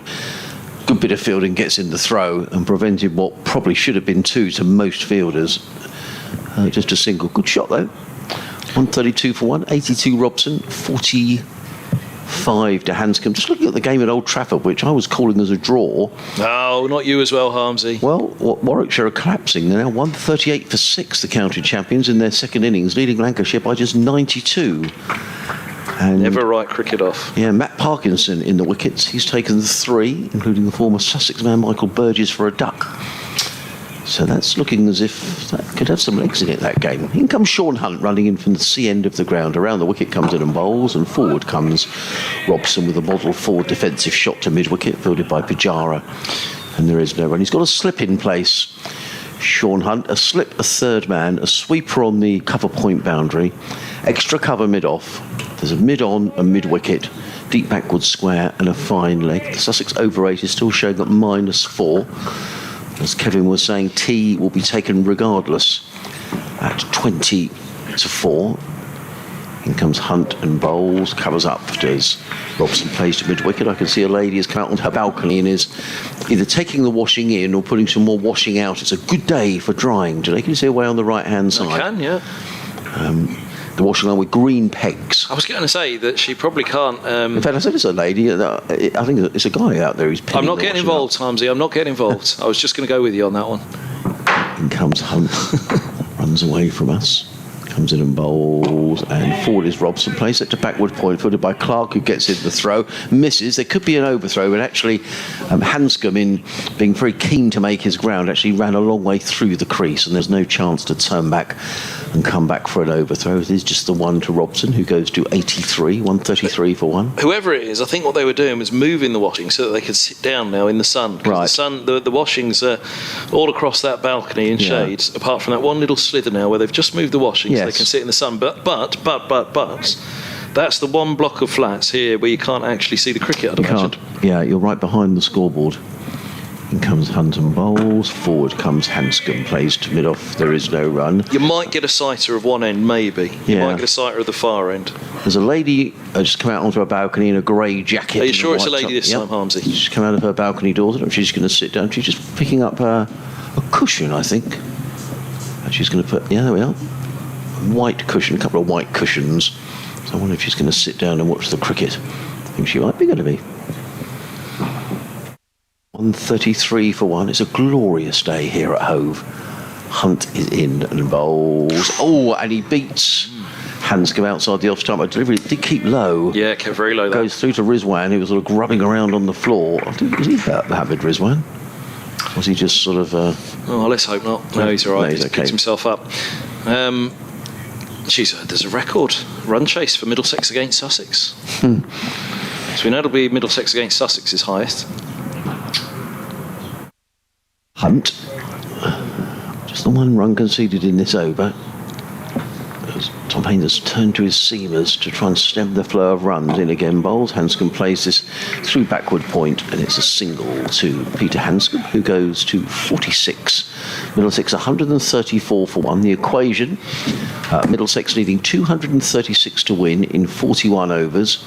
Belatedly, Sussex carry on trying to hasten through these overs, and we're going to see a bit of Mason Crane, which is interesting because I just wonder with T 8 minutes away whether Sussex are just thinking, let's try and rattle through a couple of overs here sharpish, and maybe the batsmen will be not too inclined to take too many risks. I'm sure Middlesex will get in at the interval and think, right, where do we stand here? So with Crane bowling, we may get 3 more overs in before tea, which would leave 38 to be bowled after tea. Crane 7 overs for 35. Without wishing to be unkind, I don't think he's bowled as well as those figures suggest. Mason Crane. Let's see how he gets on bowling down the hill. He's not got a good rhythm going, has he? No. That's what's been difficult for him. The rhythm hasn't been there for Crane. I wonder if he'd be better coming down the hill. We shall see. Bowls now. Down the leg side, taken by Rizwan. Plenty more music where that came from, but right now. And Hanscom was happy to kick that one away. And just before tea, again, that was down the leg side. Middlesex chasing runs, sweeping away down the leg side. There was runs there to be had, wasn't there? As Crane bowls again, Hanscom waits on this one and eases it into the onside. Is the Middlesex skipper just thinking, that's fine, I'll take tea, thanks. I just want to be there at the close tonight. Yeah, and I think probably that from that point of view, it's maybe not a bad couple of overs for Mason Crane to bowl here. 3 dot balls to start the over. And getting through a couple of overs, which I'm sure Sussex are very keen to do, so as not to lose time. Crane bowls again. Hanscom's behind this one, pushes back into the onside. He just looked back at the surface there, didn't he?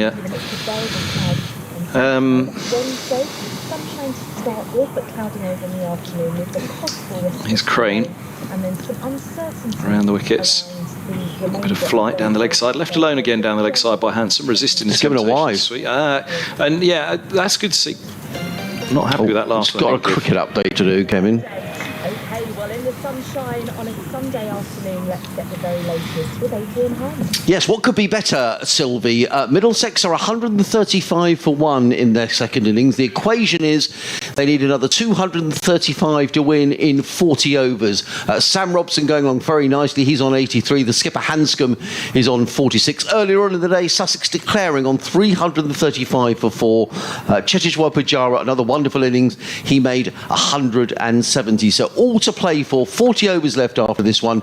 Middlesex needing to score at about 6 and over. Sussex needing another 8 wickets. Well then, Harmsy, go on, lay the case on me. Well, I'll tell you what, if you look on my Twitter feed, you'll see a photograph we posted of the cake that has come out. Now, we get all sorts of cakes here at Hove, but today, Sussex Cricket Club have really surpassed themselves. It's a lovely chocolate gatto, Sylvie. Have a little look. It looks beautiful. We've resisted so far, but tea is 5 minutes away, so 5 minutes to last, and then we'll have the cake, which looks brilliant. A massive chocolate gatto, and then you're going to have tea as well.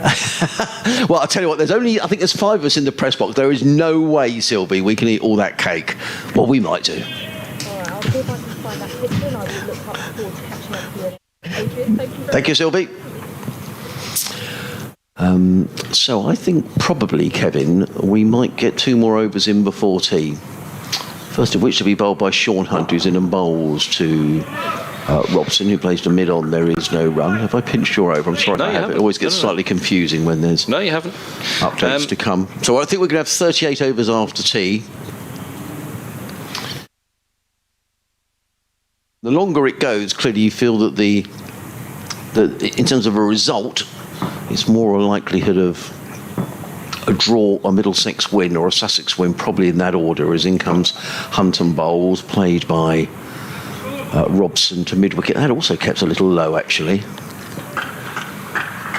I still favour the draw, followed by a Middlesex win, followed by a Sussex win, if you were talking about priorities. But if, as Kevin made the point, if it gets down to the nitty-gritty, to sort of 10 overs to go or something, and a 70 or 80 needed, then in comes Hunt bowls, played forward by Robson to mid-wicket. These two have got their eyes on tea. I'm sure that Middlesex will probably want to get in and just have a little think about, right, where do we go from here? They won't want to go in now having 2 down, because 2 all is effectively 3, with the very unfortunate injury to Robbie White, who injured his shoulder.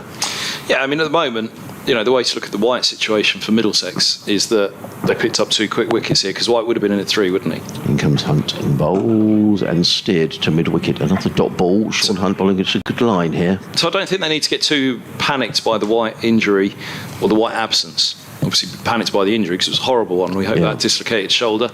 He might even be tuned in at the hospital where he's gone for scans, Robbie, so we wish you well if you are. But, Middlesex, as you say, 136 for 2 is what they've got to think. Stoneman went cheaply. Oh, now they picked up the number 3 cheaply as well, and that's but the point is they've got 2 set batsmen now. Hanscom 46, Robson 83.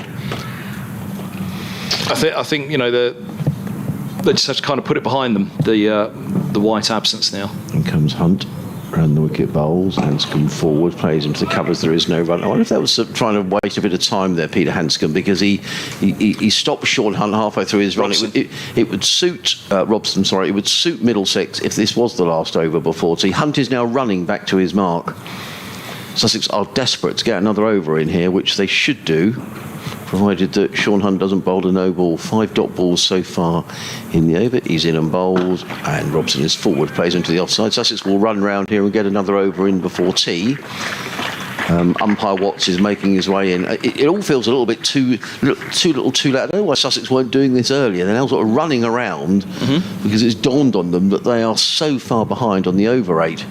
-5 at one stage. So they are going to get this over in before tea. So there will be 38 overs left in the post-tea session. And the first of those is going to be bowled by Mason Crane from the Cromwell Road end to Peter Hanscom. Here he comes. Right arm around. And Hanscom gets a juicy full toss outside off. He just opens the face. Point's going to get there, though, and hold him to just a single. Might feel he's missed out a bit there, Hanscom. That could have been the 50s. On to 47.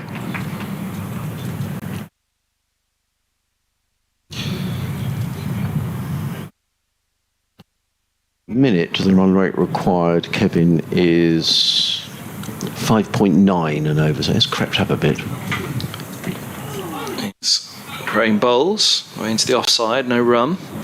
Yeah, I don't think they'll be panicked. So 6 and over. I don't think they'll be panicked by that. Because again, if they could keep it ticking along as they are at the moment, then it's 120 to win off the last 20. As this is kicked away by Robson outside off.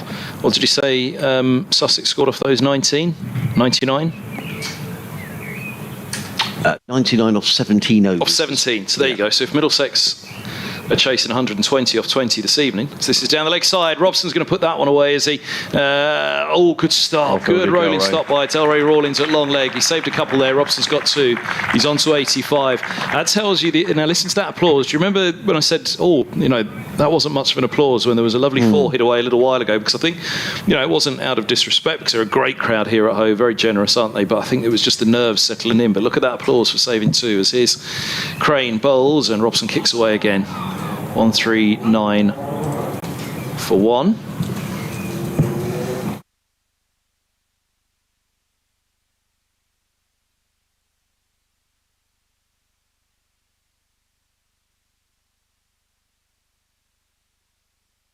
The wicket goes. Crane still to Robson. Drives to mid-off, no run. And that is tea on the final day. With 38 overs remaining, Middlesex require 231. We've talked about 200 at tea, haven't we? Sides can still score 200 from tea.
really well, very cautiously at first. And they saw off Ollie Robinson with the new ball, but since then have accelerated. As Hunt runs away from us again, bowls to Hanscom, who just nudges that down to third man. So really without trying too hard in this over, Middlesex have already picked up 5 runs, 3 singles and a 2. The other thing we were talking about at tea time was the dreadfully slow Sussex over rate, and it was very notable just before tea that they were getting a move on. In fact, it was -5 at one stage. It's now down to -3. And my understanding is, as in comes Hunt around the wicket, bowls, and he beats Robson outside the off stump, taken by Rizwan. There is no run. End of the over, 144 for 1. Hanscom on 49, Robson on 88. The number on the board of overs you are behind the over rate, that's almost confirmed as points deducted. So Sussex need to get a move on here if they're not to lose some of the 7 points they have accrued in this match to a slow over rate, which is almost unforgivable, really. But to get to -5. However, Mason Crane is going to carry on from the Cromwell Road end of the ground. 9 overs, no wicket for 40 for Mason Crane, who hasn't settled into a good line and length at all. Far too many loose balls from the leg spinner on loan from Hampshire. And you wonder whether Sussex are almost having to bowl Crane because, if they don't want to lose. I mean, the most important thing is they don't lose the game, but they do need to speed through their overs as well. But he has been expensive, Kevin. He is bowling now to the right-handers, though, who are hitting to the long side of the ground, which is probably a good plan. He's in now, bowls, and, Hanscom looks to hit hard, only as far as mid-on, there's no run. 144 scored off 40 overs, 226 to score off 37. And Middlesex have been going slowly to this point, and they've been doing it against the hard ball on what has been described to us throughout the 4 days as a new ball pitch. Slip goes down. Here's Crane around the wicket from the Cromwell Road end. He bowls, and oh goodness me, that came out completely wrong and is a wide. In fact, it's called a no ball because it doesn't even land on the cut strips. That's 2. Poor Mason Crane. He looked. He was looking to bowl something different there, wasn't he? And he just dragged it down, and it's a no ball. 146 for 1. He bowls again, and Hanscom looks to drive him. He gets him just fine at the cover fielder for a single. And there's Hanscom's 50, is it, or is that? It is. It is. A second 50 for Pete Hanscom for Middlesex. He gives a thumbs up to the balcony and lifts his bat now to the old pavilion away to our left. Doesn't raise it around the ground. It was a gentle applause for the 50, wasn't it? As Crane bowls again, and Robson's forward, pushing out to deep point for a single. 148 for 1, 222 to win. Hanscom 50 from 112 deliveries. They had the 4 count up and down as quickly as you could imagine there. So let me just tell you that his 50 came with 4 fours and 112 minutes, as well as 112 deliveries, as well as 150 minutes. Quick single taken by Hanscom, just fine of cover again. And Middlesex are 149 for 1. Robson's on strike on 89. My apologies if I've got that count wrong for Pete Hanscom, but I do believe that's his second 50. I'll just tell you those other innings in a moment. As Crane bowls outside off, and that's driven away nicely by Robson. Mid-on's got Chase. I'll get 2. And they'll settle on 2. 150 up for Middlesex in their second innings. 151 for 1. 219 to win. Robson is into the 90s. Well, that's 7 off the over so far, Kevin. Middlesex need to go along at 6, and by playing proper cricket shots. Certainly not slogging or anything like that at the moment. Crane, lots of flight. Robson drives again, only to the cover fielder on this occasion. He moves to 92. 152 for 1. End of the over. How many did they get off that? 2, 8. 4, 8. So, well, it wasn't a bad over, but for the one that he looked for something different, didn't he? And it just completely flipped out of the back of his hand and dragged down outside the cut track as he came around the wicket. Well, 4 singles, a 2 and a no ball gives those 8 runs.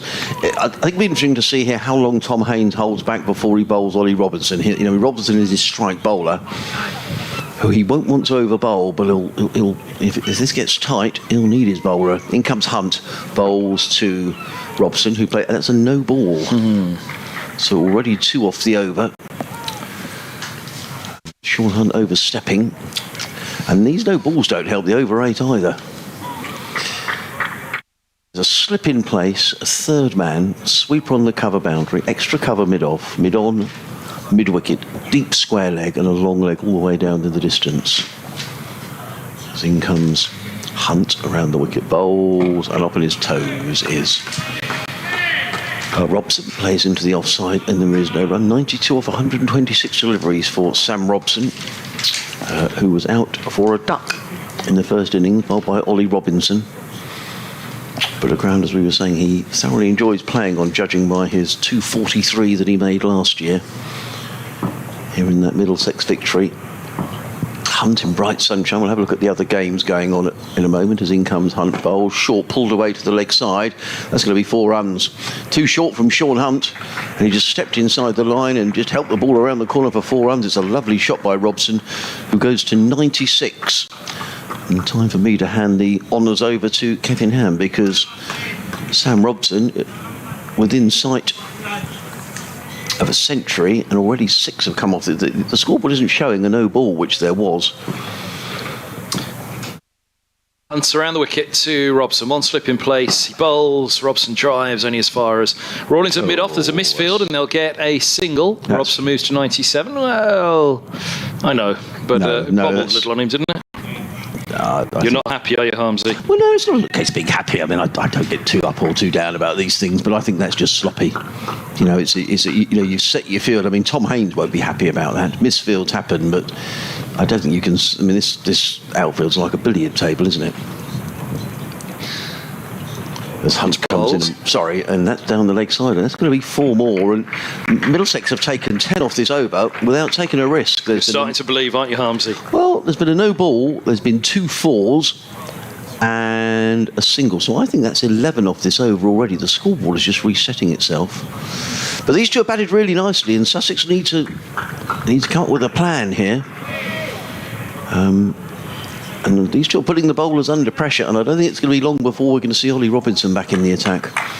The scoreboard has now gone off. In comes Hunt, bowls, and just runs down towards third man, and by my calculations, I think that's 12 off the over so far. So there's been 2 fours, 2 singles and a no ball. 12 off the over. 164 for 1. The runs required down to 206. So little landmarks. Doesn't seem that long ago that we were saying, Middlesex need less than 300. Here's Robson on strike then on 97. 206 more runs required for victory. As Hunt is around the wicket, he bowls, and Robson clips him away. Backward square on the leg side, just a single. He's on to 98. And that's the end of the 42nd over. He'll keep the strike. So how many off that one, Harmsy? I think it was 13 off the over. Exactly that. 165 for 1, 205 to win from 35. Right, let's get my calculator out, because it was 6 and over before tea. So it's 205 in how many overs, Kevin? 35 remain. Okay, so the run rate has come down since tea from just over 6 and over to 5.8 and over. Sussex are persisting with Mason Crane, which, without being disrespectful in any way, 10 overs for 48, so he's going the best part of 5 and over is Mason Crane, which we'll have to see what happens in this over. Crane is around the wicket, bowls, and Robson works way off his hip, just a single. He's on to 99, out to deep square it goes, 166 for 1. We'll have to go ball by ball, or batter by batter at the moment, otherwise I'll be hogging the... That's right. Let me tell you, though, that Hanscom's 50 in 13 innings prior to this.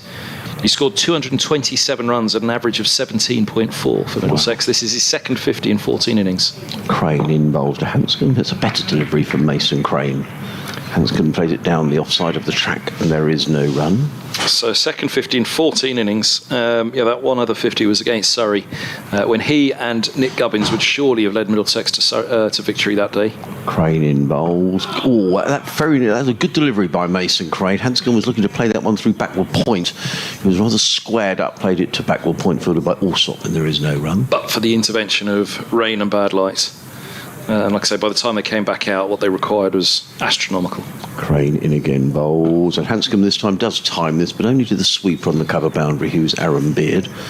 Much better over from Mason Crane. So if I just cost the 2 runs. And when he got that 70, he was batting so well that he was cruising to a century that day as Middlesex were going to win that game, but for the weather. As here's Crane, bowls, and this ball's driven away. There's the century for Robson in between cover and mid-off. They're going to come back for 2. 101 for Robson. And a first ton-up of the season for Sam Robson, who many are feeling is really starting to nudge his way back into the selectors' minds. 32 years of age now, 2014 since his last test for England, and he's looking as good as ever at the moment. 101 for Robson, coming up from 131 deliveries with 11 fours. A very nice thing, in inverted commas, a pleasing thing to see this season. I've noticed it quite a bit, is players applauding players from the other side who are going through to milestones. Oh, that was really nice. The Sussex boys joining in the applause, and why not? Excellent innings by Robson. Rain bowls, Sumi pads up to this one, there's no run. That's his first century since he scored 253 against Hove in September 2021. Last year. So he likes this ground. Anyway, end of the over, better over from Mason Crane, in which he conceded 4 runs. So, 169 for 1, Middlesex needing 201 to win in 34 overs. Elsewhere, Worcestershire 240 for 3, needing another 202 to beat Durham. That probably sounds unlikely after tea, perhaps, and we don't know how many overs are left in that game. Glamorgan 133 for 4, needing 17 to beat Leicestershire. That seems fairly certain Glamorgan will win that one. Sussex going to Leicestershire next week. In the First Division, Warwickshire will stop the rot slightly, 156 for 6, leading Lancashire by 110 as in comes Sean Hunt. Around the wicket bowls and straight driven, lovely shot down the ground by Hanscom, but it's only a single. The throw comes in from Rawlins. Doesn't threaten the stumps at all. And Hanscom goes to 58. At Southampton, Gloucestershire 253 for 8, still needing another 115 to beat Hampshire. Miles Hammond out for 67. Ryan Higgins made 25. So looks like that run chase may win up in a victory for Hampshire. In comes Hunt again, bowls short, pulled away by Robson down to fine leg. He's going to go for 6. That's a huge blow, all the way down to fine leg, over the ropes for 6 runs. That's some shot. It is some shot. It was short from Sean Hunt, erring down the leg side, and Robson took it on and pulled the ball over fine leg. There's a fielder right on the fence down there for 6 runs. Target to win below 200. Super shot by Robson. He goes to 107. And you'd almost say it's a modest T20 chase now in this day and age, wouldn't you? 194. He surveys the leg side field again. So 7 off the over so far. In comes Hunt again, bowls. Robson drives into the covers, fielded by Clark. There is no run. Looks like a bit of a road at Chelmsford, doesn't it? I think that's the second match when it's been very flat there. Essex 125 without loss in their second innings, leading Yorkshire by 63. Doesn't sound great, does it? That game's going to end in a draw. Not so here, because I thought at tea the draw was the more likely result, but Middlesex have got their eyes on this. In comes Hunt and bowls and helps around the corner by Robson down to fine leg, picks up another single, fielded down in the distance by, who's that down there? It is Mason Crane. One more to Robson. He goes to 108. 8 off the over. Middlesex needing to score at 6 and over, and they're reasonably comfortably at the minute picking up the runs that they need. Turns in lovely sunshine. It's the most glorious day down here at Hove. In comes Hunt and bowls, and driven by Hanscom. A good sprawling save by Carter. We get Ollie Carter, who is on for Ali Orr. And Delray Rawlins is on 4.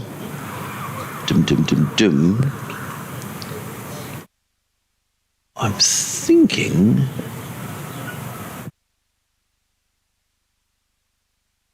Tell you in a moment. In comes Hunt around the wicket bowls. Lovely looking shot by Hanscom to short extra cover, fielded by Tom Clark. There is no. I thought it was George Garner, but it isn't George Garner. So someone else is off for Sussex. Orr is off.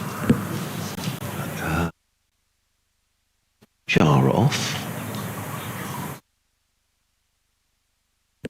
It might be Pujara who's off the field. Either way, it's going to be Mason Crane who's going to carry on. Tom Haynes is going to have a word to Ollie Robinson, and I suspect he's saying to Ollie, right, I need you to bowl. Perhaps giving him a choice of ends. I'm sure Ollie would rather bowl down the slope. Mason Crane is now joining in the conversation as well.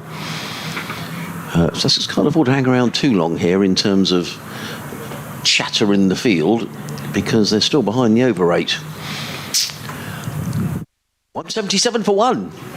Is it you or me? T3 to win. It's me with Crane, right arm around the wicket. He bowls, and Robson looks to heave him away into the onside. And that ball didn't get up at all. Hit the back leg of Robson as it spun towards leg stump, starting so far wide outside leg stump, though, that Robson was really happy to open up. They're not sweeping him, interestingly. They're trying to play him off the back foot as Crane is in again, bowls, and forward goes Robson, straight back up the track. Signals something from the balcony. 177 for one. He wants a new pair of batting gloves, Sam Robson. Crane around the wicket again. Bowls, and Robson's over the top of it, defending into the offside. Ball's 45 overs old now. And, as we were saying, when the ball goes soft on this track, batting seems to become a very, very different proposition altogether, as here's Crane bowling one down the leg side that Robson manages to turn for a single just in front of Hunt at 45. I did wonder for a moment whether that was going to turn around the back of his legs there. Yeah, they've got a deep backward square, fielder at 45, deep square, mid wicket, and deep mid on. As Crane, the leg spinner, continues around the wicket to Hanscom, who wristily drives only as far as cover. There's no runs, trying to smother that ball with a roll of the wrists on that drive outside off. If Middlesex were to win this game today, Kevin, or someone's getting a something that affects microphone, not sure who that is down there. In comes Crane, bowls, and Hanscom's over the top of it, turns a single through square leg. Hanscom moves to 59. I think if Middlesex were to win this game today, they would move to within 1 point of Nottinghamshire in second place. And with a game in hand? No, with the same amount of played games. their game, that's right, yeah. And they would be playing each other at Lord's next week. Anyway, there's some replacement gloves have been bought out for Sam Robson, a selection of gloves brought out by the 12th man. Still no further news on Robbie White. We don't know whether he's back at the ground, having injured his shoulder, dislocated his shoulder, Robbie White. And if he's listening or perhaps listening up on the balcony, who knows? Let's hope that he's going to be okay. It was a really unpleasant incident first thing this morning, attempting to save a drive at mid-off from Pujara, jarred his left shoulder, and was carried off in a considerable amount of pain. And as someone who's dislocated a knee on several occasions, that's why I couldn't look, Kevin. Oh, crumbs it.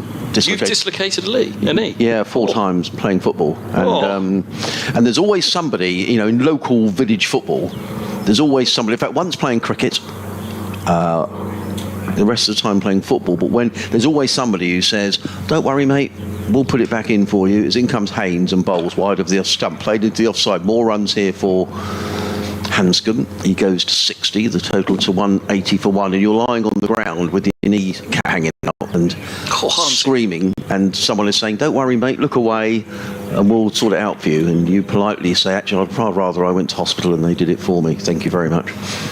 Or words to that effect. Haynes in again and bowls, and driven firmly into the covers by Robson, fielded at short extra by Clark. There is no run. Tom Haynes does bowl a very tight line and length, and I think that's what Sussex need here. Pitch the ball up round about middle and off, make the batsman drive. He has got some protection on that. Yeah, he's bigging Sean Hunt up inside the circle, and a little straight inside the circle on the one. But he hasn't. He's got a little straighter as in comes Haynes and bowls, and again Clark fields at short extra. Again, there is no run.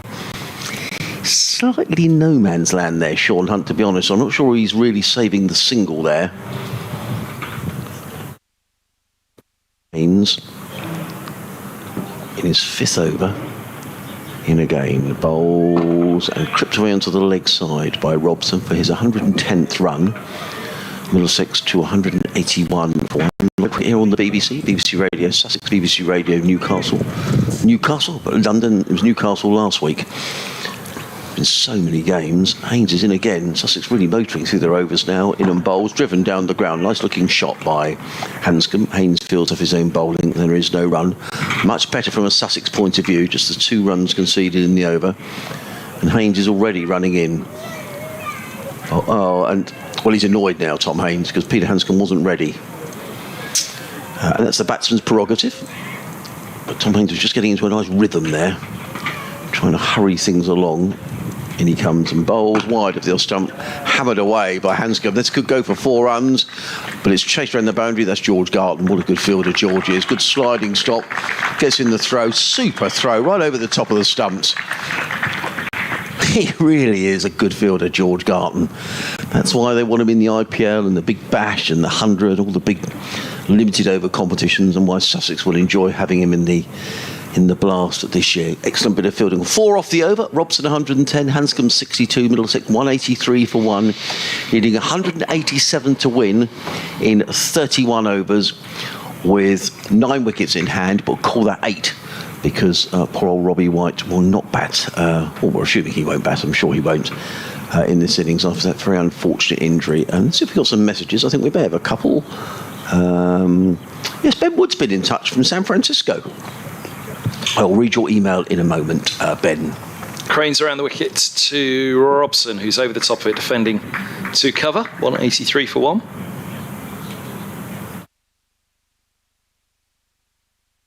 And again,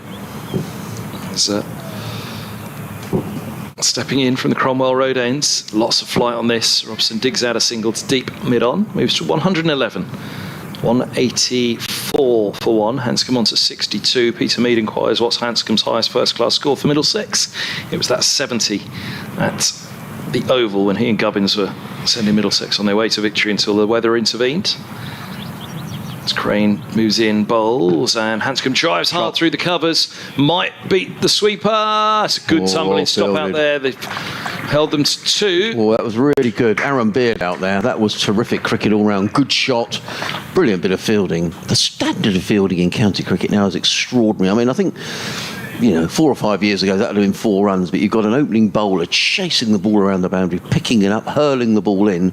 And in the end, Hanscom, had to get it. To shift up a gear to make sure he made his ground. Super cricket. 186 for 1, 184 to win. Middlesex nudge past the halfway point in the chase as forward goes Hanscom, nudging a single through square leg. 187 for 1. Robson back on strike at 111. It's taken them 46 overs to get this far. They've got 30 to go today. But again, they've been doing the first part against a new ball and going pretty conservatively for the, they were going at 2.5 for a long while, weren't they? As forward goes Robson, pushing back up the track to Crane. There's no run. Around the 20th, I reckon, they started to pick up the scoring rate. Harmsy, would that be fair? Yep. Loss of flight. This ball's driven to short extra cover by Robson. No run. Better by Mason Crane. 4 off the over. Let's read Ben's email. He says, hello chaps, we're watching this morning a game from San Francisco at 6:30 a.m. My American wife Rachel is still, after 15 years, not understanding the game or what a wicket is, but your commentary is hopefully helping her. She is from the East Coast, which was the venue for the first international cricket match in 1844. Well, Rachel, we'll do our best to explain. Without being patronising anyway, it is quite a difficult game to explain cricket, so don't worry at all. As in comes Tom Haynes running in over the wicket and bowls, and up on his toes is Hanscom, plays that into the offside. There is no run. Middlesex needing 183 to win in 29 overs and 5 balls, so the run rate is just nudging up above 6, but we have got this short boundary on one side to take in mind. Added to the fact this ball is now 47 overs old. As in comes Haynes and bowls and cut away by Hanscom to backward point, and there is no run. 2 dot balls to start the over. I wonder what the weather's like in San Francisco today, Ben. I wonder if there's a bit of mist around the Golden Gate Bridge. No mist here. It is gorgeous. In comes Haynes running in again, bowls and clips into the onside by Hanscom, picks up a single. He goes to 66, 188 for 1. Those lovely trams in San Francisco up and down the hills.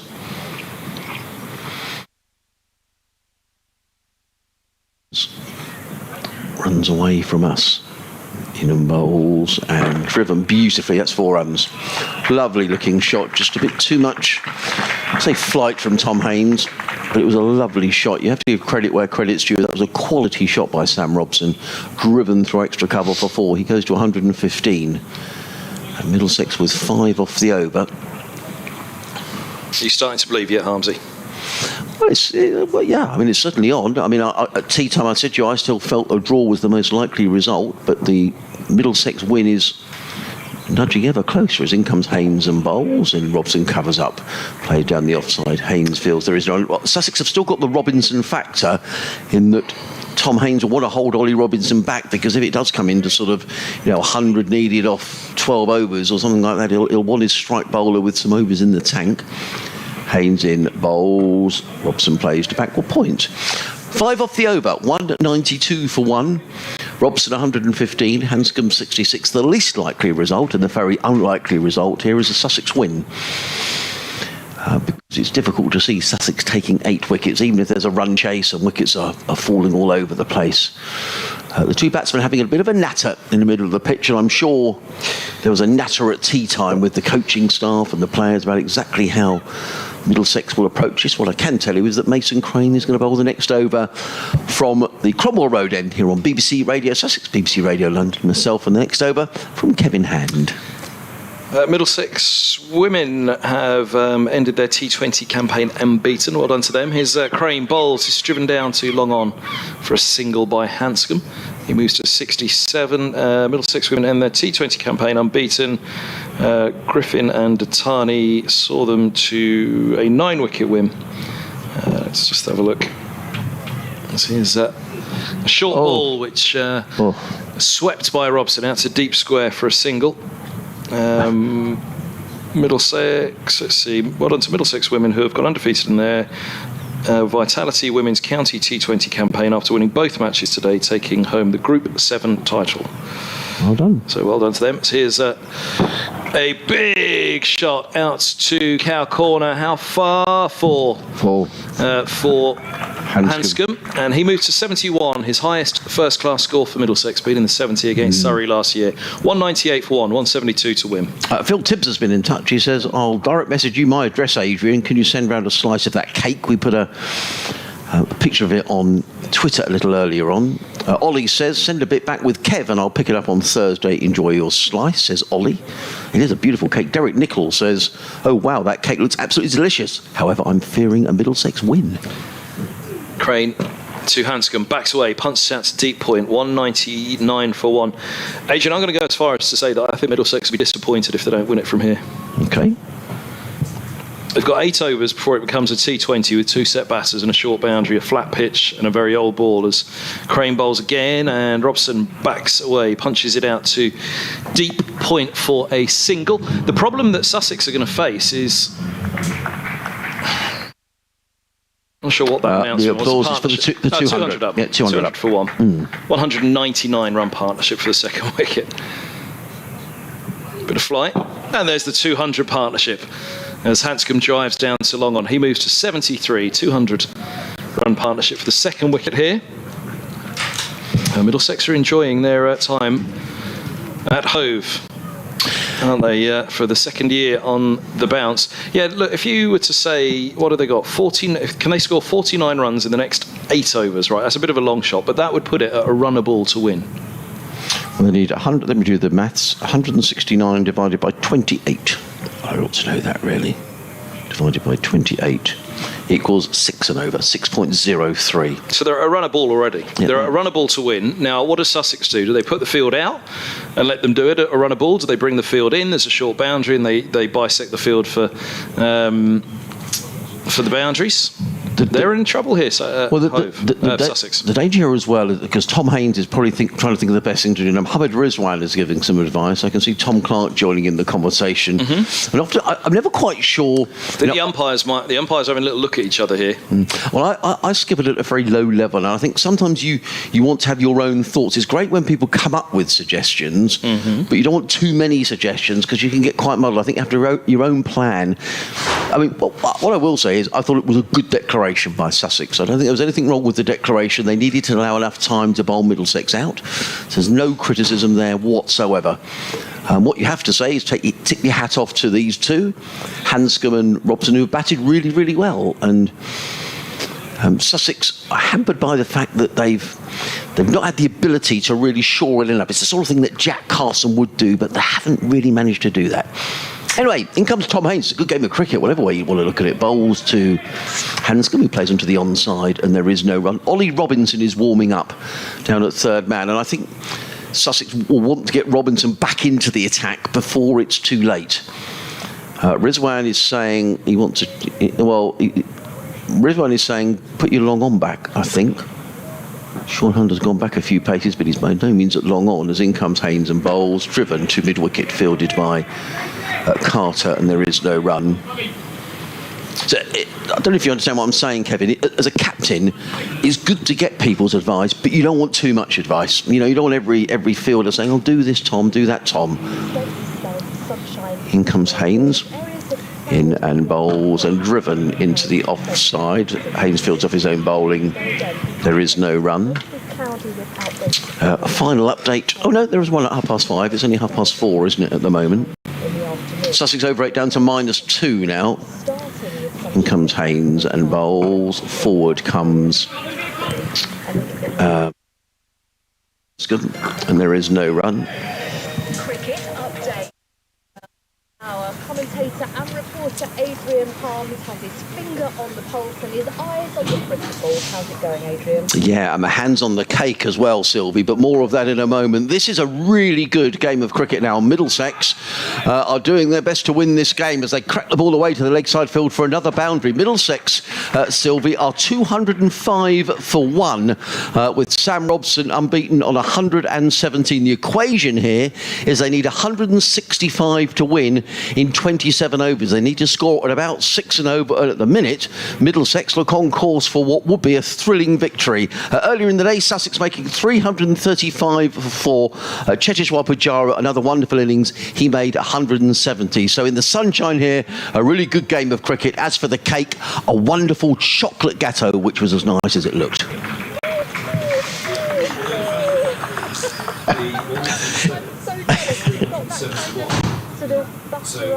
Yeah.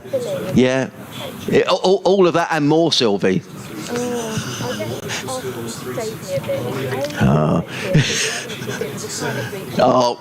It would be horrible, Sylvie, but I think it's far better if we eat it, really. Thank you, Sylvie.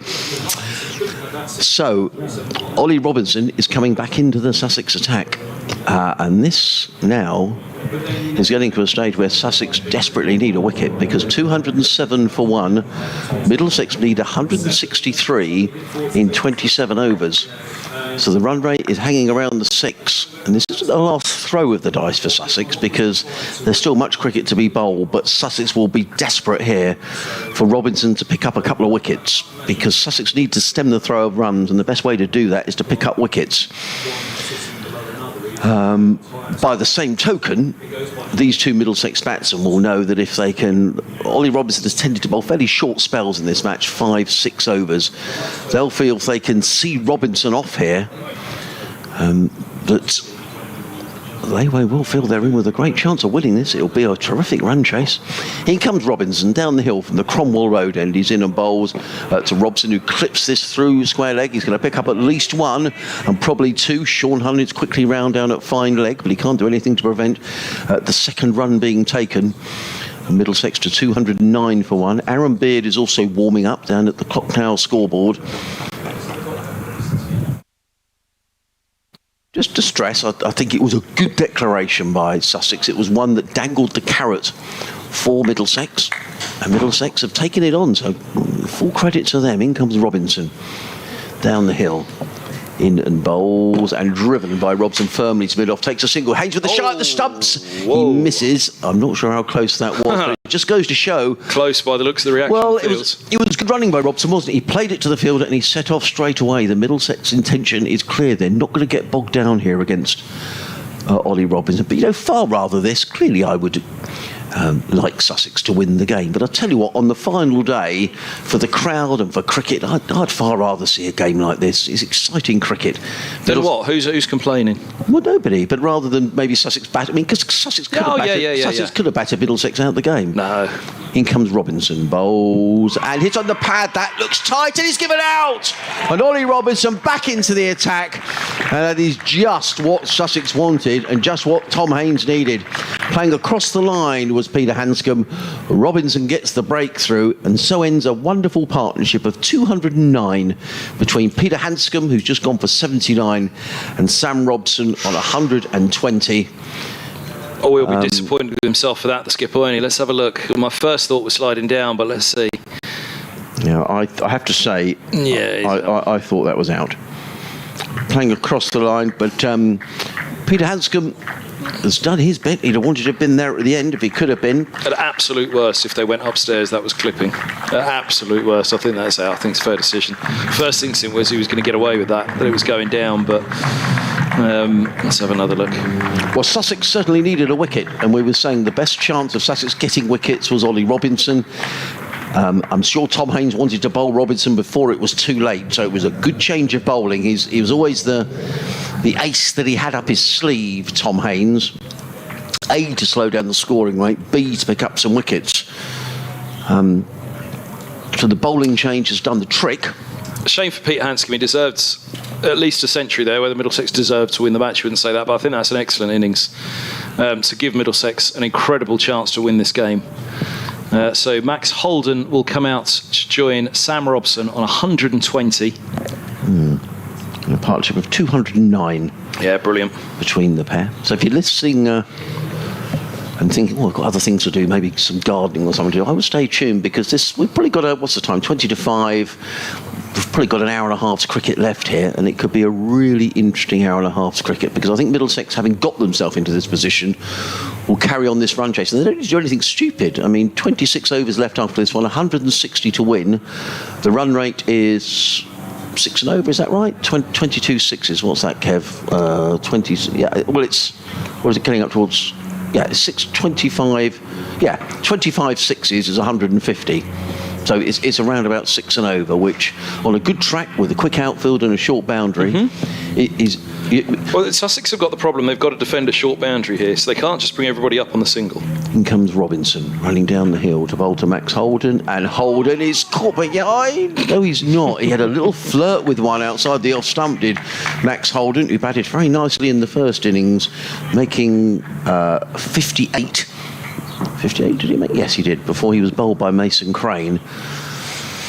Well, from a Sussex perspective, a lot hinged on Ollie Robinson. I think Tom Haines was keeping him back, but reached a stage where he thinks, I've got to bowl him. He's only going to probably get 5 or 6 overs from Ollie Robinson here, probably for the rest of the game. So Sussex need to utilise these overs, really, to pick up wickets. They can stifle the runs even better. In comes Robinson and bowls, and Holden nudges that one down to third man. So he's on his way. 211 for 2, 4 runs off the over. How much depending on Robson here? I mean, there's everything now. Well, there's a strong middle order. I mean, there's yeah, but I think you lose Robson, then you're wary about all of a sudden, because they're effectively 211 for 3. Yes, yeah, because we know Robbie White's not going to bat. The point about why I was being bullish about it for Middlesex is you had 2 set batsmen, and as long as Robson's still there now, if he's there at the end, other than he's holding on with Middlesex 8 wickets down. In comes Robinson from the Cromwell Road in bowls to Robson, who steers that down to third man, fielded down there by Henry Crocombe. Crocombe is on the field. I'm just going to have to work out who's off, because Sussex have again got 3 12th men on the pitch: Rawlins, Carter and Crocombe. So Orr is off, Pujara is off. I think George Garton is going to bowl here for Sussex. He's only bowled 3 overs so far. Or Pujara, and see if we can find out who the third person that's off the field. 212 for 2. So George Garton has bowled 4 overs, 1 maiden. No wicket for 7 so far. They've been just feeling his way back into action, is George. So the equation, Kevin, 158 in 26 overs with effectively 7 wickets, because Robbie White won't bat. So we've got Middlesex as well. I've had a draw down as my favourite, so I can't change and suddenly say, I'm changing my mind. You can, because sport changes. I had a draw as my favourite, followed by a Middlesex win, followed by a Sussex win. Around the wicket comes Garson. Riding behind this is Robson. There's no one. I think it's obviously smashed the press box, the window in the press box at Old Trafford. That's an almighty blow if they have. If that's a cricket ball that's hit that. Wow. That is a big blow. Who would have done that for Warwickshire down the order? Well, maybe it was earlier in the match.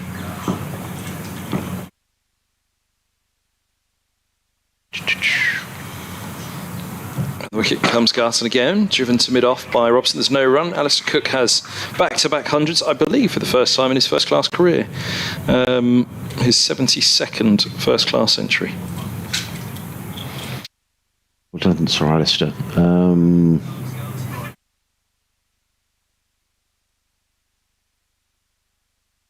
Morgan have beaten Leicestershire by 6 wickets at Cardiff.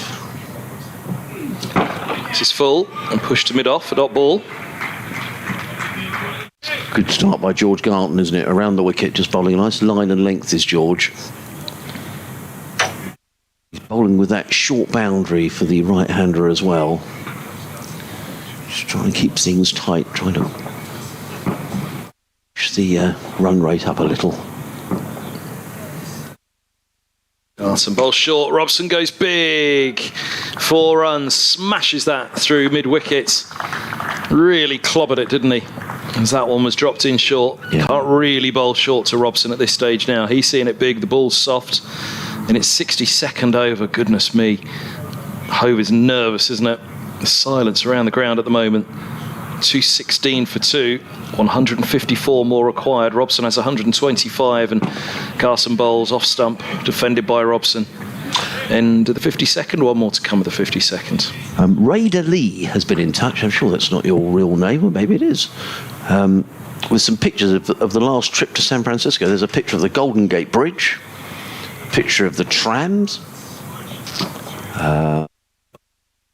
people standing on the trams, and a picture of the seals. I think that's Pier 39.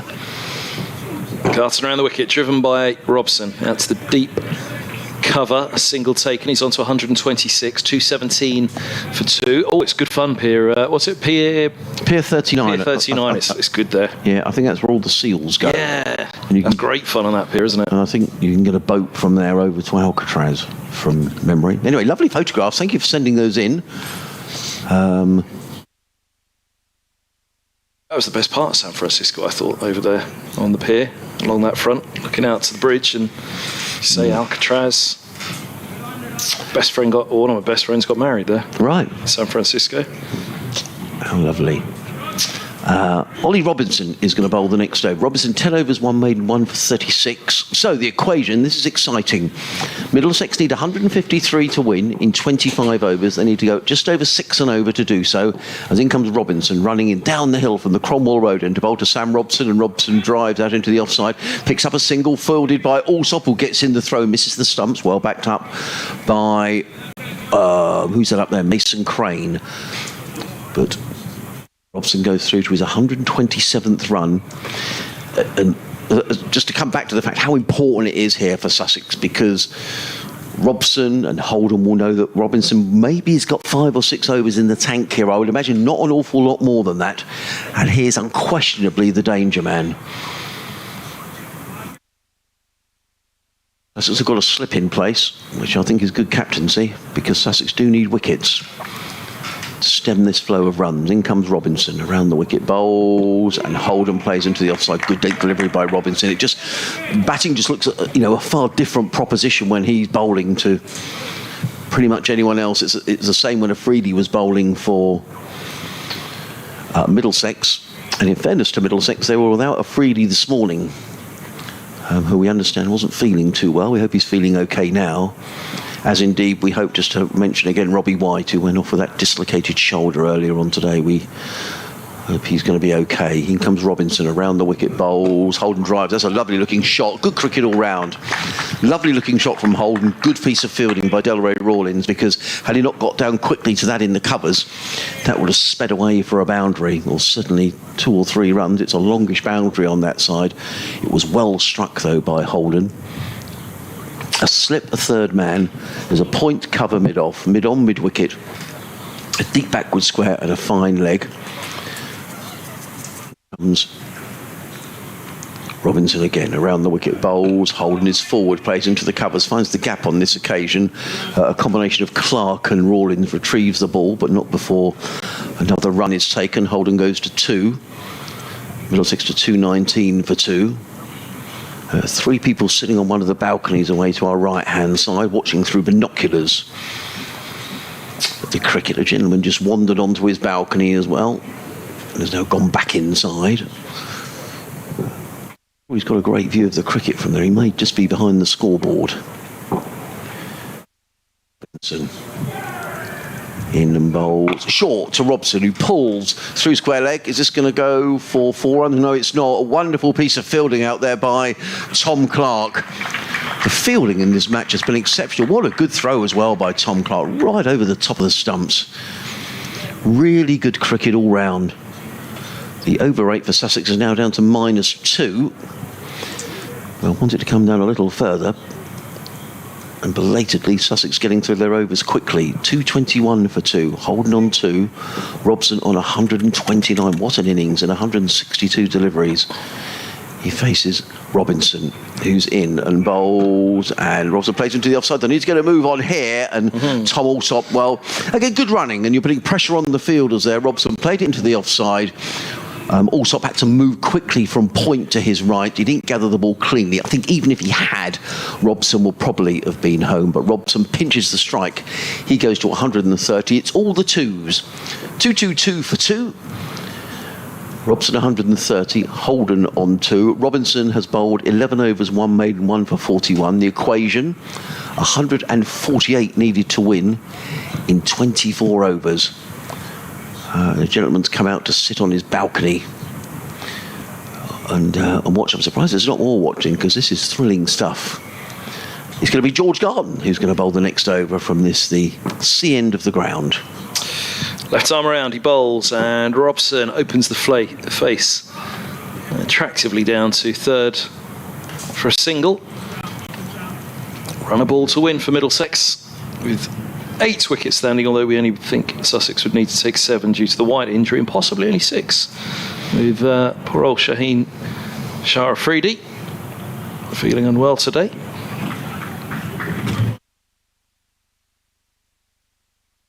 Live cricket on the BBC with Adrian Harms and myself, Kevin Hand. As Garton is left arm over, he bowls a bouncer to Holden that he sways inside. Thought about pulling at first, just dropped the bat in the end. Hello to Emma as well, so it's not a bad setup to watch the final day of Sussex versus Middlesex with the superb commentaries from Kevin and Adrian. Got to love the county championship in the sunshine. She's watching on the tablet device in the back garden as his Garson bowls down the leg side, clipped away fine by Holden for 4. First boundary for Max Holden. He moves to 6 from 7. Middlesex 227 for 2. I just feel there's runs I don't really see, without clattering through a few quick wickets here, how Sussex dry up these runs. 143 more to win. Yeah, I mean, Robinson is the key, isn't it, for Sussex? I mean, a couple of wickets could change the nature of the chase, but at the minute, Middlesex.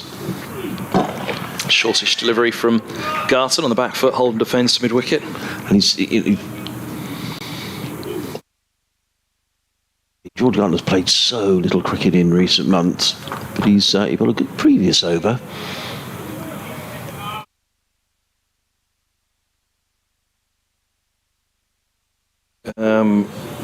Dean Osborne says the skipper needed that, well batted.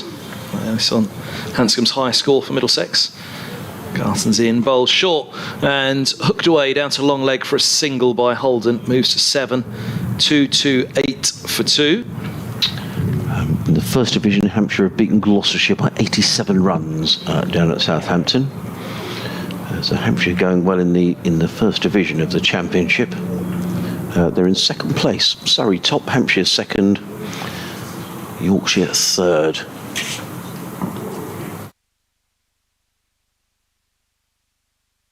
This ball's just full of a length and a slower ball, I think, from Garson around the wicket to Robson. Eased away into the offside end of the over. 2-2-8 for 2. Robson has 131. Holden has 7. 142 to win from 23. Apologies to Phil Tibbs, missed his as well, who, in reply to Emma's picture in the sun, he says, "I'll raise you the sun for a glass of vino. Fear the jaw looks favourite." That was an hour ago from Phil. I wonder how he's feeling now. I'll tell you what, that Ollie Carter is, in fact...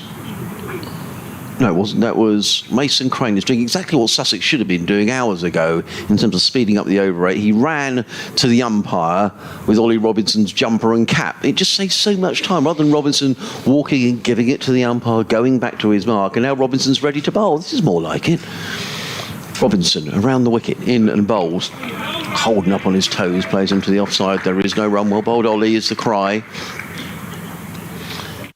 Holden on 7, 228 for 2. If you're just joining us, what a day's cricket it's been. Sussex declaring on 335 for 4. Pujara making 170. Tom Clark 77, a partnership of 191 for the 4th Sussex wicket.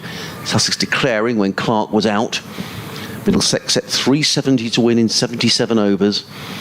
Losing Stoneman in the second over LBW to Aaron Beard, as in comes Robinson around the wicket, in and bowls. Holden drives into the offside. Oh, Rawlings dives. That's a poor bit of fielding. And it's going to be a couple of runs to Holden. Robinson looks disappointed. He dived away to his left. I thought he got there, Delray Rawlings, but the ball seemed to go under his dive. And it's 2 more to Holden. He goes to 9. 230 for 2. 140 needed to win. And then a wonderful partnership of 209 between Peter Hanscom, who was eventually out for 79 LBW, to Robinson. But the man of the day is Sam Robson. He's 131 not out. He's at the non-strikers end at the moment. Max Holden is on 9. Robinson around the wicket, in and bowls. Oh, that's a good delivery. That's an absolute slaughter from Robinson. And Holden playing and missing outside the off stump, and the ball taken around sort of chest high by Rizwan. And there is no run. And just to say, if you weren't listening earlier, Robbie White will not bat for Middlesex, having dislocated his shoulder whilst fielding. A really nasty incident, just literally down below our commentary box earlier on today, sliding across to prevent a boundary, jarred his shoulder. And let's hope he's feeling better. In comes Robinson, round the wicket, bowls. Holden is forward, plays into the offside, fielded by Carter. And there is no run. And sometimes that sort of thing can galvanise a side as well, Kevin. Mm-hmm. The Middlesex players, for a few hours afterwards, did look quite shocked because it was a really nasty injury, and Robbie White was in a good deal of distress when it happened. As soon as it happened, we could tell it was something very unpleasant. Horrible moment it was, and for listeners joining us on Sports Extra, it was Robbie White who dislocated a shoulder earlier today. In comes Robinson round the wicket, bowls, and Holden plays into the offside. A quick single taken by Holden. The throw comes in from Ollie Carter, one of the substitute fielders. But Holden has gone through for a single. He goes to 10. Middlesex 231 for 2. Robson 131. Holden on 10. Middlesex needing 139 to win in 22 overs on 1 ball. Adrian Harms alongside myself, Kevin Hand, with live cricket for the BBC via the BBC Sport website and app, and delighted to have Sports Extra with us now as well for the denouement of what could be a wonderful, wonderful game of cricket here at Hove. For the second year running, really, especially for Middlesex, if they see it over the line. They hit their record first-class score here last year with Sam Robson going big with 250s on 131 at the moment. Robinson in bowl short, and Robson ducks underneath it. The ball whistles through to Mohammed Rizwan. There is no run. So the end of the over, Middlesex are 231 for 2. Sam Robson on 131. Max Holden is on 10. The equation is the Middlesex need 139 to win in 22 overs. They are effectively 231 for 3 because Robbie White, as we were saying, dislocated a shoulder earlier on today and will not bat. And just a refresher for those who are just joining us, Sussex declaring this morning on 335 for 4. Chicheshwar Pujara 170 not out. That's 717 runs he's made so far this season for Sussex. averaging 143, a partnership of 191 with Tom Clark, who was out for 77. But now Middlesex perhaps in the box seat. Garton's in, bowls to Holden, drives only as far as cover, and there is no run. A glorious, glorious sunny day on the south coast. And this would be quite the win for Middlesex. Sussex have had their noses in front all match long until they declared this morning. They'll look back on lost time in this game ruefully, really, that forced them to declare to leave themselves enough time to bowl out Middlesex. Well, they've taken 2 wickets in, what are we into now, the 56th over, as Garton close to the stumps bowls, and Holden turns to mid-wicket. Slight fumble in there, but no run is the agreement. No ball, I think. It was. Good spot. Thank you, Adrian. It was indeed. That's another couple of runs. 137 to win from 21.5 overs. Again, as we've been saying, it's a pretty modest T20 chase. So 8 wickets in hand, but we fancy only 7 required for Sussex because of Robbie White dislocating that shoulder, which is a fair bet. As here's Garson bowls onto the pads, and they've called through the single. Rizwan comes charging to the stumps. Robson grounds his bat, and he's through. 234 for 2. There was no Shaheen Shah Afridi this morning as Sussex piled on the runs. Pakistan bowler feeling unwell and unable to take the field. Whether he'd be able to come out and bat at some point in the next 21 overs if required. He can certainly hit the ball a long way. We've got a very short boundary to the old score box away to our right as we look up towards the Cromwell Road end from the sea end, where Garton's running away from now. He bowls outside off. This is run by Robson down to third. He moves to 132 from just 167 deliveries. Middlesex requiring a runner ball here, which is easier said than done, and it'll only take 2 quick wickets before Middlesex start to get nervous themselves. So whether Shaheen Shah Afridi can bat, Robbie White, highly unlikely that he'd be able to be wheeled out even if a run was needed at the other end. He was in an awful state, he was, the poor chap, when he dislocated that shoulder earlier. As this ball heaves away down to deep backward square leg by Holden, and the single taken. It really looked as though he was in shock, didn't it, Adrian, when he went down tumbling over that left shoulder, which it didn't look terribly bad at the time. We wondered that he just dislocated a finger as he tried to stop a Pujara off drive. Yeah, it was the way that he was helped to his feet by the physios. They were trying to help him off the field, but Robbie White was clearly in so much pain he just had to sit and lie down, and that's when they brought out the stretcher. That's why I say I think it was shock as well, because I'd imagine he was just feeling so unwell at that point from the pain. As here's Garton around the wicket, he bowls, and this ball's run down to the fine third for 4. Robson seeing it big at the moment. Garton has a double teapot on, and there are arms folded, chins being rubbed, and heads bowed around the field for Sussex at the moment. A game that they have played extremely well in. This is a side, of course, that were beaten up badly by Middlesex last year in a fixture here at Hove in September, when Middlesex racked up the 676, their highest first-class score in their history. Well, if they do this, it will be the 8th highest run chase in their history. Middlesex, as Garton's around the wicket again to Robson, who drives handsomely. The sweeper on the cover boundary will come round. He moves to 137, 241 for 2. That's the end of the 56th over. 21 remain, 129 to win. And the bowed heads of Sussex and the very, very silent crowd that are in here at Hove, all very, well, I'd say the nerves are probably more off the field at the moment. On the field, Sussex are looking pretty demoralised, and you know, unfairly, because they've played such good cricket, but that's why they're demoralised, Adrian. Yeah, I think the crowd are quiet, because I think they're just loving the cricket. I think it's just a terrific game of cricket. Sussex had the option this morning, had they so wanted, to have batted Middlesex out of the game, but Tom Haynes decided on the declaration. I think it was a good declaration as well, leaving Middlesex 370 to win in 77 overs. And you have to say that Middlesex have batted beautifully. Robson with his 137, Peter Hanscom, the skipper, making 79. Ollie Robinson is out of the attack, and Aaron Beard, on loan from Essex, is going to bowl the next over from the Cromwell Road end. 21 overs remaining, 129 needed to win. for Middlesex. As in comes Beard.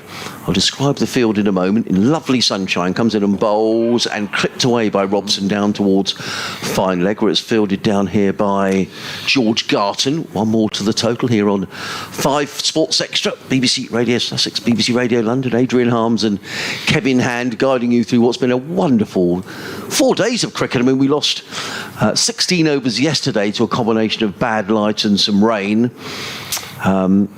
And 7 overs the day before, so we've lost 23 overs in the match, but apart from that, it's just been terrific entertainment. And the Declaration has set up what could be a wonderful finish. In comes Beard, right arm around the wicket, comes in a bowl, short, pulled away by Holden, that's 4 runs.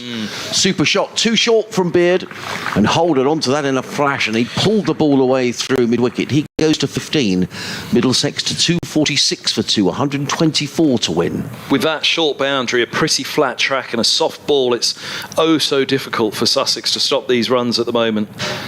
It's only wickets that can save them here and slow Middlesex up. The fields, it's an in-out field and they're really at the mercy of Middlesex. Again, as you say, as you go short there, it opens up that onside. Beard in again, bowls, and there's a good delivery. Holden plays inside the line, the ball whistles through into the gloves of Rizwan. There is run. So the field here, there is a third man, a sweeper on the cover point boundary.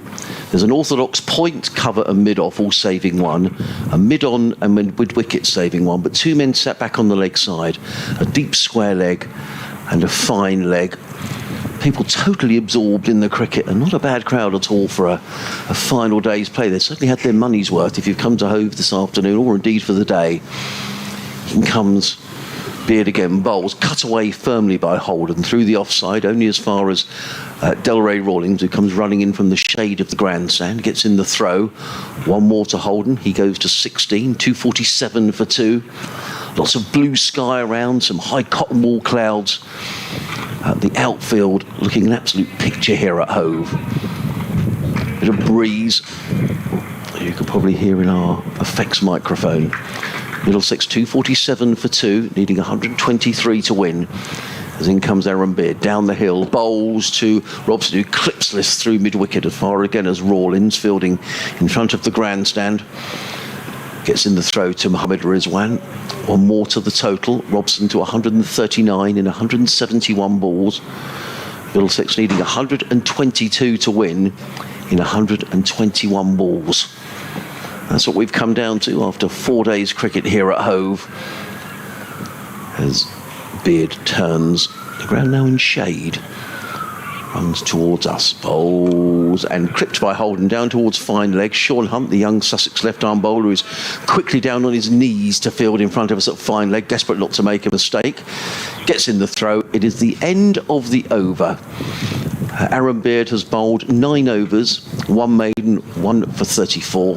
Middlesex are 249 for 2. Sam Robson on 139. Max Holden is on 17. Middlesex needing 121 to win in exactly 20 overs. They're effectively down to just 10 men because Robbie White, as we've been saying, sadly dislocating a shoulder in the field today, won't bat. And Sussex are going to change things around in the bowling department, and it's going to be young Tom Clark, who plays his cricket up at Horsham Cricket Club. Young 21-year-old, batted really nicely today, making 77.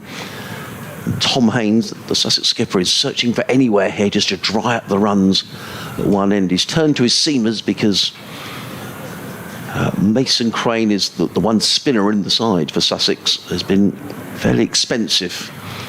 14 overs for 67. So he's relying on his seamers, and he'll be relying more on, I think, Ollie Robinson particularly. Here he comes around the wickets, bowls, and Holden up on his toes to defend into the onside. I think he's got an injury, Tom Clark. He's already limping, and he's come on to bowl. He took 3 wickets last week against Durham with these medium paces, but immediately as he ran through the crease there, Tom Clark, I can see he's limping. That doesn't look good. I think he's saying to Tom Haynes, I can't bowl. I think he's bowled that delivery, and he's saying, I can't bowl.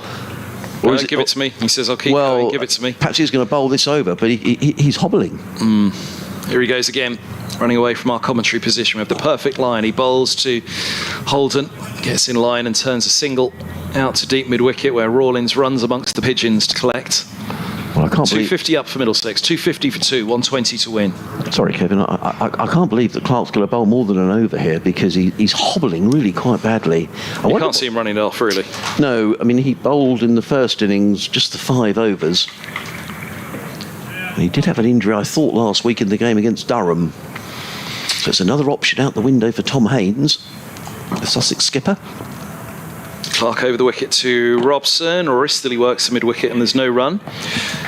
So if 370 the target would be the highest fourth innings total, the 8th highest fourth innings total for Middlesex. 7th on the list is 371 for 6 versus Somerset. So I suppose actually, if somebody hits 4 to win it, if they're on 369, it actually claims 7th spot on the list of Middlesex's highest totals. As forward goes, Robson defending to Clark back up the track. They certainly won't hit the 6th highest. That's 383 for 9 versus Leicestershire. Not too long ago, in fact, Middlesex's recent run chases. No, I'm not claiming that I'm a lucky charm or anything, Adrian, but of the current top... What have we got? 3 of the current top 6 as this ball's clipped away, down to fine leg by Robson. Off Clark, just straying in line against the right-handers and left-handers here. Robson's on to 143, 116 to win. 254 for 2. So second on the list was that 472 for 3 versus Yorkshire. Chris Rogers, 241, 2014 at Lords. Third on the list, 408 for 4 against Glamorgan at Southgate. And then 5th on the list, so actually 3 out of the current top 5, is his full ball to Robson, driven back, bump ball to Clark, cry of catch from somewhere around the ground, or somewhere around the field. 5th on that list, 405 for 5 against Somerset at Taunton. And there we go, currently 6th on the list, 2018, Middlesex against Leicestershire, the chase 383 for 9. So I've been lucky enough to see 4 of the current top 6 in the highest, and this one might settle in either at 7th or 8th, depending on those winning runs. There's a conversation between Ollie Robinson, Tom Haynes, the Sussex skipper, and Mohammed Rizwan about what Sussex are going to do next. Middlesex needing 116 to win in 19 overs. They're 254 for 2. Holden on 18. Sam Robson with a gem of an innings. He's on 143. Elsewhere in the county championship, going between Essex and Yorkshire ending in a draw. Hampshire have beaten Gloucestershire by 87 runs at Southampton. The game at Old Trafford ending in a draw. Some late alarms for Warwickshire, but Danny Briggs, formerly of Sussex, holding firm, finishing 28 not out as that game has ended in a draw. Elsewhere, Glamorgan have beaten Leicestershire by 6 wickets. They're still playing at New Road. It looks like that game's going to end in a draw between Worcestershire and Durham. Here comes Beard and bowls to Holden, short of a length, and Holden punches into the offside, fielded by Clark, who's hobbling around there at short extra cover.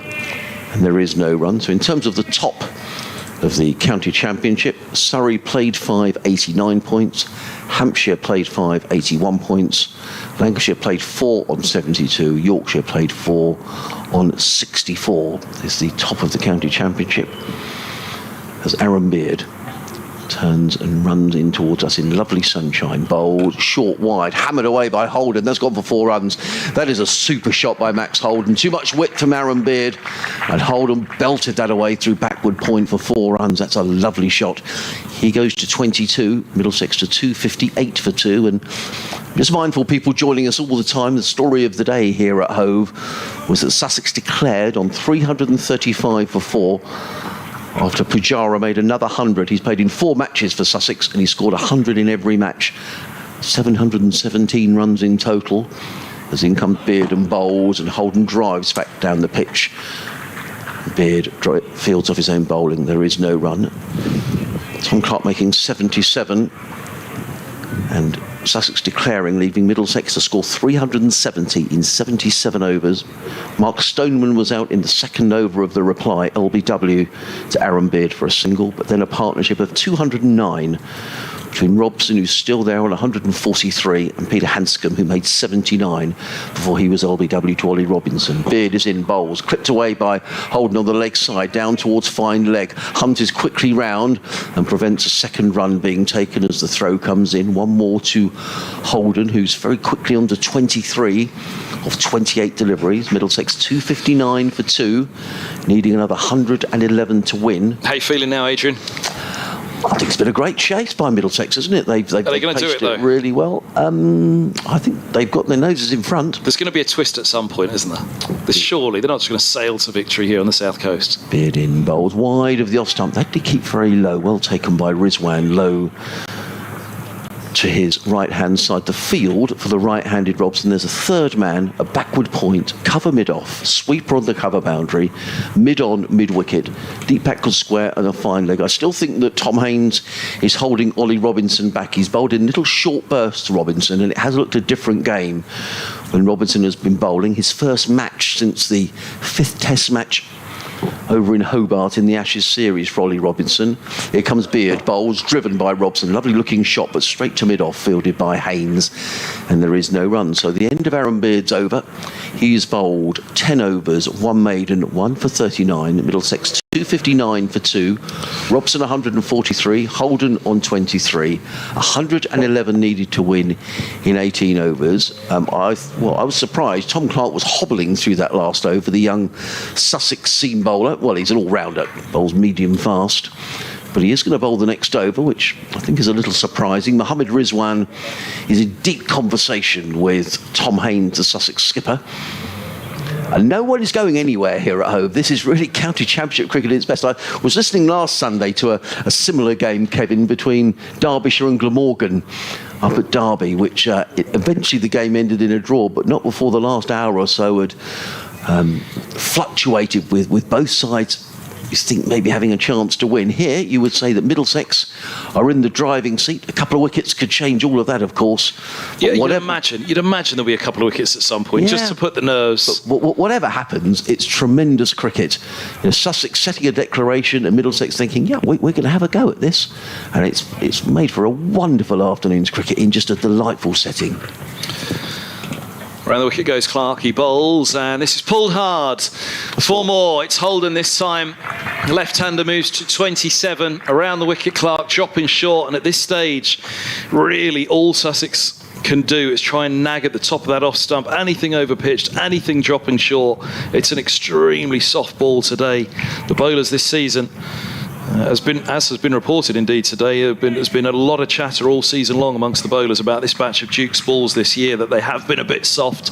They're not happy with the seams of this current batch this season, and it's been a match for it. This one, it's really, as soon as that ball's gone soft, the batters have cashed in all game long. Clark around the wicket, bowls. Holden goes after him again. They've sent back mid-wicket, and it's just going to be a single on this occasion, all along the floor, out to the boundary, in front of the old pavilion to our left here at Hove. 264 for 2, 106 to win, 17.4 overs.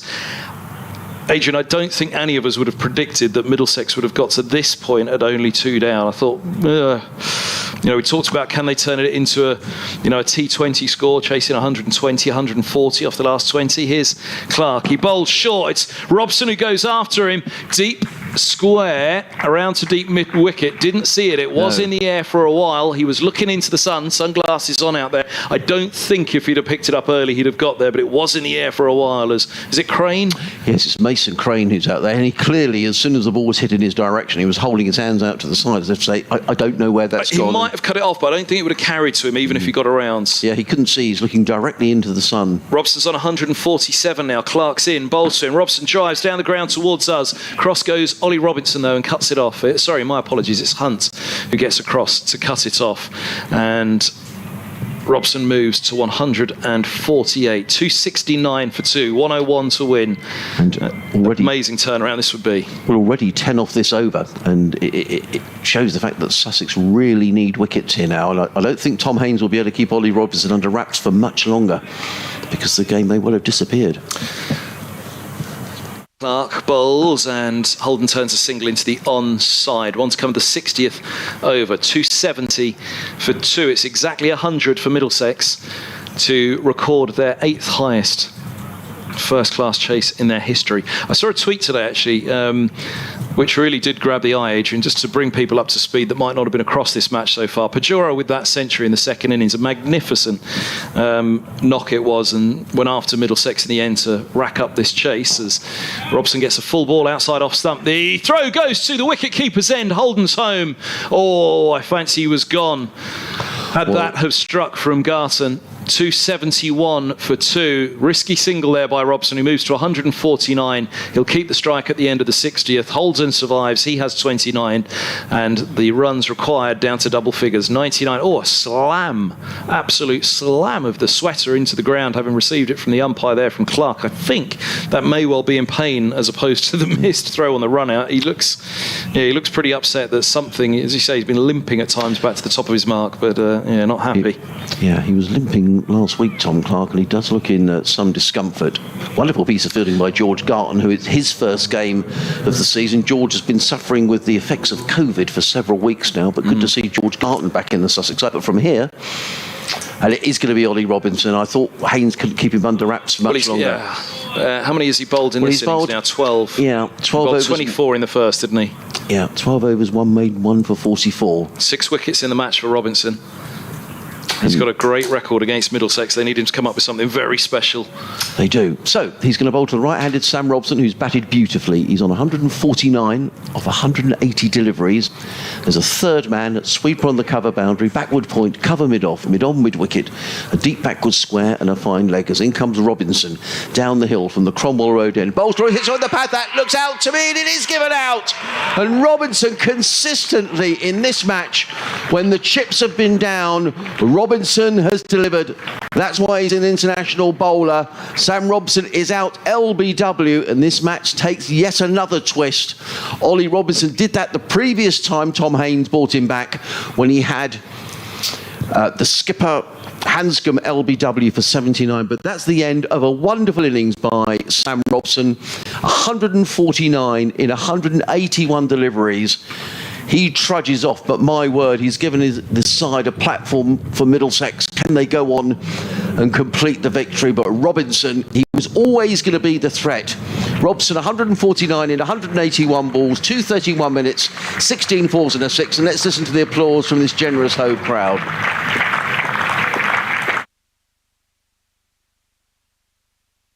Yep, they're all on their feet around Hove. It was a brilliant innings. It might not be match-winning. As I say, there's been a quietness around Hove in the last couple of hours. Ripples of applause for the boundaries. It was a rapturous applause, wasn't there, for a piece of fielding by Garton a little while ago by the home support, but he drops his bat and his gloves just over the boundary rope and wanders off up the steps now, Robson. 253 here last year in that record first innings score by Middlesex, their highest first-class score. 253 for him, 149 here, but he hasn't seen it over the line. Now, interestingly, changing the batting Martin Anderson comes out to replace the in-form John Simpson. John Simpson's in the form of his life. He scored, well, he's not dropped below 50 in his last 3 innings, including that wonderful century in a bowler-friendly match down at Glamorgan for an innings victory down there. So this is, unless they've sent Anderson in with a bit of freedom to go after it, but equally, Simpson's hardly a slouch. So, Ollie Robinson, this is terrific stuff, it really is. Robinson down the hill from the Cromwell Road, bowls to Anderson. Oh, there's a thick inside edge. How on earth did that avoid the stumps? Wow. Thick inside edge, that could have gone anywhere. It's gone for 4. Moral victory for the bowler, not that matters a jot. Hey, it's cricket. This was always going to have a twist or a turn before this was done, one way or another, and goodness me, we've got a game on our hands now. Robinson, hands on head, Anderson survives. 275 for 3, 95 needed to win for Middlesex. They've still got 16 overs, so the run rate is around about 6. Robinson comes in again, 7 wickets in the match for Ollie Robinson. He's in on bowls. Anderson drives to mid-off, fielded by the Sussex skipper Tom Haynes. And Tom Haynes has really had to manage Ollie Robinson in this match. I was saying it's the first time that he's bowled or played any competitive cricket since the 5th Ashes Test match in Hobart. He then missed or was selected for the tour of the West Indies, didn't play due to back spasms and concerns around fitness. He came back to Hove, had some dental problems, Ollie Robinson, and missed a game.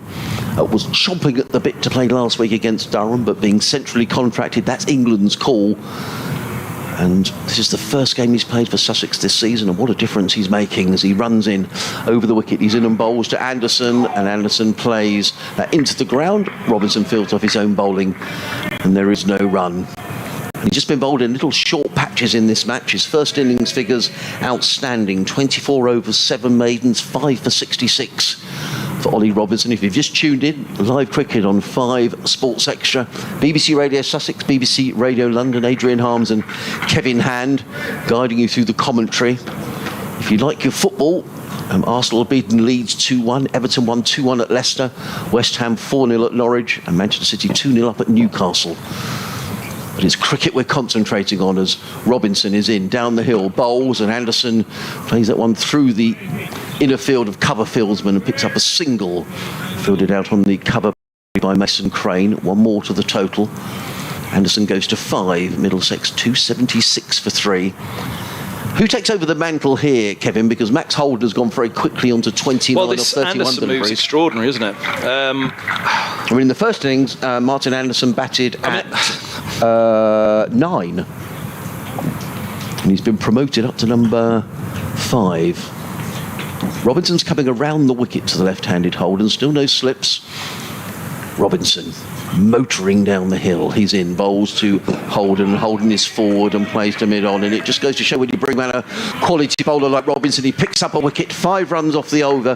What Middlesex will know, of course, that Sussex can't bowl Robinson for the rest of the match. He's barely played, as I say, any cricket at all, and Tom Haynes will be mindful of that. 276 for 3, Holden 29, Anderson 5, Middlesex leading 94 in 16 overs. To give some reassurance to the Middlesex fans, this pairing and the next 2 are the ones that scored the vast majority of the runs. They all passed 50 in the first innings, didn't they? Holden scored 58. Simpson came in at 6 and scored 71. Holman came in at 7 and scored 82, his highest first-class score. And Anderson came in at...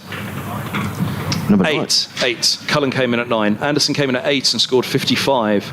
So it's Holden, Simpson, Holman and Anderson with 4 consecutive 50s in that order as Hunt's around the wicket, bowls. This is punched away off the back foot by Anderson. Big driver of the ball. Front foot or back foot. Yeah, it's well, goodness me, I really hope for Simpson there's not a problem. We've seen that horrible injury today for Robbie White, which delayed proceedings massively, which will delay the finish here because we've got an hour to go still at 5:25. That because of that injury for White when they had to, the paramedics had to come on and wheel him off, didn't they? Because he couldn't get up and lift it. He tried to get up and walk off, as you say, Adrian, but you can imagine all the blood drained from him at that point. He was in so much pain, the poor fellow, kicking his heels on the turf in agony when he first went down. Wasn't it? Here's Hunt's left arm over. We're in the perfect line as he runs away from us. He's bowling to the left-handed Max Holden, former England under-19 skipper, runs this one away down to 3rd for a single. 277 for 3, 92 to win, 62nd over of the innings. So yeah, the powerhouse of the first innings for Middlesex is these 2 and the next couple to come. So that's the hope. But Shaheen Shah Afridi wasn't on the field this morning. We're told he's feeling unwell, so he didn't feature in those final 99 runs put on by Pujara and Clark this morning.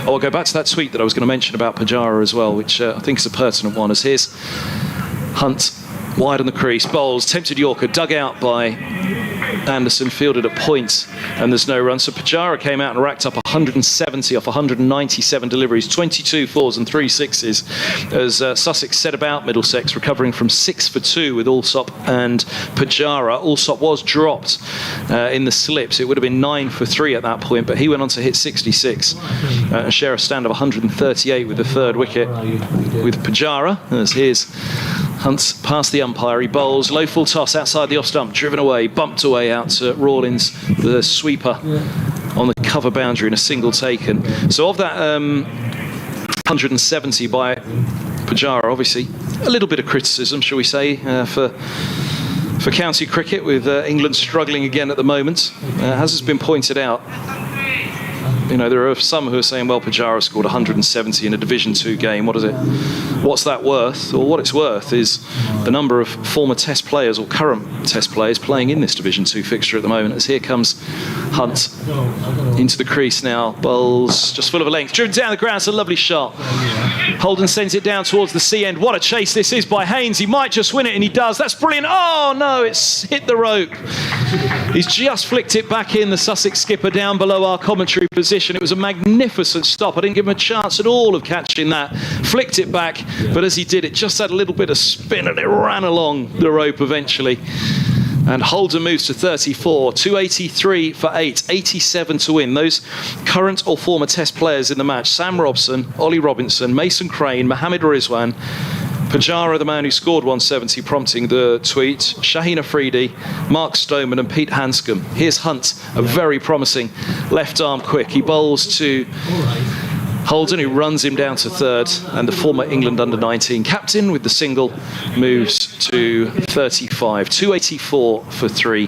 That was a tweet this morning from @CricketingView, which got a few retweets from county cricket defenders around the country. So, 8 off the over from Sean Hunt, whose figures now are 9 overs, 1 maiden, no wicket, 4, 46. Middlesex 284 for 3, Holden on 35, Anderson on 7. Middlesex needing another 86 to win in 15 overs. Ollie Robinson's going to bowl the next over from the Cromwell Road in. You can always hear a pin drop here at Hove. People are totally absorbed in the cricket on the most gorgeous afternoon. And wherever you're listening from, whether you're watching the Sussex live stream or listening to us on 5 Sports Extra, BBC Radio Sussex or BBC Radio London, stay with us because this is absorbing cricket. Ollie Robinson running in down the hill from the Cromwell Road end, bowls to Holden, who flicks this down the leg side, down to fine leg, fielded by Sean Hunt. Gets in the throw to Rizwan, 1 more to the total. Holden goes to 36 off 36 deliveries, and Middlesex to 285 for 3, 85 to win in 14 overs and 5 balls. The field for the right-handed Anderson. There's a third man, sweeper on the cover boundary, backward point, cover mid-off, mid-on and mid-wicket. Those 5 fielders are all saving 1. There's a deep backward square and a fine leg as Robinson turns at the far end of the ground in his 14th over. Figures of 2 for 50, 7 in the match for Robinson on his return to county cricket. He's in, over the wicket, bowls short, pulled by Anderson down to fine leg, where George Garton, also playing his first match of the season, gets in the throw, just the 1 to Anderson. He goes to 8 off 8 deliveries. Middlesex, no need to rush here. 6 and over will see them home. They've got 7 wickets in hand, although, as we've said a couple of times, Robbie White, dislocating a shoulder today, won't bat. So in effect, Sussex needs 6 wickets. That seems unlikely. The 2 likely results. I wouldn't rule it out now. No, we wouldn't rule it out. I think it's unlikely, but I think the Middlesex win or a draw. We shall see. In comes Robinson around the wicket, bowls, and Holden just flirts with that one outside of the off stump. This spell's crucial. Yes, it is. This spell's crucial, isn't it? And Tom Haynes has been using Ollie Robinson very sparingly today. He's his strike bowler, and he hasn't disappointed.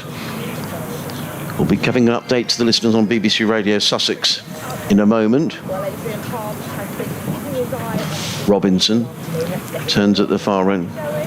Yes, Ollie Robinson turning at the far end of the ground. Middlesex are 286 for 3. Max Holden is on 36. Martin Anderson is on 8. Robinson comes in and bowls, and off on his toes is Holden, plays that straight back down the wicket. So the equation is that Middlesex need 84 to win. We've got 14 overs and 2 balls to go. It's exciting stuff here, Sylvie. Holden on 36, Anderson on 8. Middlesex 286 for 3. As Robinson wanders back to his mark at the far end of the ground. The field for the left-handed Holden. There's a third man, deep backward square, mid-off, mid-wicket. Sorry, mid-off, cover, point, mid-on, mid-wicket, and 2 men set back on the leg side as in comes Robinson, down the hill, around the wicket, in, bowls to Holden, who drives firmly into the offside. Really good bit of fielding there by Tom Clark. At extra cover, and it had to be. That was going like a rocket. He looked to carve that, though, didn't he? He was almost down on one knee as he opened that face into the offside off a pretty straight line. I thought he might carve it in the air straight to cover for a moment. If Clark hadn't stopped that, that would have been 4 runs. Elsewhere, A draw at Chelmsford between Essex and Yorkshire. Hampshire beating Gloucestershire by 87 runs. Lancashire and Warwickshire a draw at Old Trafford. Glamorgan have beaten Leicestershire by 6 wickets. Worcestershire and Durham finished in a draw. This is the only cricket going on at the moment in the county championship as Robinson is in. Bowls to Holden. Holden clips to mid-wicket. Good bit of fielding by Carter. And there is no run. Another excellent over from Ollie Robinson, just conceding the 2 runs. He gets a pat on the back from Mason Crane. 286 for 3. The sun is shining really brightly on the scoreboard away to our right-hand side. But the equation, 84 needed for Middlesex to win. They've got 14 overs in which to get them. Holden on 36. Anderson is on 80. You get the feeling here, Kevin, that the Middlesex batsmen are realising that Robinson is the threat. If they can see Robinson off and take the runs from the other end. I don't think Robinson can bowl another 7 overs. No, exactly. Yeah, it's not as though they just need to get the runs from the other end. They'll get somebody else. They've just got to get through Robinson, who has been wonderful in this match. All eyes on Shaheen Shah Afridi, but Robinson's been wonderful. Here's Hunt around the wicket, wide on the crease. He bowls, and goodness me, Anderson didn't get forward to that one, but he brought the bat down nicely in the end. I thought he'd really left himself exposed on the back foot. Down goes Max Holden to scratch away at the surface and offer a word to Anderson. A express pace bowler through youth ranks, but held up by back injuries, and then developed his batting to become an excellent all-rounder as he is now for Middlesex. Anderson. He awaits now the right-hander, taps the bat down. Hunt moves in. It's a statue-like approach from Anderson. He takes a little shuffle to the pitch as he bowls, and then he sends one to deep backward square leg as Hunt bangs it in short. I wondered whether it would carry. He didn't go fully through with the shot, and more guided it in the end. Anderson for a single, moves to 9, 83 to win. 7 wickets standing, but we are not sure whether 2, certainly 1, but possibly even 2 of those would be able to come out if required. Here's Holden, the left-hander. You mentioned the Essex match there, and Alistair Cook with a couple of centuries in a game for the first time in his career as Hunt's in, bowls to Holden, picks up a quick single here. This is tight. Oh, and he's missed it. That wasn't a run at all into the covers for Holden. Pressure telling out there for the youngster, calling through Anderson, a couple of years older than him at 25. Holden just 23. 288 for 3 it is now. Well, was it Clark that steadied himself there? Yes, it was. I mean, Clark hits, and I think he was gone. And he really did steady himself. That's how much time he had. Felt that he was able to set himself up for that throw rather than just pick up and wristily throw quickly. Here's Hunt around the wicket for Anderson. Bowls, brings it back in towards the off stump. They've pushed a quick single. Throw to the non-strikers, and they're through. Oh, the running between these two at the moment is a little dicey. I think they need to have a chat and settle down here. It's 81 to win. So we've been saying the problem for Sussex is there are gaps in the field. It's difficult. Can you bring the field up? No, there's a very short boundary on one side.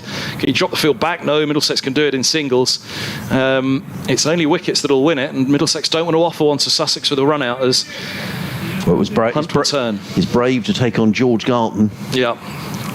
Sharp throw to the non-striker's end that missed. Here's Hunt, bowl short outside of the off stump, and Holden mistimes a back foot punch, toe into the bat. I thought it was going to bring Clark into play, coming across at extra cover. It's straight of him and goes to the deep mid-off for a single. 290 for 3. Holden moves to 38. Holden, who modelled his game on Alistair Cook, the left-hander. Holden, he said everything about what Cook used to do. He watched him growing up and he modelled all of his game, his mannerisms, everything on Alistair Cook, if he has half the career he did. As here comes Hunt in, bowls to Anderson. Beautiful drive, trademark from Anderson, but mid-on is deep, and it's just a single to Robinson coming around in front of our commentary box. End of the over here on 5 Sports Extra. BBC Radio Sussex and BBC Radio London together on the BBC Sport website and app. All of the county championship, all of the blasts, all of the Royal London One Day Cup and the 100 covered this year by BBC Sport, again home and away for all the counties, and they serve up some absolute thrillers like this one here at Hove. 291 for 3 Middlesex, 79 to win. Well, Sussex have changed the bowling. We were saying that Ollie Robinson can't possibly bowl the next 7 overs from that Cromwell Road, and not least because he hasn't played any cricket since the Ashes series, and there is a change in the bowling, and Tom Haynes, I think wisely here from a Sussex perspective, is keeping a few overs of Ollie Robinson up his sleeve. It's going to be Aaron Beard on loan from Essex, who's going to bowl the next over from the Cromwell Road. For those of you who don't know the ground, it means he's running down the hill past umpire Watts. He's in and bowls wide of the off stump, carved away by Anderson, down towards third man. Sean Hunt is very quickly round at third man and prevents anything more than a single. Anderson goes to 12, 292 for 3 are Middlesex, 78 needed in 12 overs and 5 balls. Everybody on the edges of their seats here at Hove. There's a wonderful hush around the ground. People totally absorbed on a beautiful sunny Sunday afternoon watching this game of County Championship cricket. Beard is in again. Around the wicket, bowling to Max Holden. He's in bowl short, pulled away by Holden. That's a lovely shot. That's 4 runs, too short from Aaron Beard, but credit to Max Holden, who swiveled and pulled the ball backward a square between the fielder at deep backward square and fine leg for a boundary. Holden goes to 42 off 43 deliveries. Middlesex 296 for 3. They need 74 to win. For those just joining us, and I'm aware people joining us all the time, Sussex declaring 335 for 4, Pujara making 170, Middlesex set 370 to win in 77 overs. Beard in, bowls, Holden plays to mid-on, fielded by Haynes. Haynes shies at the stumps, misses. In fact, I think he might have hit the umpire's foot with that throw. No, or did he hit Holden's foot? Bat, maybe, or... Either way, no harm done, but Max Holden goes through for another single. He goes to 43, Middlesex 297 for 3. 73 needed to win as Beard trudges away to the far end of the ground. There's a third man and a sweeper on the offside boundary. 3 men saving 1 from point cover to mid-off. There's a mid-on, a deep mid-wicket, deep backward square and a fine leg as Beard is in. Bowl to Anderson, short, pulled away to the onside. He always dropped his bat there, did Martin Anderson. They've taken 1. I think that might be signalled as a no ball. Yep. It was a no ball. It was a full toss. It was over waist high. It's been pulled away for a single, but it's also a no ball. So the 300 is up for Middlesex. 3 runs coming off that delivery. 70 needed to win in 12 overs and 3 balls. And Middlesex, well, you said a little while ago, Kevin, that you felt this was Middlesex's to lose. And Sussex in desperate need of a wicket. Beard around the wicket. So the left-handed Holden, he's in and bowls, and Holden plays to mid-on, takes a single. The running, but Haynes' throw comes in. It's an excellent throw by Tom Haynes. The one they hit with. Yeah, he's knocked the stump out the ground, but even from a distance that we are, that was at the far end of the ground. It looked very much as if Max Holden was in his ground. The one they hit with, and he's home. Well, it was good running between the wicket, because as soon as he played the ball, Haynes was closing in, but he set off straight away. Now, umpire Watts is wandering. I think the bail disappeared towards mid-off. He's just retrieved the bail. There's umpire Chris Watts. This will be his third 50 in 6 innings to start the season for young Max Holden, if he does so. Went out on loan to Northamptonshire and really pulled up trees there, actually. 301 for 3. Beard in, bowls to Anderson. Anderson plays slightly across the line, down to mid-on, fielded by Ollie Robinson. 1 more to the total. Anderson goes to 14, and Middlesex to 302 for 3. 68 needed to win. We've had a few tweets about why Martin Anderson's come in. 1 or 2 have just said maybe it's to keep the right-handed, left-handed in this period of the chase and not to have 2 left-handers. That would be a hell of a punt from Middlesex, though, if it was just for that reason, bearing in mind that Simpson's in the best form I've ever seen him in with the bat. He's in great touch at the moment. And comes Beard, bowls, and clipped away by Holden down to fine leg. That's going to be 4 runs. Down the leg side, and Max Holden just clipping the ball down to fine leg, and that's been an expensive over from Aaron Beard that has cost 4, 8, 11, 13, 14 runs off of that over from Aaron Beard, who takes his cap, wanders away rather disconsolately.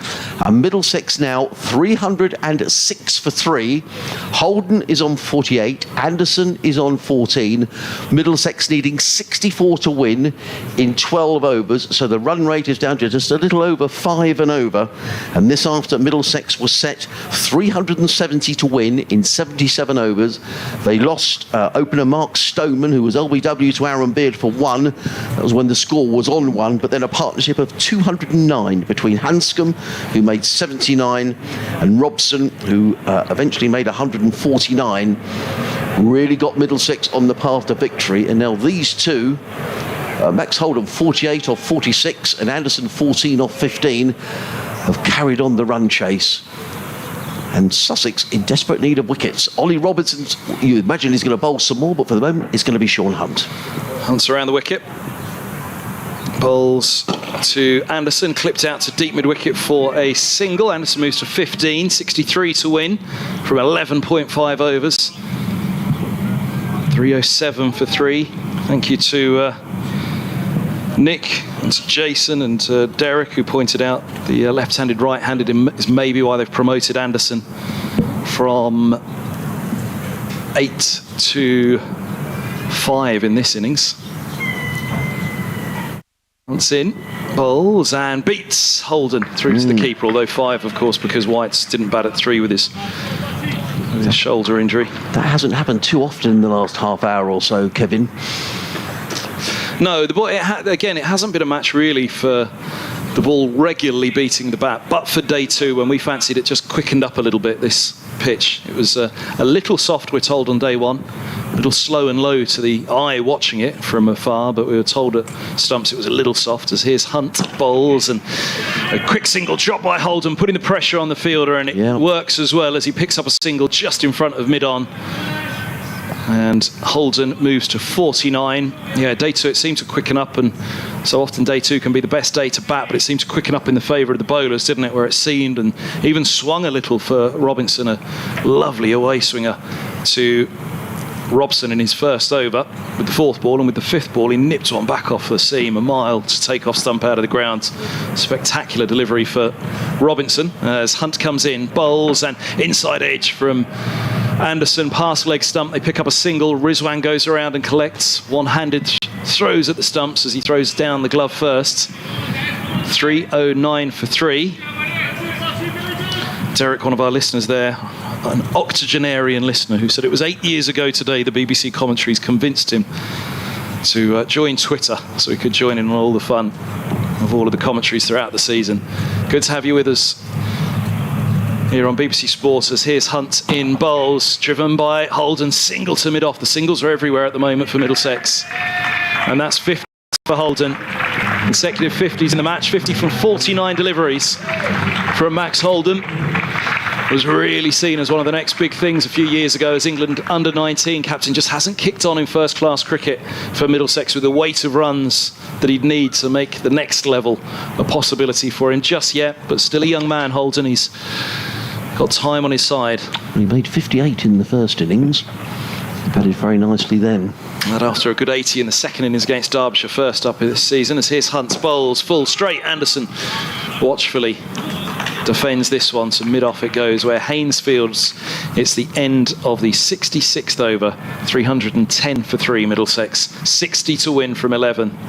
Well, I think Tom Haines can't afford to leave it too much longer until he bowls Ollie Robinson again, because Sussex desperately need a wicket here. I'm looking who's going to bowl the next over from the Cromwell Road end, and it is going to be Aaron Beard, who went for 14 in that previous over. 11 overs, 1 maiden, 1 for 54. You're listening to Live Cricket on 5 Sports Extra, BBC Radio Sussex, BBC Radio London. Adrian Harms and Kevin Hand. It's been an enthralling day's cricket elsewhere. In the first division of the Championship, Essex and Yorkshire drawing at Chelmsford. Hampshire beating Gloucestershire by 87 runs. The game between Lancashire and Warwickshire ending in a draw. In the second division, Glamorgan beat Leicestershire by 6 wickets. Worcestershire and Durham ending in a draw. Surrey still top of the Championship after their 3-day win yesterday. In comes Beard around the wicket, bowling to the left-handed Holden, who clips this through mid-wicket, picks up a single as Carter fields at deep mid-wicket. 1 more to the total. 11 overs remaining, 10 overs and 5 balls, 59 needed to win. So, well, what's that, 50... Yeah, 59 needed off 59 balls, is that right? No. We've got 65 balls left, so a run a ball and a short leg side boundary. Beard waits at the end of his run. Anderson on 16 off 18 deliveries. Middlesex 311 for 3. As Aaron Beard races down the hill from the Cromwell Road end of the ground. Bowls, well pitched up. Anderson turns that to mid-wicket. Good bit of fielding by Tom Clark, who's very close in at mid-wicket. Prevents a single. It's another dot ball. Artif Nawaz is with us as well, enjoying the commentary. 6 and over needed a cracking finish. Good to have you with us, Atif, as part of the commentary a couple of weeks ago. We'll hear him throughout the summer on BBC Sport with all the cricket coverage.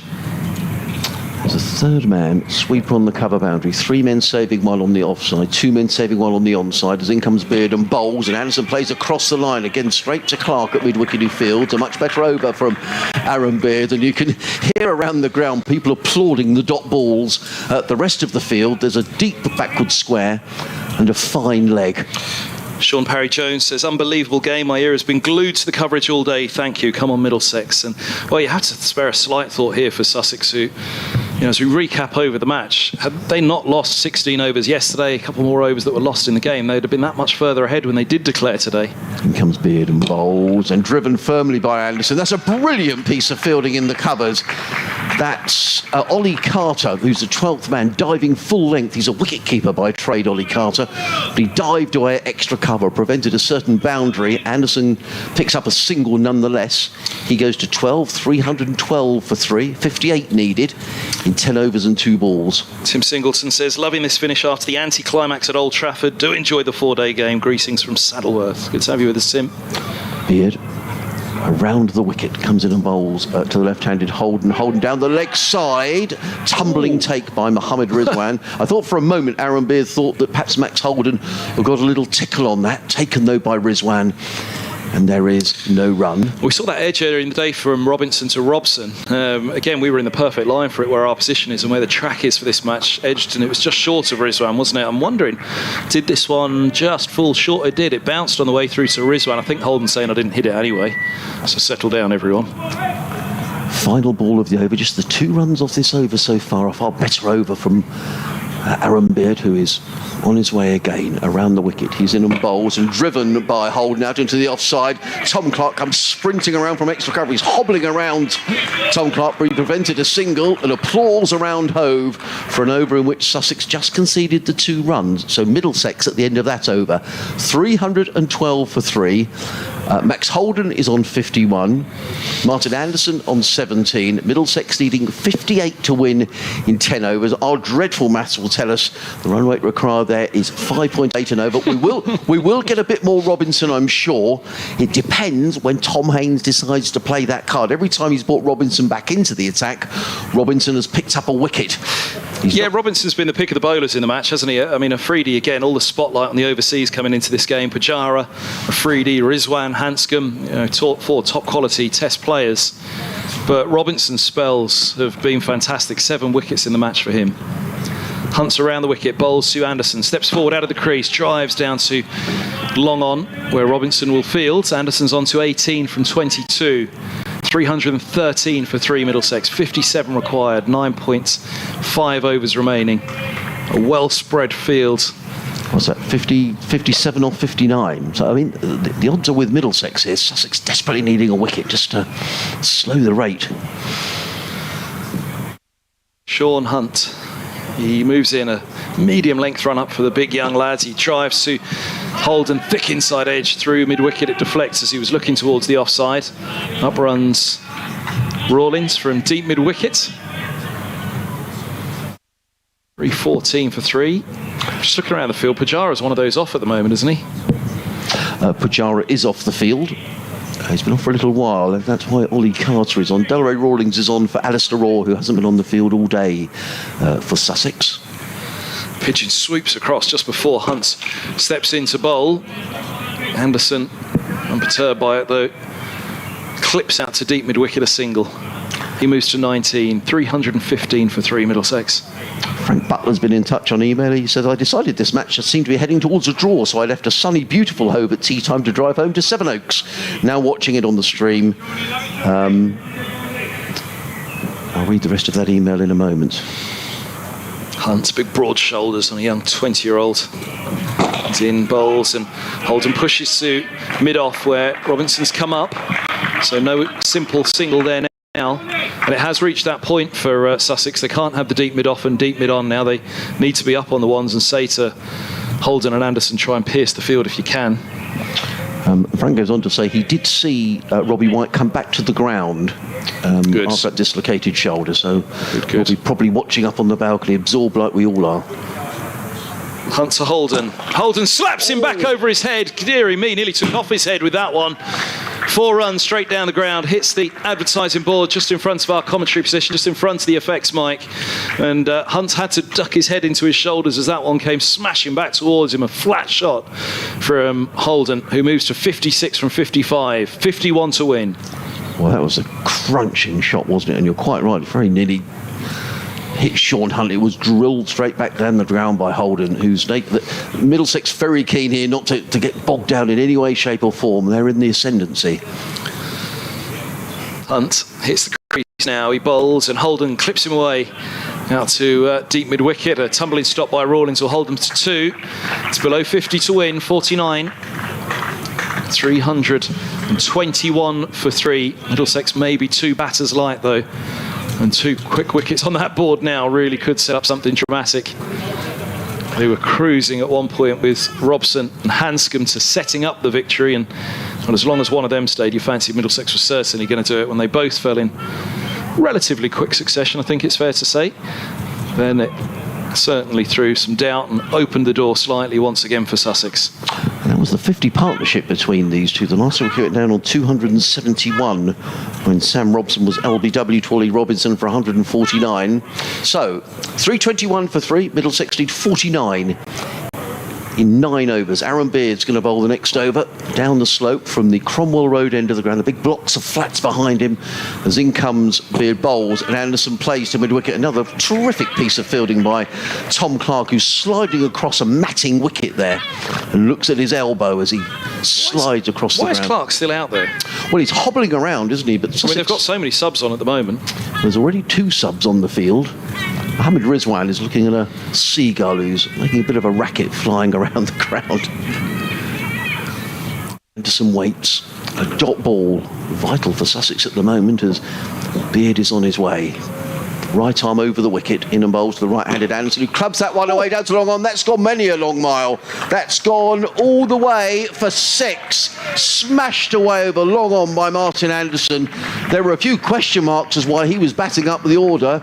Well, that's the reason why. He goes to 25 off 25 deliveries, 327 for 3. Middlesex needing 43 to win in 8 overs and 4 balls. That was a tremendous blow, straight down over long on for 6 runs. And that's a big hit down there. Well, he has batted as high as 5 over the years for Middlesex before. Announced himself with a fabulous 80-odd at Old Trafford, I remember, a number of years back. Beard in again, bowls. And Anderson's hit on the pad. That was going down the leg side. Doesn't even warrant an appeal from the bowler, but a dot ball. But that was a mark of the Anderson that had the former coach Stuart Law comparing him to Mark Waugh and Jack Callis with his ability to drive the ball.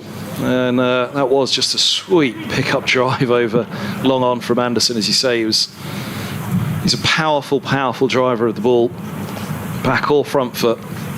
But extraordinary praise that the former coach Stuart Law heaped upon him. Just tailed off a little bit in the last year or so with his batting. In comes Beard. Bowl and hammered away by Anderson into the offside. He's going to get a single fielded by Mason Crane, who's fielding over by the clock tower scoreboard. Just a single to Anderson. He goes to 26 of 26 deliveries. Middlesex 328 for 3, needing 42 to win now. Looked to slap that one, didn't he? Square, yeah. Just got under it a little bit, which had the crier catch, but well short of deep point. Paul Limmer's been in touch. Sussex Cricket at bbc.co.uk says, I'm getting this feeling like watching Doctor Who from behind the sofa. He says, come on Sussex, we need a few good overs, but I fear Middlesex are going to win this. Well, they certainly deserve to with this run chase as in comes Beard. Bowls to Holden. Holden swings it onto the leg side. It's come off the thigh pad. Beard follows through in the field. Let's wait for the signal. In fact, it didn't get a bit of bat on that, did Max Holden. So he goes to 59. Middlesex to 329 for 3. 41 needed to win in 8 overs and 1 ball. And Middlesex heavy favourites to win now. Neil Smith is the Middlesex second 11 scorer. He says, I've had to park up at Sandbach Services en route up north, was listening to the coverage, but now have to watch it as well on the live feed. Good advert for county cricket, he says. Well, it's been a wonderful game. Beard, what can he do? He comes into bowl to Martin Anderson, who's 26 not out. He's in and bowls, and Anderson at full toss clips that one away through mid-wicket. That could well race away for 4, but Rawlings is in hot pursuit. A diving save by Rawlings. Anderson is looking for a third, isn't it? That's wonderful fielding by Rawlings, who gets a well-deserved round of applause around Hove. He made up acres of ground, stopped it going for 4. Anderson, though, picks up a couple of runs. He goes to 28. Is that right? 28 off 28 deliveries. 331 for 3. Middlesex need 39 to win in 8 overs. And I'm sure we're going to see a bit more of Ollie Robinson, because surely that has to be the best chance of Sussex getting back into this game. In fact, it's going to be George Garton who's going to come into the Sussex attack, playing That's not a bad shout. Yep, his first match of the season. George Garton, who's been suffering from the effects of COVID for several weeks now, but what a situation for him to come back into bowl. Played his England debut over the winter months, playing a 1 T20 over in the Caribbean. So he's used to bowling in death cricket, in T20 cricket. But Middlesex from here, 8 overs remaining, 39 needed to win. The run rate now for the first time down below 5 and over. Garton's in, bowls. This is clipped wide of mid-on. It's deep mid-wicket that'll get there first. A comfortable single for Holden. He moves to 60. 3-3-2 for 3 Middlesex. 38 to win. Jed's getting involved on Twitter, says, with Robbie White out injured now, surely Martin Anderson promoted to audition for a top 6 place in the next few matches. Well, they've got Stephen Eskenazi to come back as well. Centurion in the first match against Derbyshire broke a finger holding on to a catch in that game, so has been out since. They're also missing club captain Tim Murter injured. Tom Helms injured also, as well, as this ball's driven away into the covers by Anderson. Slight misfield, but also an excellent stop, it has to be said, by Clark. So a single taken, and Anderson moves to 29. Roland Jones rested out of this one as well, ahead of that game against Nottinghamshire, starting at Lords on Thursday, which will be a meeting of the top 2 if Middlesex do see this one over the line. It's looking a pretty strong Division 2 this year in the County Championship. As Garton's into Holden. Bowls a bouncer. Holden hooks him away powerfully. That's a wonderful shot for 4. Bisects deep backward square leg and long leg. A huge boundary out there below the players' balcony over by the indoor school. And Holden moves to 64. It's 33 to win. Middlesex are 337 for 3, on course for the 8th highest chase in their history, nudging the current 8th spot, that 1925 chase against Sussex at Lords, down a place if they do it. Garton to Holden.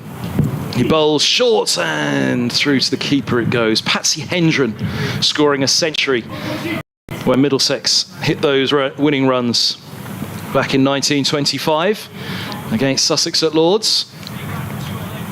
So amazing history in the County Championship game. Middlesex, who hold the record, of course, for the highest County Championship run chase. It's Nottinghamshire. This is Garton bowls a bouncer, no ball's called. Now, he thought about that for a while. We just paused for a moment to wait and see. Holden looked to pull at it in the end. Umpire Blackwell did eventually turn and raise that arm to his left. It's 31 to win. 339 for 3. 502 for 6 it was at Trent Bridge in 1925. As here's a length ball driven away by Holden, seeing it big himself at the moment as he picks up a single just in front of point. Sorry, I said it was 1925, the win at Lords against Sussex. That was 1926. It was 1925 at Trent Bridge. How did Hendren go in that one? 10 in the first innings. And 206 not out in the second. Not a bad couple of years for Patsy Hendren. Around the wicket goes Garton. Driving at it is Anderson. Oh, back dear. to the bowler. No run, yeah. Garton picked it up left-handed, threw at the stumps angrily, and Rizwan had to be really alert behind the stumps to get around to almost 45 to collect that one. 340 for 3. It's 30 to win, and there are 7 overs remaining. Yeah, 9 off the over there from George Garton. A very good evening wherever you're listening from, or a late afternoon. You may be parked up in a lay-by, as Kevin was saying. The second 11 score is for Middlesex up at Sandbach. But it's a glorious afternoon here at Hove. Lots of blue sky, just a few cotton wool clouds above the ground, and what a game of cricket we've had here yesterday. Mason Crane is coming into bowl. He's bowled 14 overs, 0 for 67. Max Holden on 65. Martin Anderson is on 29. Middlesex 340 for 3, needing 30 to win in 7 overs. A story of the day, if you've just joined us, Sussex Declaring on 335 for 4. Chiteshwar Pujara, another wonderful innings, 170 not out. He's played in 4 matches for Sussex this season. He's scored a century in every game. 717 runs he scored, and an average of 143. Added 191 for the 4th wicket with Tom Clark, who made 77. Clark's dismissal prompted the declaration. Middlesex losing Mark Stoneman in the 2nd over. They were 1 for 1, a partnership of 209 between Robson and Hanscom, who was out for 79, Robson out for 149, but now these two, it's looking as if they're seeing Middlesex to victory. A partnership of 60 exactly, as in comes Crane, bowls to Holden, who eases that onto the leg side. It's a dot ball fielded by Garton. There are 4 men guarding the short leg side boundary, a deep backward square,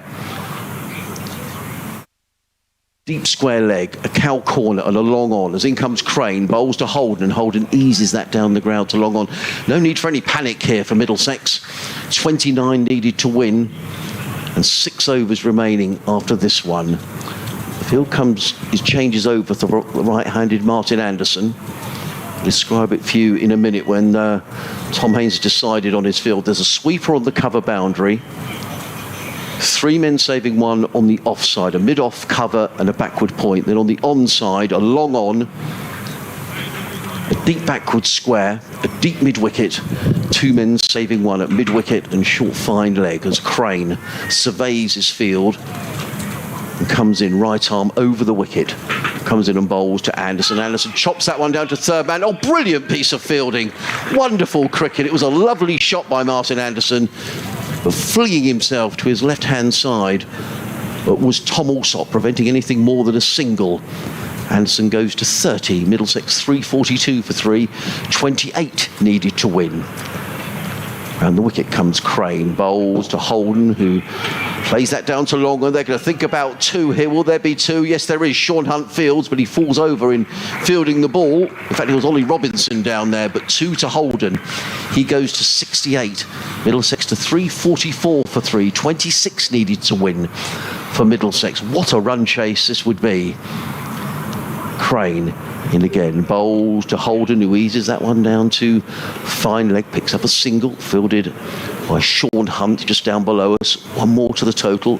Holden goes to 69, 345 for 3. 1 ball remaining, and then there'll be 6 overs left in the game. Middlesex needing 25 to win. The right-handed Martin Anderson is on the strike. In comes Crane down the hill from the Cromwell Road end. Cut away by Anderson. That's a lovely shot. That's going to run away for 4. No, it's not. Another superb piece of fielding. This time by Aaron Beard, sliding around the boundary. Prevents anything more than a single. His throw is a wild one that goes over the head of Mohammed Rizwan. But Tom Clark was backing up, so it's just a single to Anderson. He will retain the strike. He's on 32 off of 32 balls. Middlesex are 347 for 3. And they need 23 to win in 6 overs with 7 wickets in hand. And it would look as if Middlesex are going to pull off what will be an amazing run chase. 370 they were set to win. They're on course to do it, Kevin Hand. Yeah, I feel for Sussex. Like I say, that if they hadn't lost that time yesterday, they'd have been that much further ahead by the time they pulled out today. So here's Garton in bowls, and Holden eases away down to 3rd for a single. 348 for 3, but that's cricket, isn't it? They were 225 for 1 in their first innings, Sussex. Middlesex skittling them for 392. They'll look back on that moment if they do lose this game, Sussex, and think, having been 225 for 1 in your first innings, to lose the game. What went wrong? Well, there were 2 collapses either side of a reasonable 60-run stand for the 6th wicket in that first innings. As around the wicket comes Garton to Anderson. He eases this one to point, and there's no run. Another international who we didn't mention was John Simpson in our list. Well, I was just about to say, we mentioned the tests, the test players that are playing in this game, but if you want to extend it to the internationals, you said Garton, Simpson.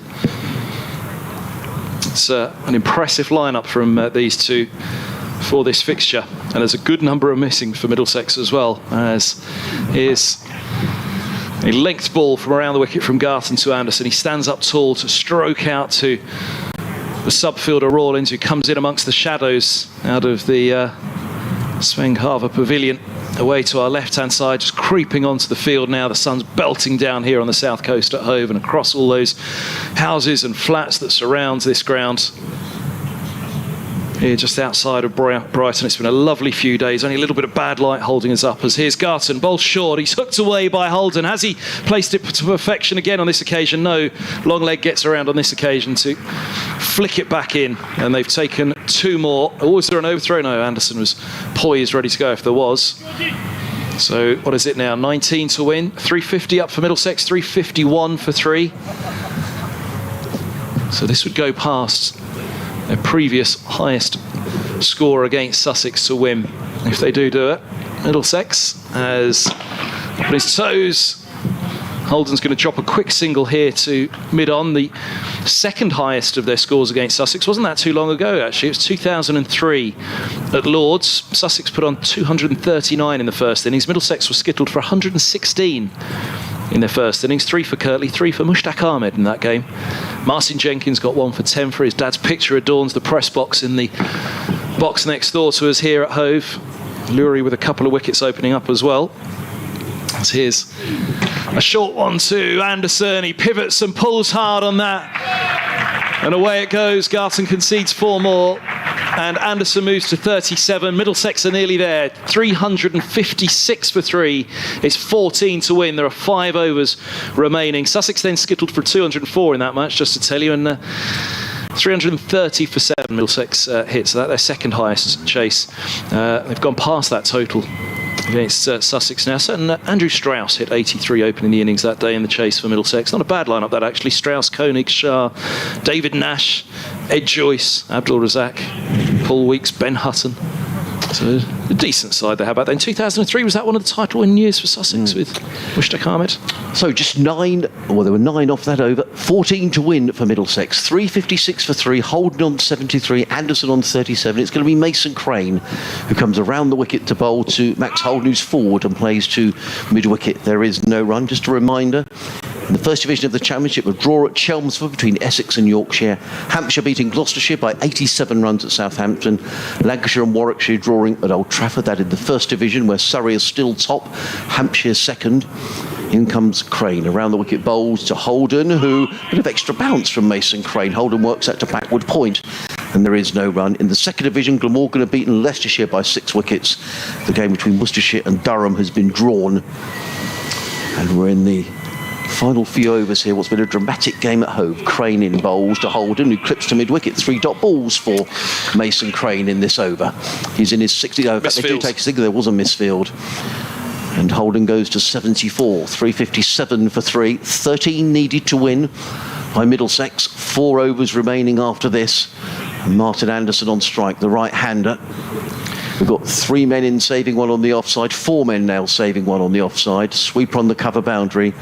Mid on the mid-wicket. I don't think we're going to see any more of Ollie Robinson, who's picked up 7 wickets in the match and has bowled beautifully. But all credit to Middlesex here in this run chase. In comes Crane and bowls, and Anderson plays that through mid-wicket. There's runs here. There's going to be at least a couple of runs. It's gone all the way out towards the Players' Pavilion up in the corner of the ground. Anderson was going to come back for a third, but an excellent piece of fielding out there by Clark prevents a third run, but it's 2 more to Anderson. He goes to 11. Sussex setting up this declaration, declaring on 335 for 4. Tim on Twitter says, this is brilliant. As a Lancashire fan, I don't want to sound too Yorkshire, but this is proper cricket, he says. Yeah, a proper declaration and a proper run chase as in comes Crane and bowls. Anderson looks to cut, but doesn't do so. The ball ends up in the gloves, of Mohammed Rizwan. Good for Crane. 1 test to his name on that list that we were mentioning. 3 runs off the over. 11 needed to win. 4 overs remaining after this. Crane in again from the Cromwell Road end bowls. Anderson down the wicket, driving high, wide and handsome. Where's that gone? Straight down the ground for 4 runs. Lovely shot by Martin Anderson, drilled through mid-off for 4 runs. Lovely shot. He goes to 43 off 38 deliveries, and Middlesex are nearly there. 363 for 3, 7 needed to win, 4 overs remaining, and my word, this has been a wonderful effort by Middlesex in the Hove sunshine. Mentioned David Nash in that run chase against Sussex. He's just tweeted, he's just texted me. I'm listening in and loving it, Kev. Mushtaq got me out, and I think every time I faced him, he did so as well. Brought back some torrid memories. Jono is my hero. Yes, Richard Johnson, the new Middlesex coach this year. He says Anderson is a Sunbury boy, just like Jono. He'll bring it home. Good to hear from you, Nashy. Although I have no idea what you were doing, batting as high as 4 in that lineup I just read out. Now there's a change of bowling, and it's going to be Tom Alsop who's going to come on to bowl for Sussex from the C end of the ground. Middlesex needing 7 to win, 4 overs remaining, 7 wickets in hand, and Middlesex are pretty much there. It'll be a run chase of 370 they were set. Pujara making 170 not out for Sussex is 717 runs so far, but it's Middlesex's day. And in he comes, bowls. Holden gets right behind this one, so Alsop pushes back. 7 to win. Holden on 74. Back-to-back 50s for him. Pierre on Twitter says, to paraphrase Sir Alex Ferguson, county cricket, eh? Oh, you know the rest. Here's a big shot down the ground from Holden. 1 bounce and 4. 3 to win. Middlesex are nearly there. It's 367 for 3. And, well, actually a 4 now would put them joint 7th on the list, wouldn't it? Because 371 for 6 is their 7th highest chase in their history, Middlesex. So another boundary would put them level on that. As here goes Alsop to Holden, clips away through the leg side, out to deep mid-wicket, just a single. He moves to 79, 368 for 3. 2 to win, overthrow? No, they're all right. I think he just hit a foot mark and bounced past Mohammed Rizwan. 2 to win. Had to say as well, Adrian, of the performers in this match, Pujara got that big century in the second innings for Sussex, but there's been some real star names from local cricket making their name in this one, as Anderson drives down to long off for a single. Alsop being one of those in the first innings, that partnership with Gore, who made 99, Alsop a centurion. It's going to be harsh on him if he bowls the ball that's hit away for the winning runs. It's 1 to win, scores a level. Alsop bowls to Holden, left arm over, and the left-hander drops a single into the onside. Middlesex have done it. 370 for 7, the 8th highest chase in their history. An extraordinary chase here at Hove after Pujara and co set up the game for Sussex. Declared, left Middlesex 70 overs to hit these runs. They've done it with, 3 overs to spare. Amazing chase. A century for Robson, who's in pretty good form over the last couple of years, the former England opener. Pete Hanscom with his highest score is only his second 50 in 14 innings for Middlesex. That'll mean an awful lot for him, the skipper, to have helped set this up. An amazing game of cricket here at Hove, though. And, well, for Sussex, it's hard. Mention those names. Ollie Robinson as well, that 5 in the first innings to end up in the losing side. A lot of domestic talent on show against the big names that were billed coming into this one, Adrian Harms. Well, indeed, and it's been a wonderful game of cricket. I think credit to both sides. Credit to Sussex, who could have batted out much of today had they wanted to, but then no one would have gained from that. They set a challenging declaration, Middlesex losing an early wicket, but you can't take it away. Sam Robson, wonderful innings, 149, really set Middlesex on the course to victory.